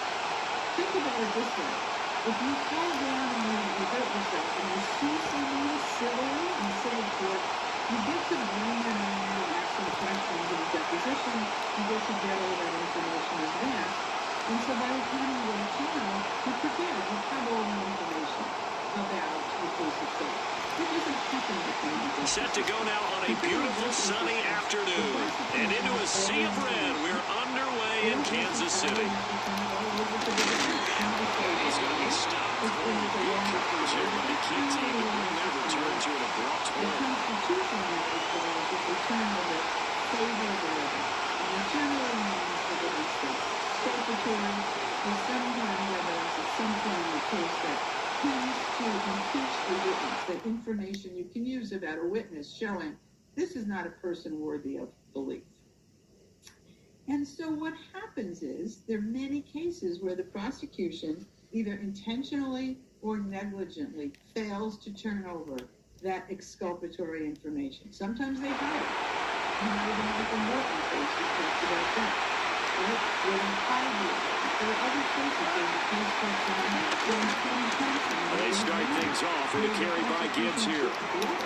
And he's going to be out of bounds right at midfield. Good yardage as he rumbles for 24 and a first. Opening quarter, his opening carry of the game, and I think they'll give it to him a few more times, as they should. You're exactly right about that, but that type of a run, you want to repeat it many times until they show signs of stopping it. Like he did his visualization exercise before this one, and they're paying off. And nothing much materializing there on the first down run. He'll get a couple, and that's it.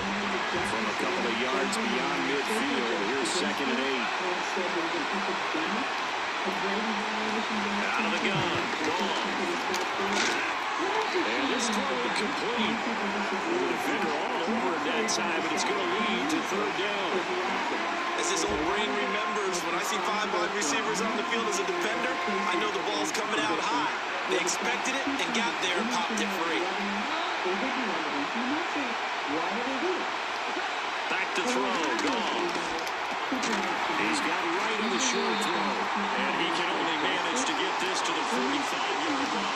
Well short of the first. They go ahead and snap it.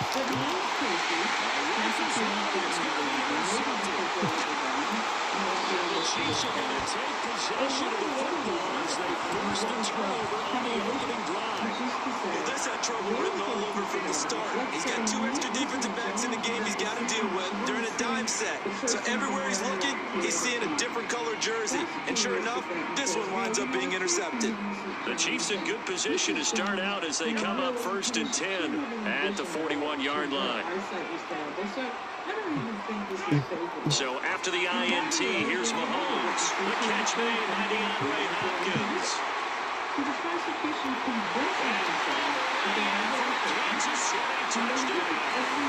DeAndre Hopkins. Give me a break, man. I don't know how to play this shit. Turned into an opening touchdown. Now Mahomes to the line as the Chiefs are going to go for the 2-point try. Mahomes will throw for it. And that is going to be caught. And it moves the lead to 8-0. Give me a break, man. I don't know how to play. Here's the Chiefs kickoff unit now as they'll send this one away. And that's going to be short of the landing zone. It doesn't make it there, so that means the ball's going to come out to the 40.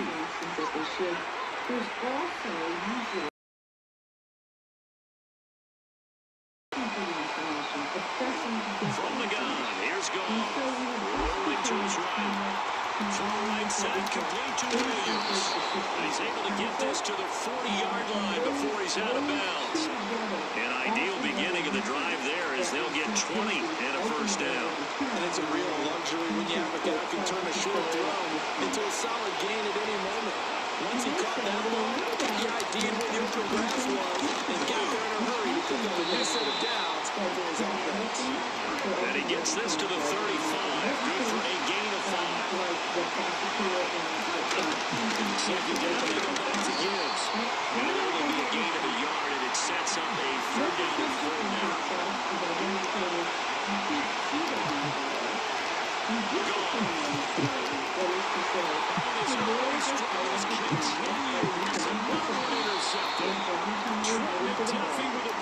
And the Chiefs will take over here just shy of the 30. I think this is where long-term starters in the NFL separate themselves from the rest of the pack because there's still 3 full quarters left in this one. More than enough time to move past a pair of early mistakes and find a way to lead your team to a win.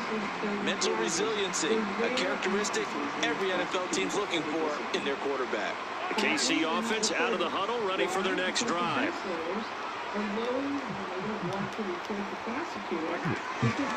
And they'll begin by running the option. Going quickly there, but it's incomplete.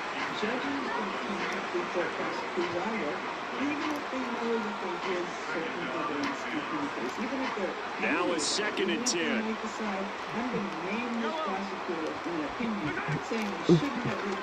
And Mahomes going to run again. And now the ball's out. They'll only get a couple up to about the 30. That's Jawan Taylor, the right tackle.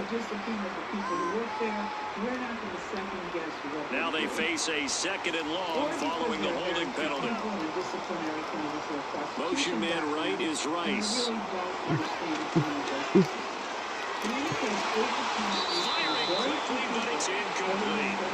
Speed is the name of the game when it comes to RPOs, and sometimes you can be a little too quick. He was disbarred. But generally speaking, there are very few consequences for prosecutors. And so then you might say, well, if there are few consequences, why not hide evidence if you're a prosecutor who just looks at your job, not as a minister of justice, but wanting to win? Some people say, well, let's just look at the bad apples within prosecutors' offices. And there are some bad apples.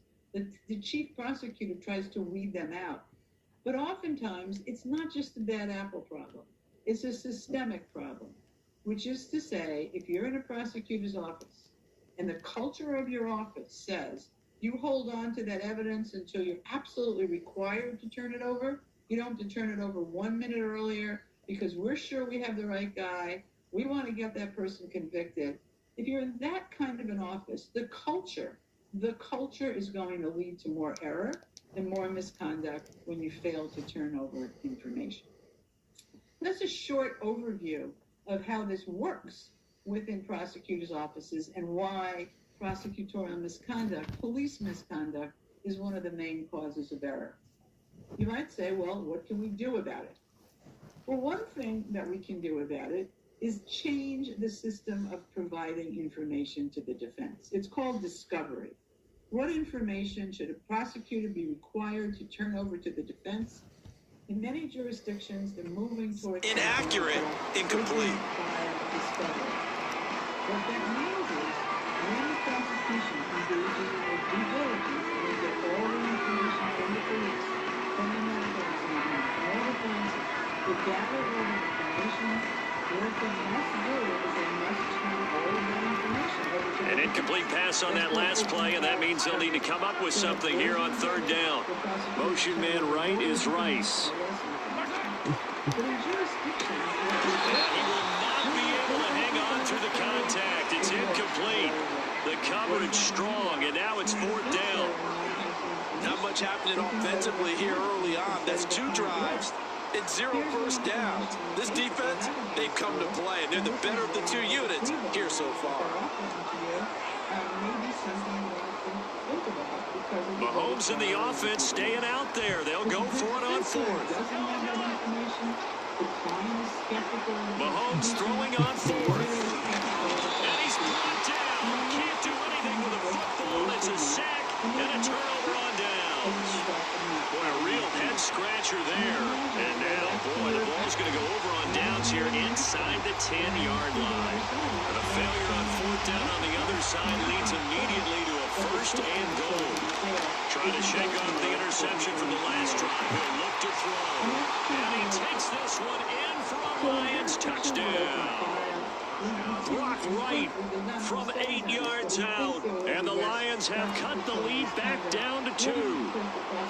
So that pretty conclusively, I might add, shows you the perils of going for it and not making it on 4th down. One play, touchdown. Yeah, and I've got to put this on the man in charge, the head coach. He made the decision to go for it. To me, when punting was the only decision to make, and it backfired on him in a big way.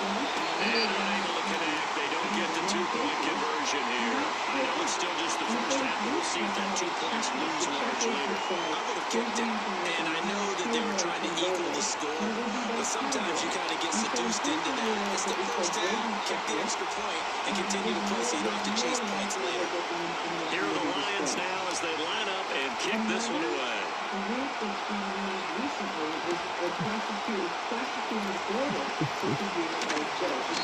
to about the 26-yard line, just across the 25. But important it's used by Judge and Judge Sullivan. And that Brady order forces people to pay attention The Chiefs offense about set to begin this drive. Last time out, Charles, they opted to go for it on 4th down in their own territory, didn't get it, but the defense held strong and they hold on to this slim lead. And how about as the defense ran off the field, how about the greeting they got from their teammates on the sideline? They kept that narrow lead over their nice play. Now, let's pay it off for them, right? Punch it in on this drive, take that lead back up to 2 possessions. That would be a nice little thank you gift to them. Now Mahomes. That's complete once again to Hopkins. He'll get this one down near the 20-yard line, just shy of the 20. 8-6 the score after 1. Second quarter from Arrowhead. It's the Chiefs in possession as they've got it with a 1st and 10.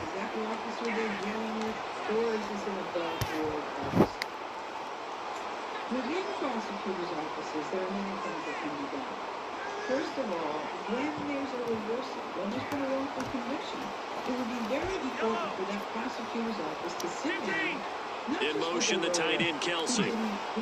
Here's Mahomes to throw. To the right side, it's Kelsey.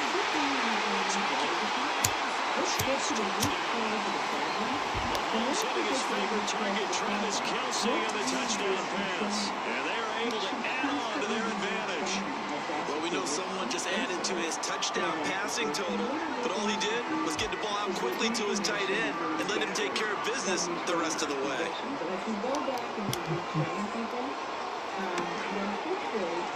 Extra point by Booker is on target, and that makes this a 9-point game.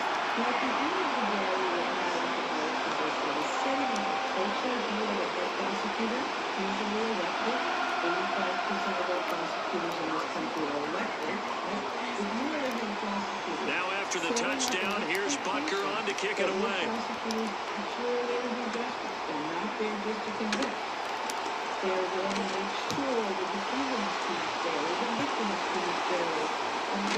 And finally, he's out of bounds, but how about that return?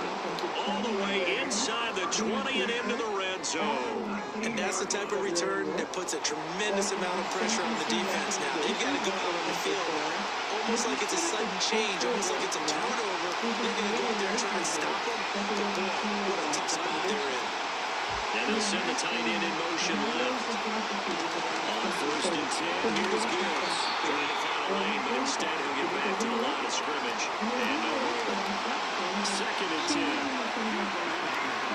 They'll go again with Gibbs. And he'll get him inside the 15 down to the 14-yard line.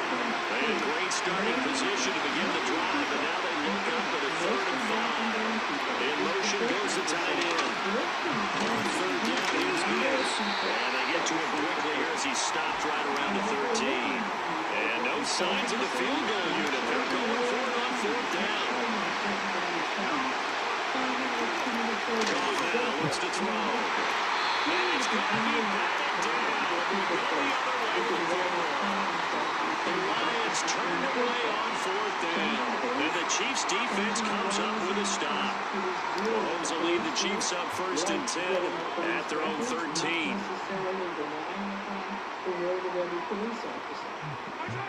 They'll try and start this drive in the air.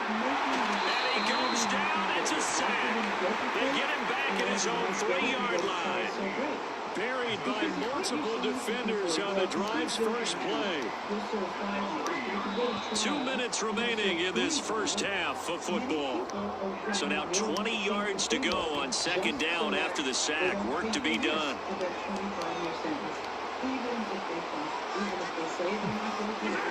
Mahomes going to throw. And this is incomplete. And this drive is almost over before it began, thanks to a great defensive effort. Sack on 1st down, followed by an incompletion. One more good rep, and they get off the field. Facing the prospect of a punt from their own end zone, they need some cushion. Let's see what they can do on 3rd down. Oh, that's into double coverage and intercepted. Jack Campbell with a pick. And he will bring it back. An interception return for a Lions touchdown. You think you're going into halftime with a good-sized lead? Not so fast. That pick six really changes the complexion, probably also changes the halftime speech. No doubt about it. Instead of going in relaxed, you're probably a little more uptight right now, probably a little bit angry. Let's see if they can get their focus back. An extra point forthcoming. Oh, and now they're going to fake it. This fake extra point attempt failed big time. Not only did they not get it, they went backwards. So they throw the pick six. They'll get another shot at it now as this one's in the air. Now he'll give it up on the reverse. And they will ring him down a couple yards shy of the 30.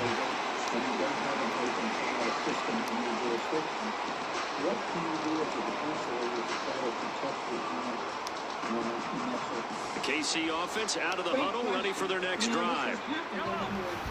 So that, Mike Morton was the primary case. The lawyer was a terrific. They'll start by running the option to the right. A first carry now for Kareem Hunt. And he'll be out of bounds across the 30-yard line. Saying, Judge, we want them to produce grading information. We believe certain information is this. You keep making motion after motion after motion. You try to get the court to ensure that they're ordering the prosecution to turn over specific pieces of evidence. You have to be very specific as to what you asked for. And you can go to, you go to the head of your office if you think it's that bad and get the head of the office. Maybe you go to the head of their office. I mean, these days, frankly, there's greater understanding that there is prosecutorial misconduct. And so the ways in which institutionally perhaps you can get the prosecutor's office. Guard sending him backwards. And so many different types of guys rotate in on the defensive line now, depending on situations. You can get the bulky guy, the fast guy. No matter what, though, you can't hold them. The prosecutor's office is just not going to turn it over. So in many ways, you're between a rock and a hard place. You take a case to trial. There's nothing much worse. So following the hold, they're in a bit of a hole here with a 1st and 20. They fake the give. Now Mahomes. Drops down, incomplete. Good coverage there. Forced the ball free, and it's 2nd down. It's so difficult, particularly when the other side isn't turning over information. So all you can do. They run with a veteran speedster. It's Kareem Hunt. Gets through and now an opening. And he will finally be wrestled down at the Lions' 38-yard line. So here's a 1st and 10 at the 38.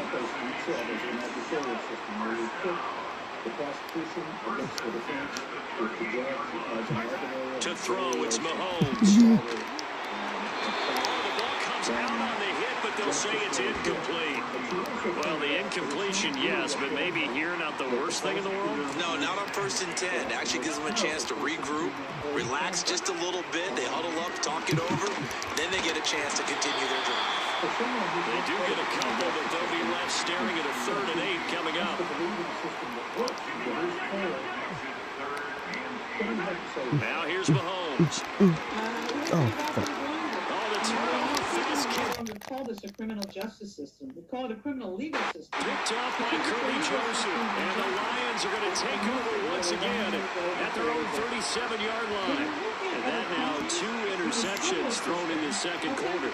And a lot of people look at these guys and they think to themselves that maybe, possibly, they're still thinking about the first one, and they probably are. I think in this case, he's just trying to atone for the first interception. Trying a little bit too hard, maybe forced it a bit, and instead created a second. They'll take this to the other side of midfield before going out of bounds. It's a gain of 14 and a 1st down for Detroit.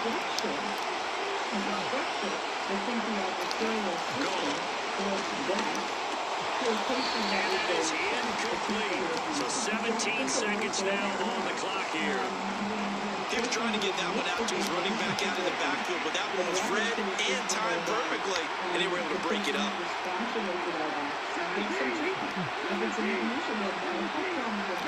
Goff now to throw. Incomplete with the clock down now to 13 seconds. So another incompletion there. He's hitting on fewer than half his pass attempts in this one, and that is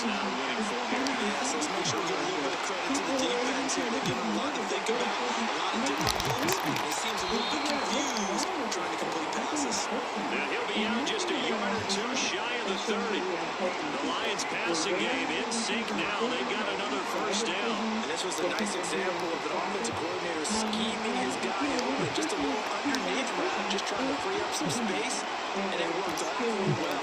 Got him not just space,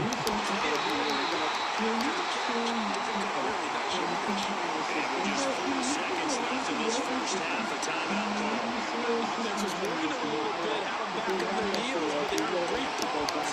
Not forcing the incompletion. That gives them a quick chance to regroup and try and mount a stand. They're backed up even further.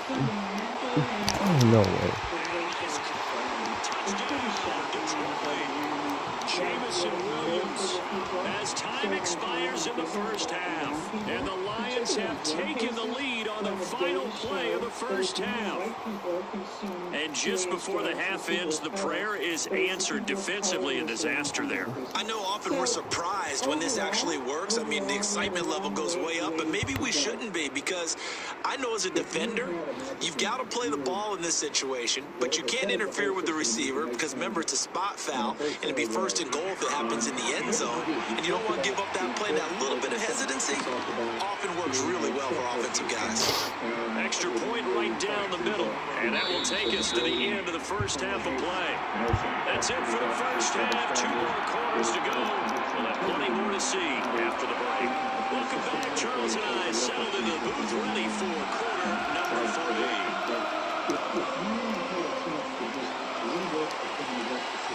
It'll be the Chiefs football to begin quarter number 3, and they trail here as we are back underway now on EA Sports. Trying to gauge the slot, and he muffs it. And this will get out of bounds. No worries there, though. That still goes as a touchback. So if you have let's start with a mentally ill person on the street corner waving a knife. The Chiefs offense about set to begin this drive. Well, Charles, in that first half, we saw a fair amount of offense on both sides of the football, and now the team trailing here will start with it in the third quarter. And we both know this coach pretty darn well, don't we? Because his game planning is always on point. And now he's getting the ball to start the second half. How about all the offense that you already referenced in the first half? He'll put that all together, come out with something really strong, I believe, to get things going here in the third quarter. Looking to throw is Mahomes. He'll get this one underneath to Hunt. And he'll get it up near the 35, right at the 34 here. Now a 3rd and 6. For prosecutions and develop strong community-based resources so the community people are involved. Mahomes now to throw. That's a big Oh, he had him. He was open, but he couldn't get it to him. It's incomplete. It appears they're going to come up empty on this first drive of the second half. Still down by that slim margin. Yeah, and that's okay. You know, when you sit and analyze it, they're not happy about what happened, having to go to the bench. But this gives them a chance to let their defense do some work, while they on the sidelines go over what they're doing offensively and formulate a proper plan. It's a first down, his 4th catch of the game after having 3 in the first half. Throwing now is Mahomes. And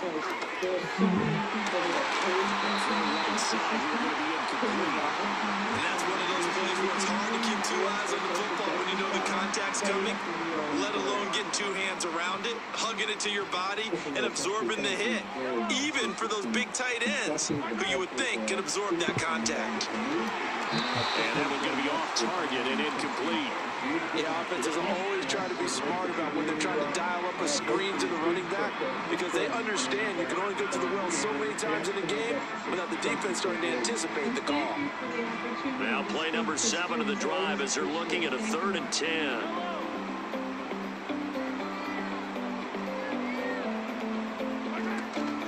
On play action, it's Mahomes. And the Lions pressure too strong. Down he goes. And how about this? 4th and long, and they're going to go for it.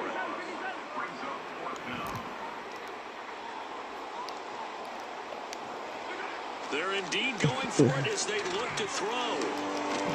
And it's incomplete. They cannot convert, and they turn it over. A surprising move to go for it predictably, at least somewhat predictably. It doesn't pay off, and the Lions will get the football back in terrific field position. Gibbs straight ahead.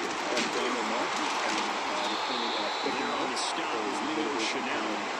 That's a really nice, tough run inside, and they gained 5 yards on it. And if you think about it, most offenses don't expect to get 5 yards on a you go back to their own little pivot, they're starting to think that they're starting to dominate the line of scrimmage. He gets this out of line to Gibbs. And he'll go out of bounds in the red zone just inside the 20. That one a first down pickup of 8.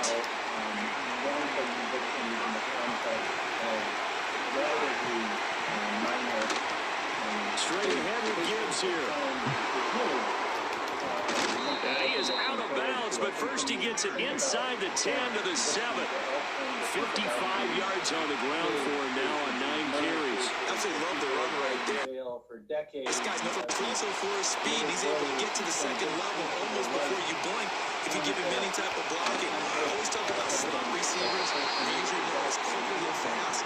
In this case, we've got a guy who's quick and fast, and he used it to great advantage.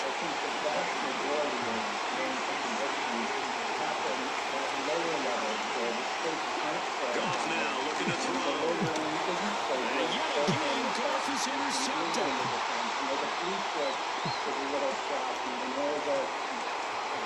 He's got Ryan, and there he goes. And he will take this one home. It's a touchdown.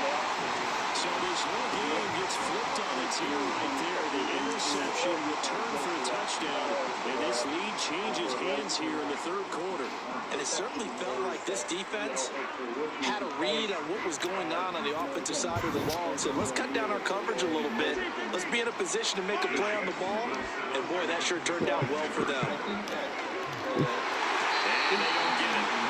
They tried for the two-point conversion there, but unsuccessful.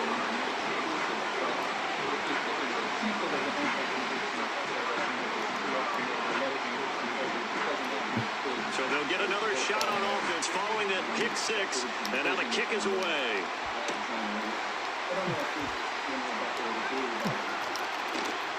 And he will be taken down here on the return on what will wind up being the final play of this third quarter. So following the failed try on fourth down, will change ends and change possession. You're watching the NFL on EA Sports.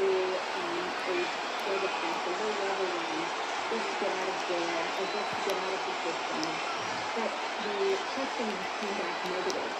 So they knew that they did not have those on them. The Detroit offense ready to begin their drive. And they have to try and move past that pick 6 because now they're dealing with a fourth quarter deficit. And they need this drive to end in points. Down the sideline he goes. Touchdown, Detroit. Jahmyr Gibbs, 53 yards. And the Lions use the defensive breakdown to take the lead away here in the fourth. Well, they had done a really nice job on him through 3 quarters plus, but you just had that feeling eventually he was going to get loose. And this is why coaches always preach that it's a four-quarter game, right? It gets trite for us. It gets trite for the fans. This is exactly what they're talking about. What you did before was terrific, but will it stand up if you start giving up big plays as we saw there? Picking up there, your comment about solid consequences, Rebecca, maybe think of one other time. Out is the kickoff unit as they run up and send this one away. And no run back here. That's going to be a touchback. And we'll bring it out to the 30-yard line. KC offense out of the huddle, ready for their next drive. We certainly have a good one on our hands. They're trailing after that last touchdown, but now a chance for this offense to try to snag that lead right back here in the fourth quarter. Finding space at the 40 and all the way up to the 45-yard line. We couldn't ask for much more to this point in the second half. A gorgeous day, one-score game, 1st and 10 here.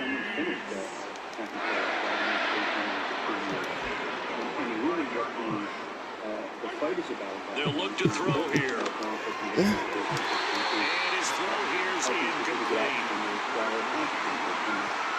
For those who don't do this stuff on a daily basis, that really here's 2nd and 10. Across people's entire lives from their ability to stay in this country depending on the breaking status. Shotgun snap to Mahomes. Over the middle, complete. That's Rice. They get 6. That'll leave them with 3rd and 4. Again, they'll throw with Mahomes. Let's take it in. Nice big time run. Inside the 20.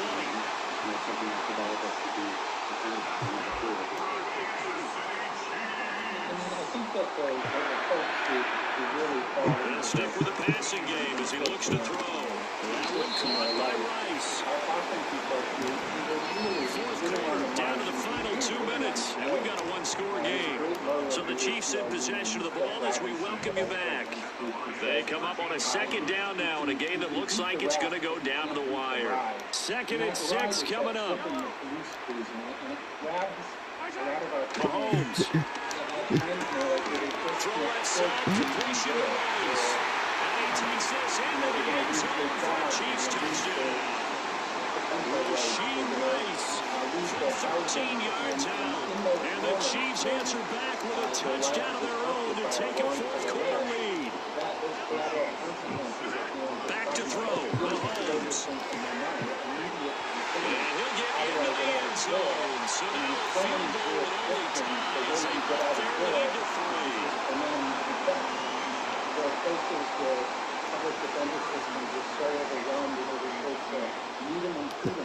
Now after the touchdown, here's Butker on to kick it away. And they're marching on the floor judge And a nice return sets him up pretty good here right at the 30-yard line.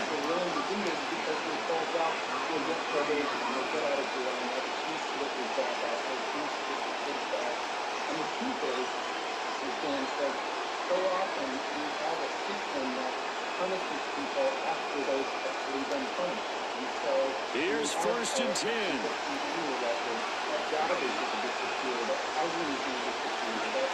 Gone. And that's going to sabotage their comeback plans. It is intercepted. We talk about making winning plays. That is a winning play at this stage of the game. To come up with that interception, huge. I like how you identified that because most people think winning plays are the offense trying to get it done. In this case, nursing a lead, they found a way to make a play on that side of the ball and maybe finish things off. Brandon, I'm going to tell you, this is football time to me. They're inside the 10-yard line. That's like drawing a line in the sand. Who's going to make the stand here? Defensive guys, they know if he gets in the end zone, this ball game is over. And the guys with the football right now, they're thinking, let's just pound it in there. Gotta hold them to 3 to keep this a one-score game. Some of the refs in charge of possession as well. Here's a fake on the jet sweep as he'll go instead with Pacheco. And he'll keep working toward that end zone as he's down to about the 2-yard line. The Lions will use the first of their timeouts as they get it with under a minute to go now in the football game.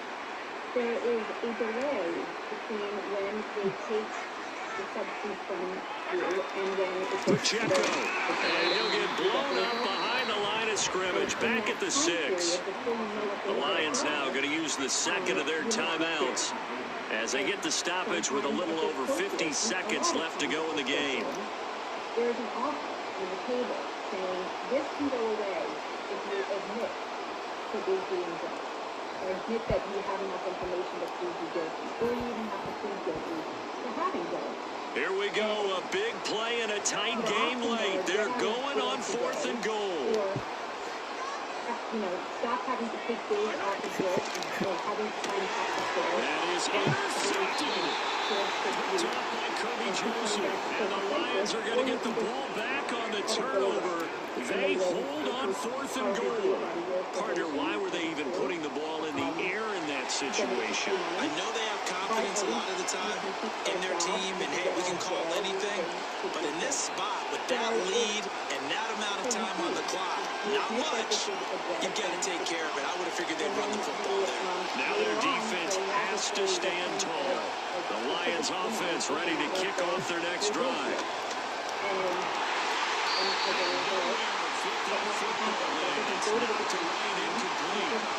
This defense hasn't had the best showing in this game. A critical knockdown there if they get can hang on against the end will kind of justify the means. Certainly, and just think of it this way. It may not be the quantity of the plays that they've had, because those haven't been great, but they get a couple of quality ones in there and can finish things off. And that falls to the ground incomplete. A nice job of bodying him up defensively, and now it brings out third down. He's going to let it fly. It's going to be knocked away and incomplete. You need the big shot right there and not, because you've still got time to run some of the shorter stuff and try to get into field goal range. They did go for the big one there. It would have been nice, but it winds up incomplete. Now in desperation, throw deep downfield. That's going to sabotage their comeback plans. It is intercepted. About cases where people were arrested for possession of methamphetamine and turned out to be cotton candy or kitty litter. Those kinds of mistakes happen pretty frequently. And in a lot of cases, people will know, well, this is actually cotton candy or this is kitty litter. But in other cases, you could have a situation where there's somebody who's walking down the street and a person comes up to them. The Chiefs offense about set to begin this drive. And this one all over but the shouting, you might say. Now, there's one timeout remaining defensively, but probably no real need to use it here. Yeah, the only time they would use it is straight over time. And that is not fooling anyone. He never had a chance to turn the corner there, and they'll go backwards right away.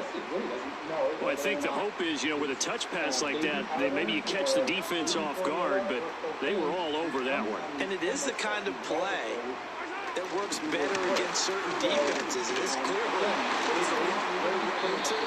really nice job getting him down behind the line of scrimmage. Here now, a third down and 8. Whether or not they're going to stay with the case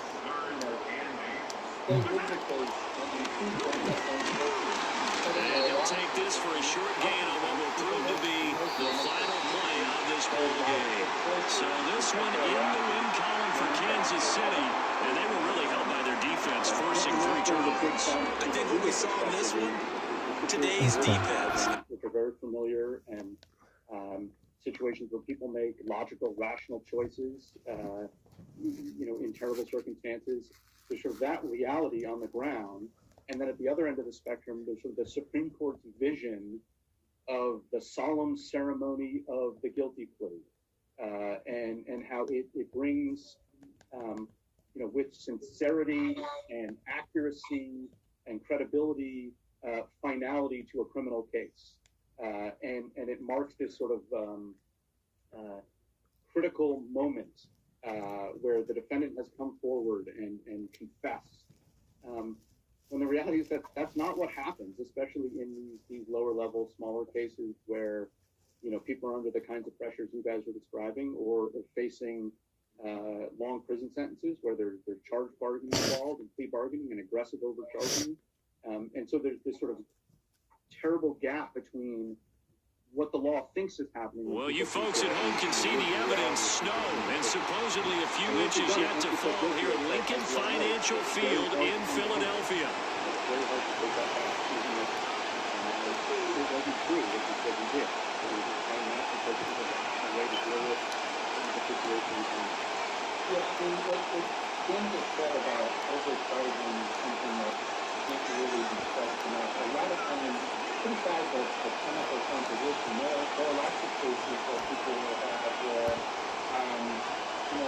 it's the girlfriend of the drug dealer who has the house raided, and they find narcotics and substances, and she know they were there.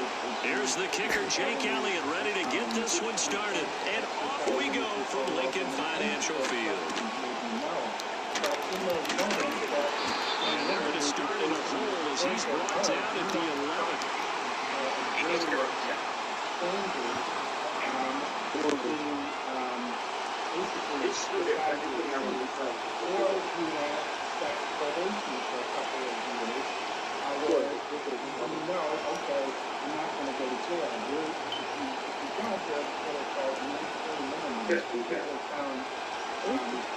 guilty and a judge has no discretion as to what sentence to impose. The judge must, in some cases, give somebody a 5-year prison sentence. To throw at the outset, here's Hurts.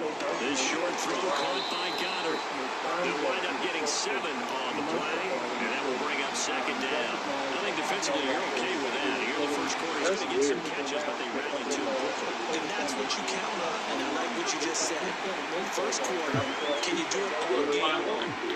They catch it, you tackle them, they go down. Because when you're able to do that, you don't give up big chunks of yardage after the catch. Now you put the offense in a position where every series they have to work hard to pick up first downs, and you tend to stall them out when you do that. So, again, the defendant in that moment is thinking about things like, who's going to take care of my kid? Hurts sets up to throw it. Target is to Dotson, and he's got it. And they'll get this well past midfield before being stopped just before the 35. The catch and run, good for 24 yards. So from Philadelphia territory now, here's a 1st and 10 at the 36. They'll run for the first time with Saquon Barkley. And he'll be a little shy of the 25 here at the 26-yard line.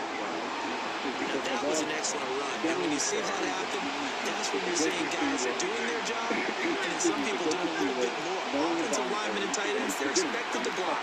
But the wide receivers, all they want to do is catch passes. So when they block on a big-time running play, create extra space, you've got to hit the jackpot there. You get a sense of what this game plan might be. They think they can take a few home run shots against this defense.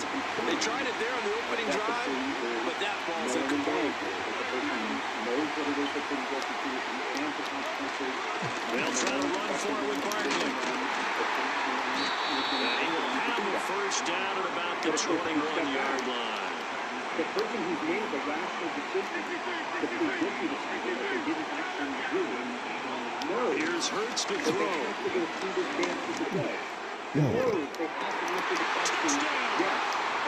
Jalen Hurts on target to Dallas Goedert. And the Eagles are on the board first here this afternoon.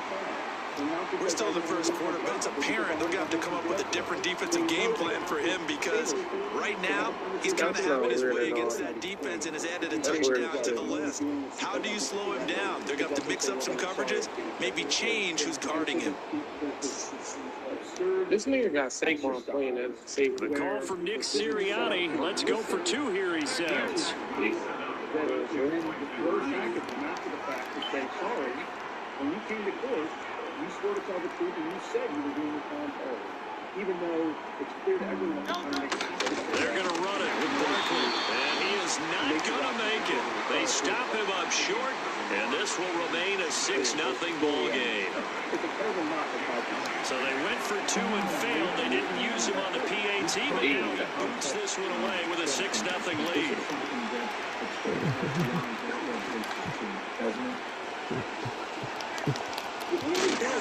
And he's up past the 20 to the 22-yard line. Where there are false confessions. And it's interesting because basically what a Hurts and the Eagles come up here 1st and 10 at their own 22. And, you know, the pressure that people are under is so... And they'll send the tight end in motion here. Throwing is Hurts. And this one's incomplete. Charles already trailing by touchdown early. This offense, how imperative is it for them to get points out of this drive? Well, they feel like they have to win the match because of what was already on the board against their defense.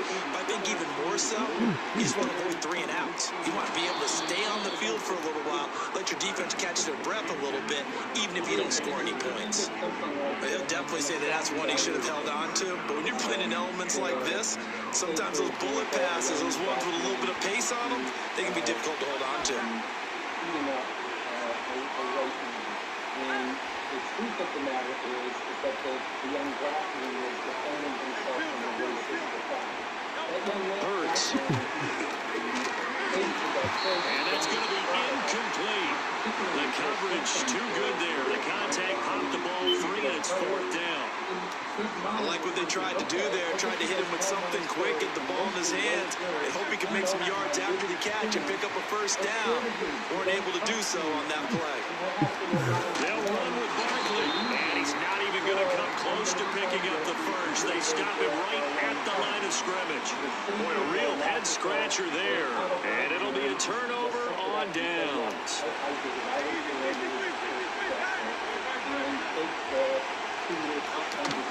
Play action. Here's Hurts. And that is incomplete. He couldn't hold on through the contact. Brings up 2nd down. I think we can all understand what they're thinking right now. They take over the ball in field goal range after the turnover, so they've got that in their hip pocket. But they've got to go for the end zone and turn this into bigger points. Their thinking is a touchdown is really what they should get from starting here. Getting 3 points at the end of this drive, that would feel disappointing. Now on 1st down, he'll drop the thrower. He'll be hit and taken down at the 21. Multiple players combined for their team's first sack of the game. 6-0 our score after 1. Start of the 2nd quarter, and it's the Eagles in possession as they've got it facing a 2nd and long situation.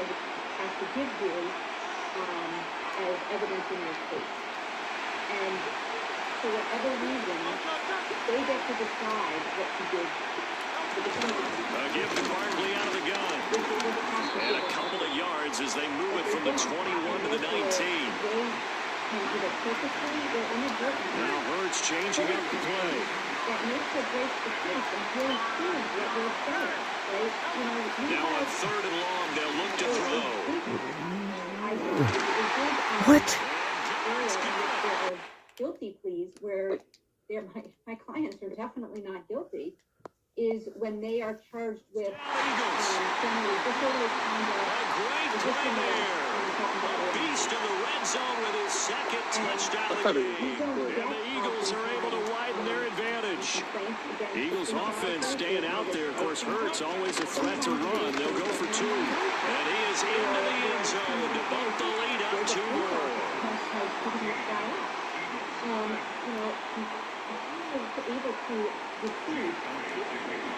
Now after the touchdown, here's Elliott on to kick it away. That would be really commendable. And I think that it would. And this return going to come to a quick end as he is belted at the end of that one.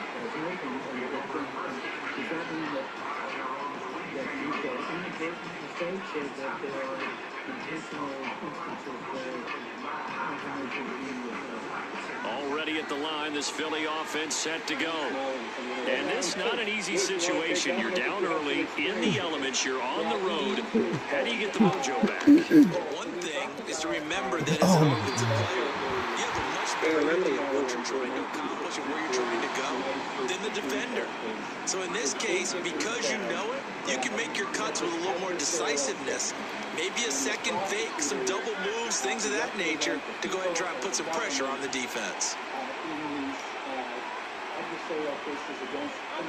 From the gun, it's Hurts.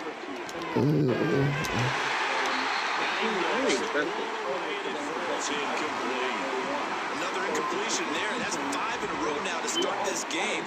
He's got to take a deep breath now, step back, shake it off a little bit, trust his offensive line, and hope that his play caller dials up something that can give him a completion and get him going. Out of the gun now on 3rd down. Into a sea of defenders and intercepted. And they have the football and will set up shop at the 33-yard line. And I think this is a situation where a quarterback coach in the sideline is going to talk to a signal caller and say, listen, it's 3rd and long and it's still early in the game. Let's not force things here. If we don't feel good about it, let's just check something down and pump the football. So they'll come up 1st and 10 now from the 33.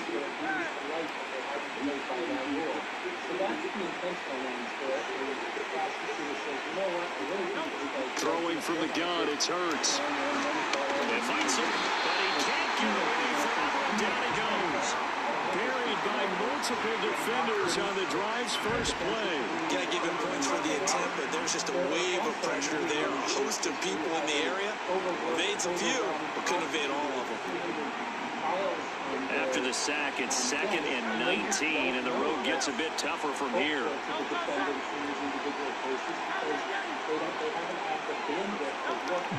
Out of the gun, they'll look to throw. He's going deep for Brown. Incomplete. Trying to dial up the long way out there, but it'll be 3rd down.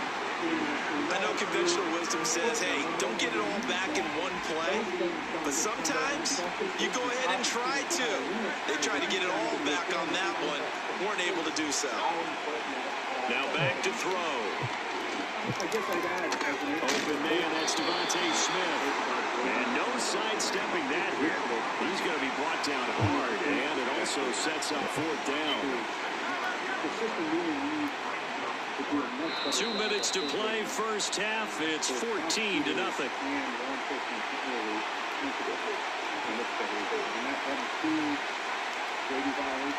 And Hurts not coming to the sideline. They're going to go for it.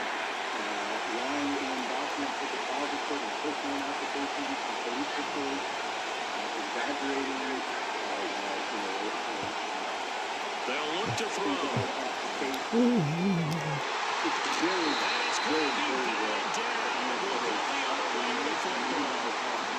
Eagles unable to convert there on 4th. And the Eagles defense able to hold. The Eagles offense set to begin their next drive. Not only are they in search of their first score, they're in search of their first down in this ball game as they come up 1st and 10.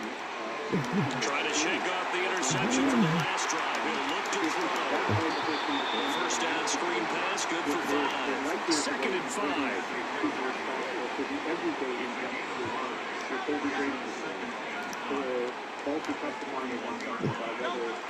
He'll drop to throw. He's got Smith here. On the move past the 40 and down to the 28-yard line. This offense finding its legs now. Here's another 1st and 10.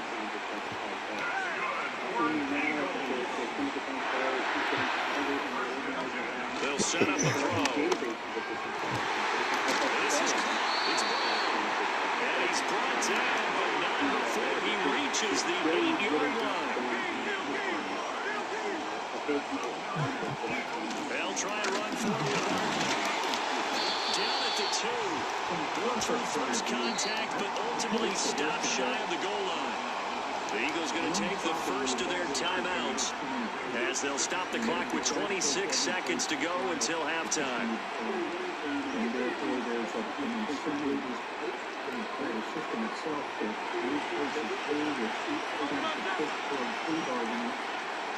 How do you reconcile that? On the one hand, problem of overwhelming the court system, but on the other hand... 2nd down and goal. Hurts. He will find Smith in the end zone. Touchdown, Philadelphia. 2 yards on the touchdown there. And the Eagles are on the board here in the final minute of the first half. The way this one was going, you just got the sense they needed something before half. They've at least got something on the board now. Still trailing, but a good sign. That takes me back to our preseason tour of NFL camps. You remember we talked with that one coach who said his emphasis this year was scoring in the last 2 minutes of a half, heading into the locker room. This hits it right there. Take that momentum, take that good feeling, and take the locker room, regroup, and start over. They got it here. They did indeed. A lot of football, full half to be played.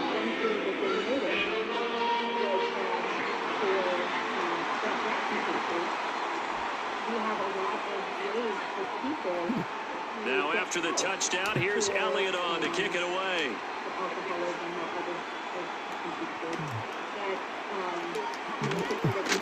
Oh, and a nice return, but he takes a big shot at the end of it.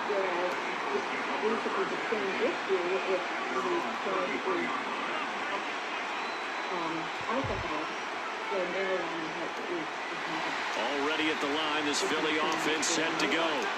And with a 14-7 lead, they might just be happy to take this thing on into the tunnel. Buying time to his left.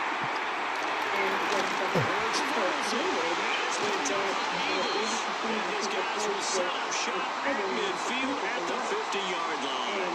Well, that's unfortunate because he had a nice run going, but give credit to the defense. They got a hand in the cookie jar there, CD. You have to think about vision, finding a place to get down after you know you've gotten all you can out of a run, and obviously ball security is paramount. In today's football, everyone's coming after the rock. You've got to make sure you protect it and protect the yardage you just gained.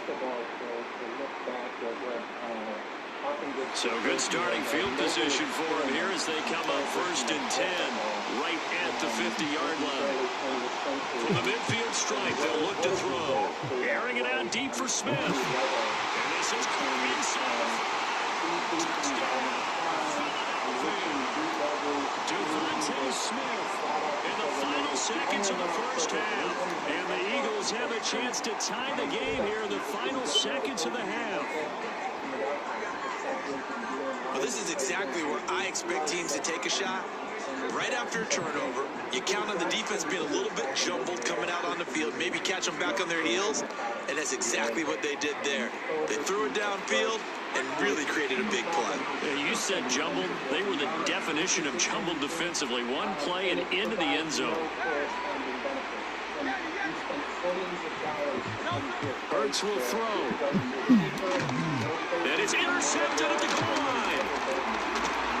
Well, split the difference, and they're right where they would have been with 2 PATs. They got the 2-point conversion the first time. They failed there. Interesting, isn't it? Because the first time you go after your first score, that feels like a gamble. The second time when they tried it again, that felt like, what the heck, right? Because, as you said, even if you miss it, you split the difference, and you're right on schedule at 14 points.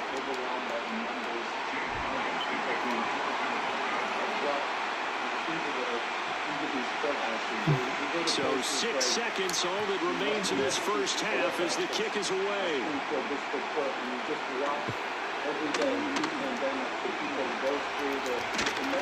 And all deep in his own territory, he coughs up the football, and he brings it back. Can you believe it? An offensive disaster on the final play of the first half. They just had to hold on to the ball.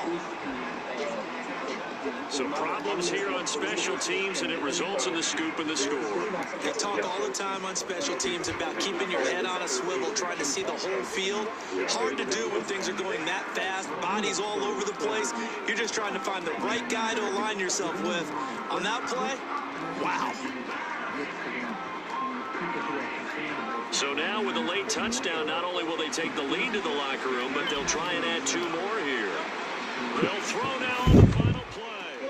And this is going to be intercepted. Picked off by Reed Blankenship.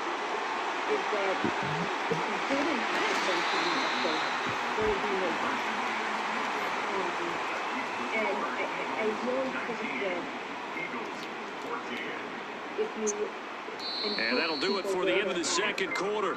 This is the NFL, and it's on EA Sports. Welcome back. Halftime over. We are ready for quarter number 3. Alongside Charles Davis, I'm Brandon Gaughan. But the reality is that the way the system treats things doesn't help anyone. No one feels like they got justice in the end. And to get true justice, you really need this snow front that has socked much of the East Coast not going away as we are back to it in the second half. Now they'll try to run a reverse here. Oh, a dangerous return man showing it here. And a nice return, but he's going to pay for it as they knock him down hard at the end. The Eagles offense set to begin their next drive. And Charles, they've got the lead. Put your coaching hat on here now. What's the game plan for the second half? I think getting the running game going a little bit more because back in the first half, they didn't get it moving the way that they would like. They had success throwing it. But I think these first couple of drives, they'll want to get those running backs going and give them more opportunities. And I will guarantee you that those guys are lobbying for them in the locker room at halftime. And taking it across midfield and inside the 45. So a solid run by Saquon Barkley and another 1st and 10 here. Hurts going to keep it running right. On first down, they'll go to the ground attack. And he's got it to 2nd and 6.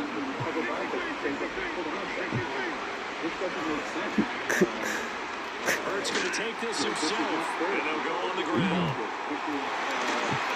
that one opened up for him well as he'll take this down to the 26-yard line. Now the Eagles going to signal for a timeout. It's just their first, so 2 remaining as they burn one here in this third quarter.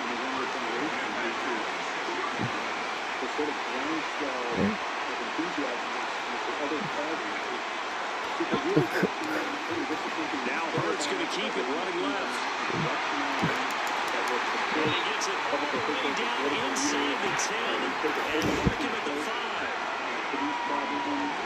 I don't believe that locking people up for life is the solution to face the problem. And that they can do now they switch it up here and look to throw. Flush to his right. Throw on the run, but that's going to be incomplete. Well, you know me, whether you need it or not, I'm going to give a little unsolicited advice. Just throw it downfield out of the pocket, only if you're absolutely sure. Otherwise, use your running ability and try and get those yards a safer way.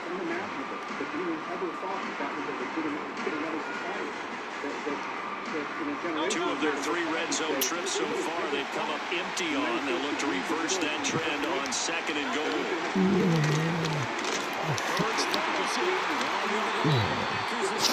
And a big turnover there as his guys will get the football back. We'll give some credit to the defense. They forced the big play, knocked the ball free from him, but that's a cardinal sin by the quarterback. Know where you are on the field, and he just gave up at a minimum 3 points. Instead of getting down, takes the contact, the turnover ensues. And they'll bring him down right around the 13. So they'll accept that penalty, and that'll, of course, move the football up the field. A boost here to start the drive. After the penalty, it's 1st and 5. Up the middle with Barkley. Able to get it across the 20 before they get to him.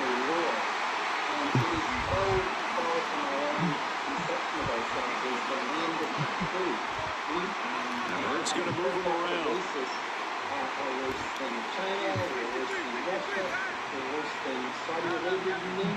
On 1st down, he'll drop to throw. Now a quick throw there, but it's going to be incomplete. Well, that's a defense coordinator's got to be happy with that result. They took away all options downfield and forced the incompletion. Third quarter of a tight football game as we come up on a 2nd and 10. Barkley inside handoff. And he's upended after a gain of 4 up to the 25-yard line. They are in need of 6 yards here if they hope to move the chains. On 3rd down, he'll drop to throw. They'll set up the screen to Barkley. And they get him down, but not before he takes it across the 40-yard line.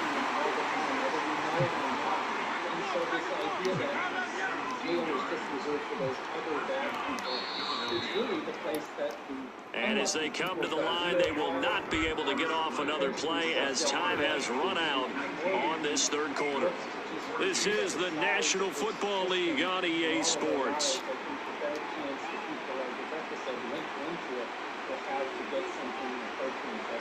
It's impressive the depth with which he's given this.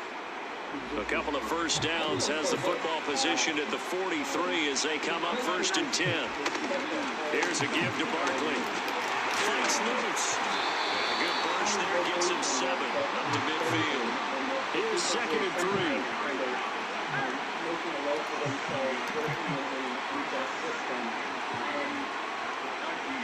He'll look to throw. He tries to force it in, and it's intercepted. And the Eagles will take over possession here up at the 44. Well, so much of playing quarterback in the snow comes down to trying not to do too much. You can't just keep telling yourself, throws downfield we've run every day in practice all year. But guess what? They suddenly become more difficult. And this one gets away from him and winds up an interception. Already at the line, this Philly offense set to go. Another important 4th quarter series coming up. That last INT helping to maintain their slim advantage. And running room scarce offense here. He's going to be stopped in his tracks at the line of scrimmage. The tackle by Nakobe Dean. Got to figure now, after getting that turnover, they're just going to be happy to keep the ball on the ground, right? This is where covering the football, taking care of the ball, all the ball security terms that have ever been used, they come into play for the guys on offense right now. Just take care of it, and they've got a good chance of ending up winning this game. Convictions of people who are innocent. And that's a hugely important subset of people who are now we'll look to throw here on 2nd and 10. That's caught by the big tight end, Dallas Goedert. And it's good for a pickup of 10 yards. And they'll be faced with a 3rd and inches. Maybe they really did do what they're supposed to. We've had the statistics of, 5 to 10% of blood samples that are on the draw, this is Barkley. And Rose yardage on the play back at the 45-yard line. Oh, what a great job defensively to stack things up. They were committed to stopping the run. They knew it was coming. And now it looks like they should get the football back as they force an important 3 and out. 4th quarter, down to the final 2 minutes, and we've got a 1-score game. Sometimes that's hard for people to understand. How can you represent someone who's done something who did this many times? And here's a big one now. Trying to hold this lead. They're going to go for it here on 4th down. Back to throw. And to the 30-yard line. That's where the return stops. Just a lot going on there in the middle of the field, and this one winds up a turnover. Yeah, they're running a crossing route here, and the idea of it is to get defenders confused about who to go with. But if you throw it too early, sometimes it's your quarterback that gets confused, and here he throws it into coverage and gets it intercepted. This is 1st and 10. They go back to the air here after the INT on the last drive. This short throw caught by Goddard, and he's taken down inside the 30. Plenty of time and 2 timeouts still at their disposal. 1st and 10 here. He delivers another to Goddard, complete. And he's tackled a yard short of the marker.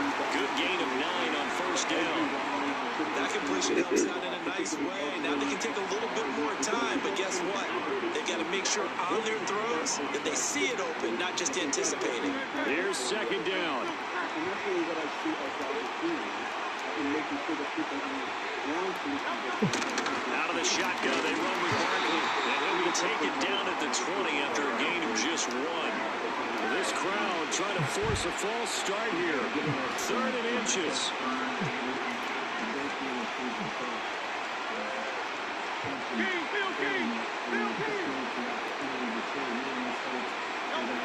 He's back to throw. That's too Here's big tight end, and he's out of bounds right around the 10-yard line. Well, they got the yardage they needed there. Picked up the 1st down, got out of bounds. How about the urgency that they have, as well as understand where they are on the field?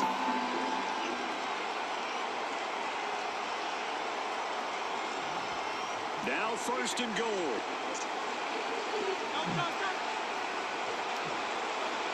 Back to throw. No way. Wow.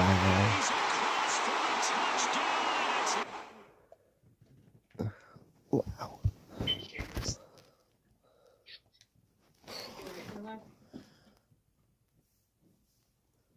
Hey, good evening, everyone. Thank you so much for joining us today to talk about our constitutional foundations here. We're facing what I would say is a constitutional crisis. Good evening, everyone.